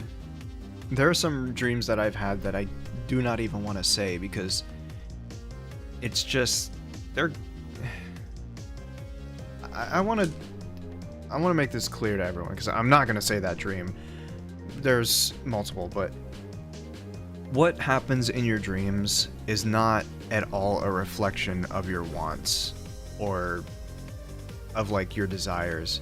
So whenever you've had a dream that makes you think, oh god, I'm a fucked up person, you're not. It's just your brain just randomly throwing shit together. And it could be mixed with some intrusive thoughts that don't actually mean anything. So just remember that when you have a weird dream like that. Because I remember having some friends tell me about some crazy dreams they've had. And I'm like, look, don't worry. It doesn't mean that you actually wanted what was in that dream. Just remember, it's a dream. That's it.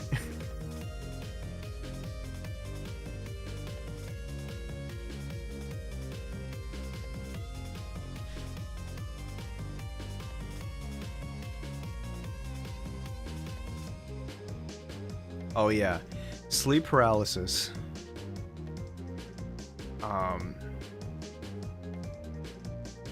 Sleep paralysis is fucking scary. If you've ever been paralyzed in your sleep, it's basically what happens when your mind is awake and your eyes are open, but the rest of your body is still in deep sleep, so you can't move and you can't even speak. So basically what happens is you just lie there with your eyes open. You're just looking around, but you're not fully awake. And oftentimes during those sleep paralysis moments, you actually hallucinate a shadowy figure off into the corner, or it could be a shadowy figure or just a figure in general. Now, there was this one time where I'm not sure if it was a hallucination or if it was actually real, but when I was still living with my mom, my stepfather, from what I hear, sleepwalks sometimes. But I remember waking up one day and just seeing him stand there in the middle of my room in dark. And I was just like, I just saw him standing there. I didn't know what happened, and then I went back to sleep, and I tried asking my mom about it. She was like, I don't know. I don't know what happened. But yeah, in most cases though, I do like hallucinate like a shadowy figure in the corner, and there were times where I would try to scream or just say something so that I could wake the rest of myself up, but it just doesn't happen. It's like you're screaming in your mind. It's terrifying.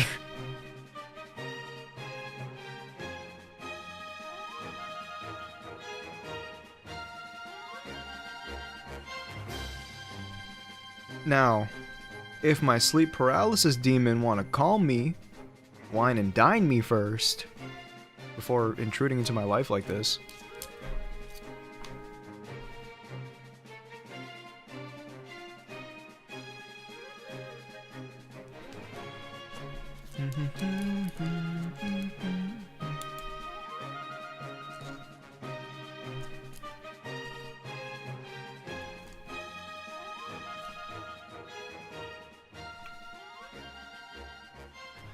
Yeah.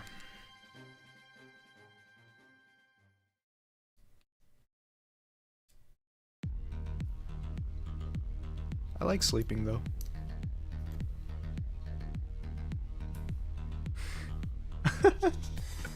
People using the smug retro when I'm talking about sleep paralysis and how terrifying it is.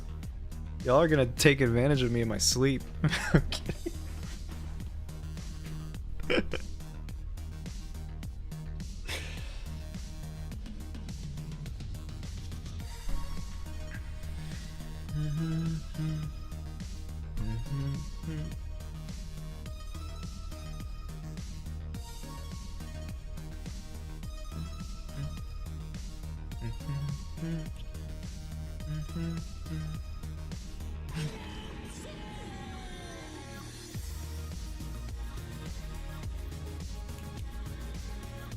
Alright, I need to make a sleep paralysis demon character. Of course it's gonna be gay bait. What do you think I am?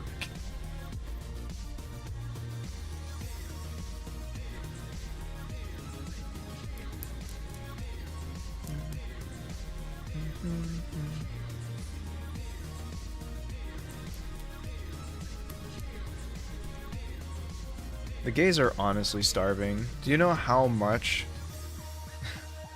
media is just dominated by the straight guy gays? Gays. Not good word choice for speaking, but you'll get it if I typed it. Anyway. No, cause like, here's the thing.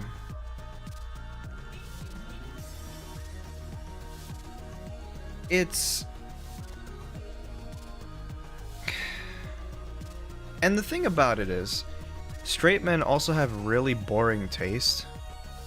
Cause if I'm being real with you, the whole like supermodel, slim waist type, you know, body type, it just doesn't really do much for me. Like, if I like a female character in that way, she's gotta have a different body type than that, man. Something more interesting, man. Give me a chunky girl or something. Or a muscular girl. Huh? Please, anything but 80s supermodel bodies, because that's just so boring to me.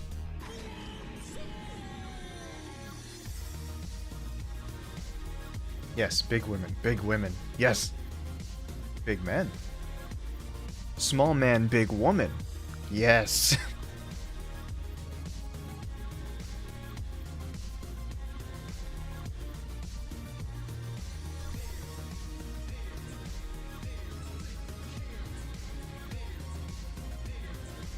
like her. Now that's someone I would simp for. Absolutely. You know, some people actually thought she was a guy.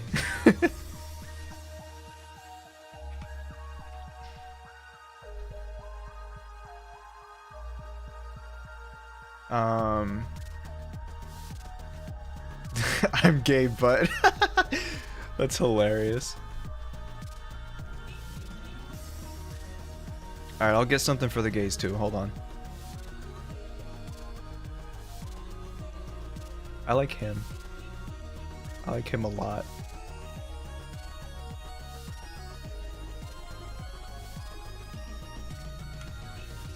Okay.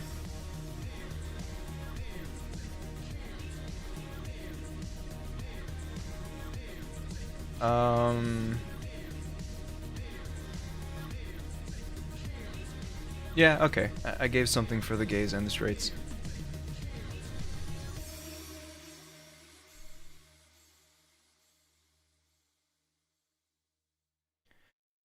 Man, I'm starting to get hungry. And it's been 5 hours since I started streaming. Which means it's been 5 hours since I ate? Okay.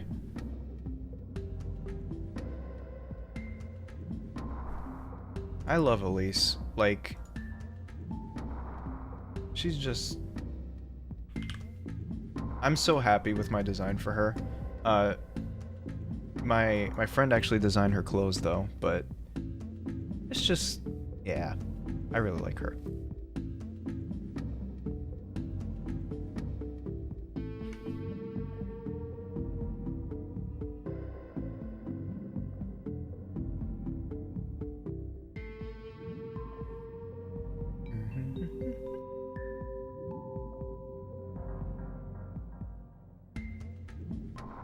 I haven't played Resident Evil 4 yet, but I'd like to get to it at some point. Yeah, she was supposed to be a plague doctor, but then I realized I didn't really design her to look much like one, so I just kind of made her a normal doctor. Also, thank you for the resub.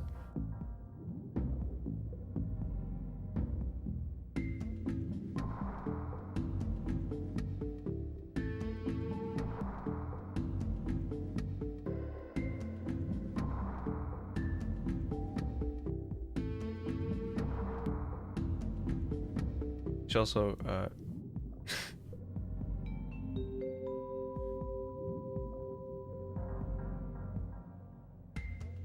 what do you want? What do you want?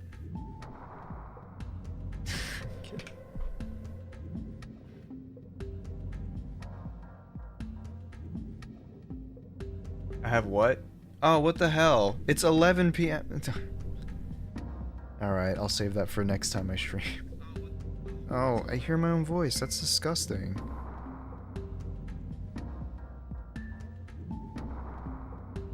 Oh, I see it. Thank you. Thank you for the food money. It looks like I gotta bring out my titties.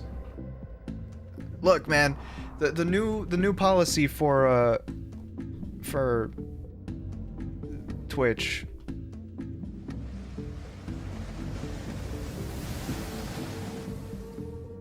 There you go. I transformed because you gave me food money.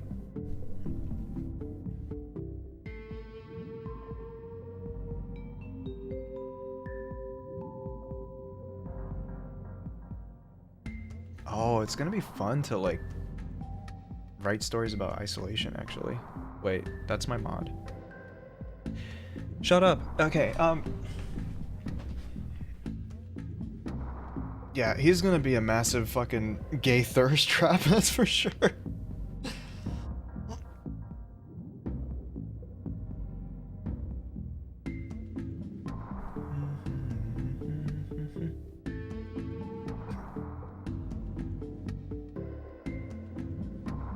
God, I'd love to get more art of him. Well, I mean, I can always commission it, I'm just... Alright.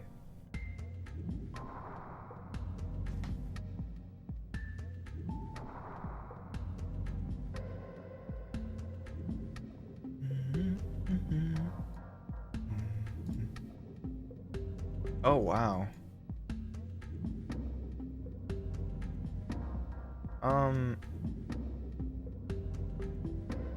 So I'm kind of just reading through the chat for my friends, whatever, and they're talking about the artistic nudity update for Twitch. Oh, That's a little bizarre, but Kingdom Hearts plot may look pretty gay. I mean, I heard that many non-straight people enjoy playing Kingdom Hearts for its characters. And I can see why. sounds so funny with that voice. Thanks for the bits though. What was I saying? Oh yeah. People were talking about the artistic nudity update, and it's all titties. It's all titties. It's all titties. The weird thing is though, I'm looking at my homepage and I don't see any of that. So I think my friends is what do you guys be watching before?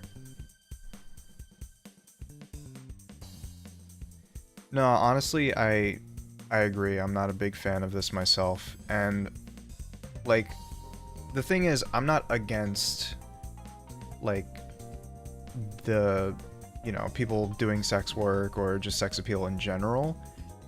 I just don't know if it really works for a platform like Twitch, you know?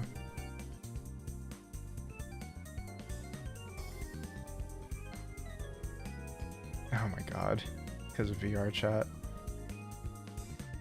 Yeah, I don't know, man. It just seems like a weird update. And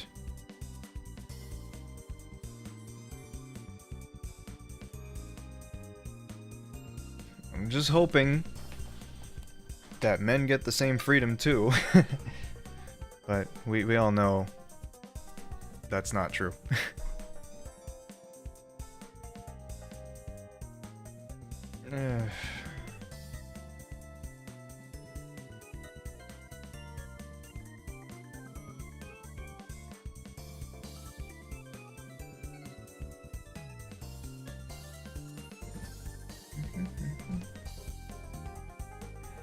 Yeah, luckily the only thing that's on my homepage is just VTubers,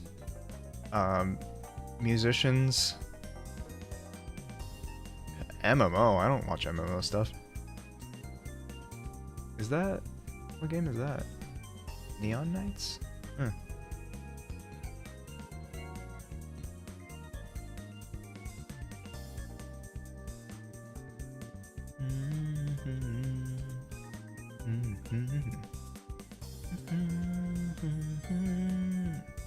I need to make more streaming mutuals. I want to raid somebody.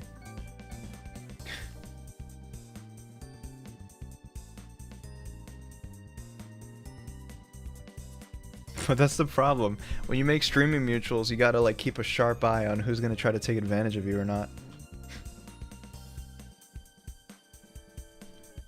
I guess I'll have to play Lethal Company at some point.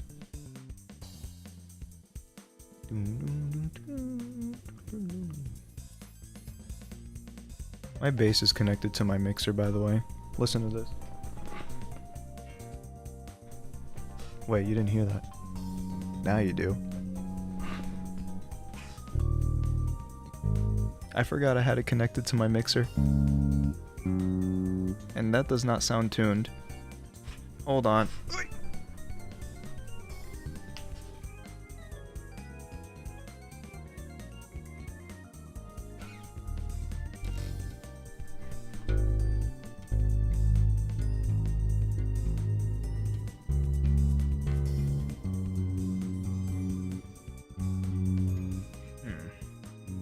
It's like slightly out of tune.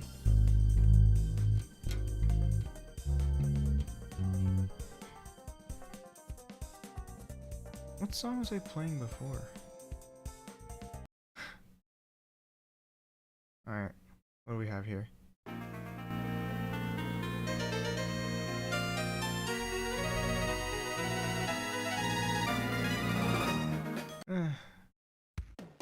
I'm not skilled enough to play like off the cuff like this.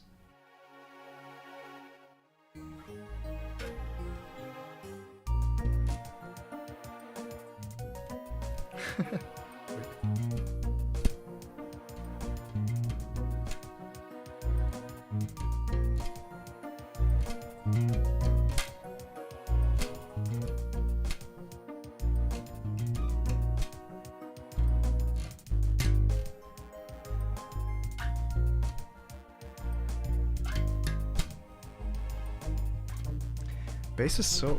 I'm not good enough to play interesting bass lines, but whatever. Can you even hear the music? It's like so low.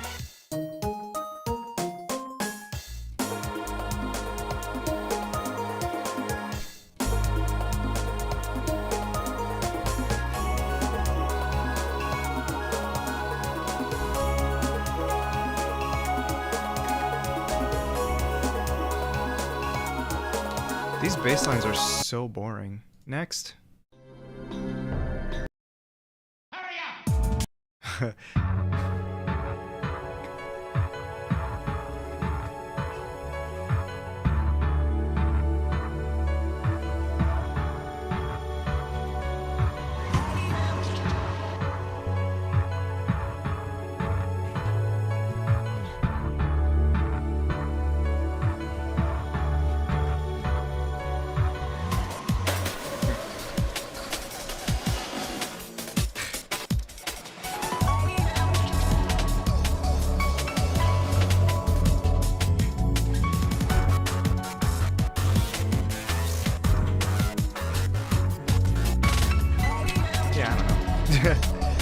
I'm not good at playing on the spot like that.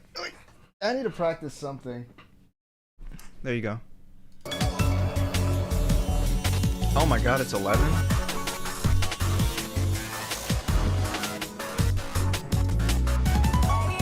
What's next?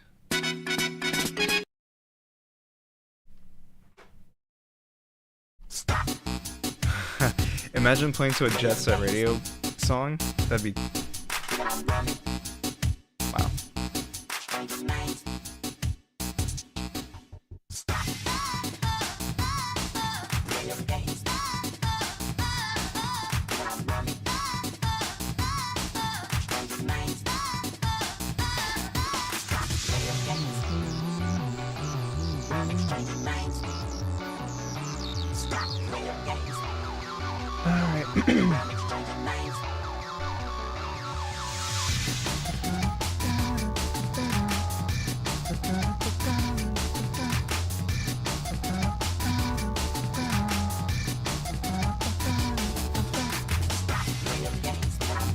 You know, the thing about this artistic nudity thing is that the one thing that I am happy about with this is that it kind of allows us to play games with nudity in them without like any worries.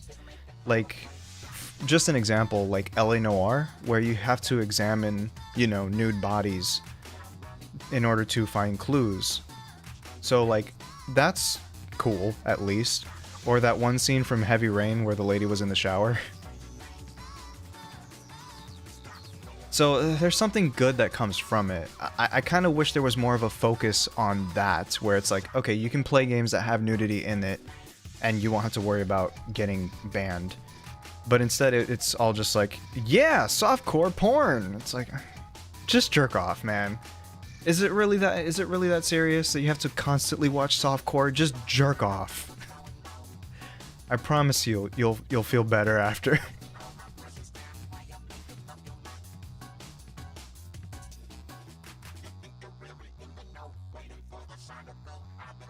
Yeah.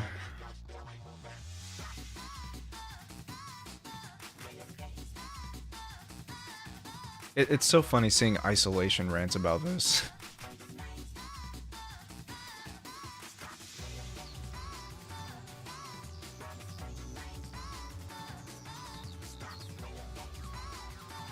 But no, because like the thing about, I don't know how to put it into words, that's why I keep like bringing it up, but it's just something like, why would you watch softcore stuff when you could just look up boobs on the internet? I don't get it. Just go to Google and type boobs and you'll see like 1,000,000 results. Why do you have to watch softcore stuff? No, man. I'm just really, really attached to this, this one person. Let me see. I think Omni talked about it. Like I just... Here, I'm gonna show you an example real quick. But let me go to studio mode real quick before I... Can I... So I can actually show it without risking anything. Okay. Let's go back. I'll go to home.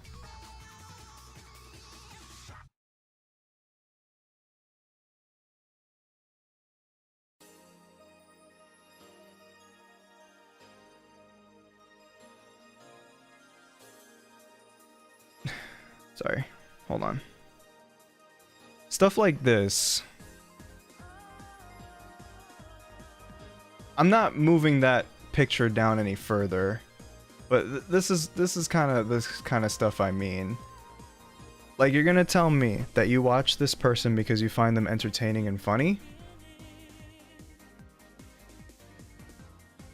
Like, and this is no slight against this person, like, at all, because, you know, they're just playing the game, right?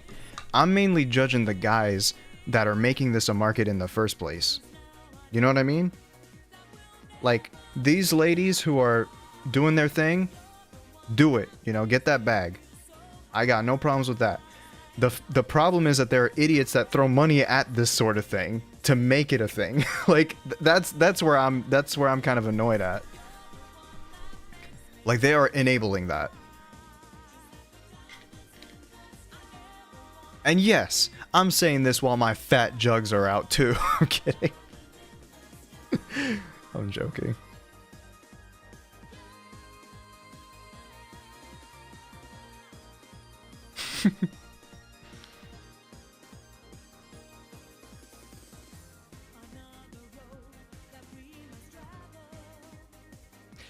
Yeah. Again, like, nothing wrong with people capitalizing on what works. I just wish it didn't work.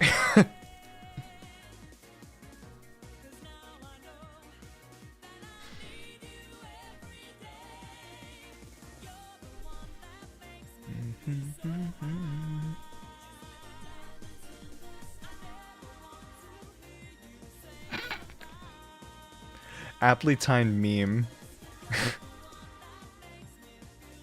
I just saw this on my Twitter timeline.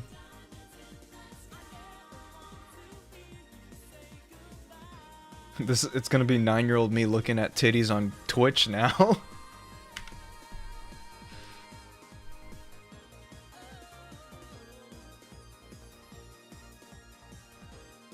Yeah, true. I guess we can edit the texture for Sakuroma's VTuber now and add nipples, because I'm joking.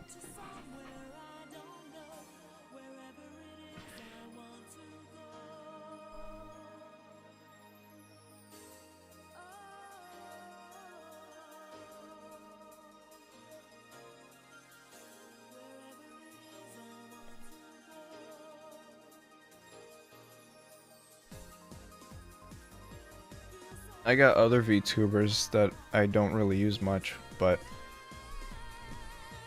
Mace plushie. Oh, I forgot about the chroma keying. Whoops. I also stole Retro's VTuber, which probably looks really weird, my voice being on his character. Wow, that does look weird. I also have Sakuroma. Oh my god. I have it chroma keyed to magenta, so she's just a ghost right now. Oh, that part with her legs looks really bad, actually. I also have Zerktro. This is probably, like, trippy as hell to hear my voice with him.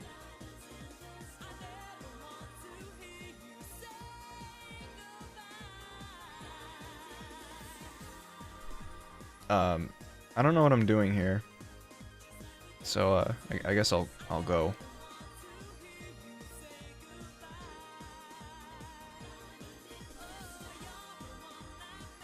Hi, what happened?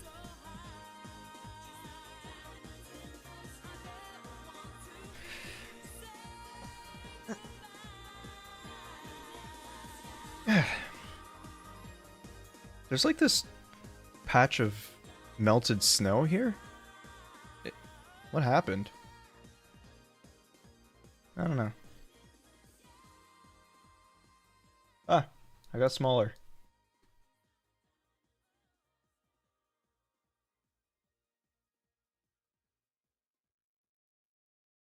Real ones wake up to storage space insufficient as their only notification. Oh my god.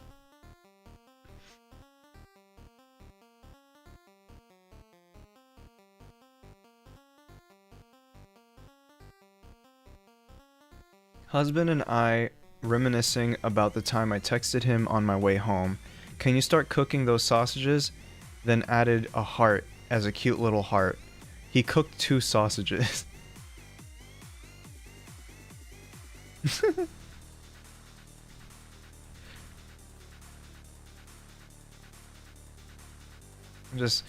I should do, alright.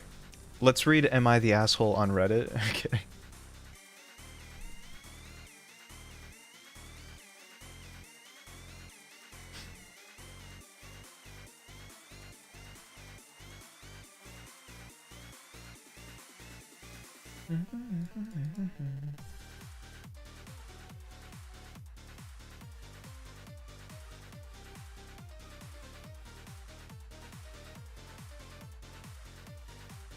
Oh, I've seen this person before. People are really jumping on this, wow, okay. Alright. Who put amicus porn on my mains timeline? Which one of you did that?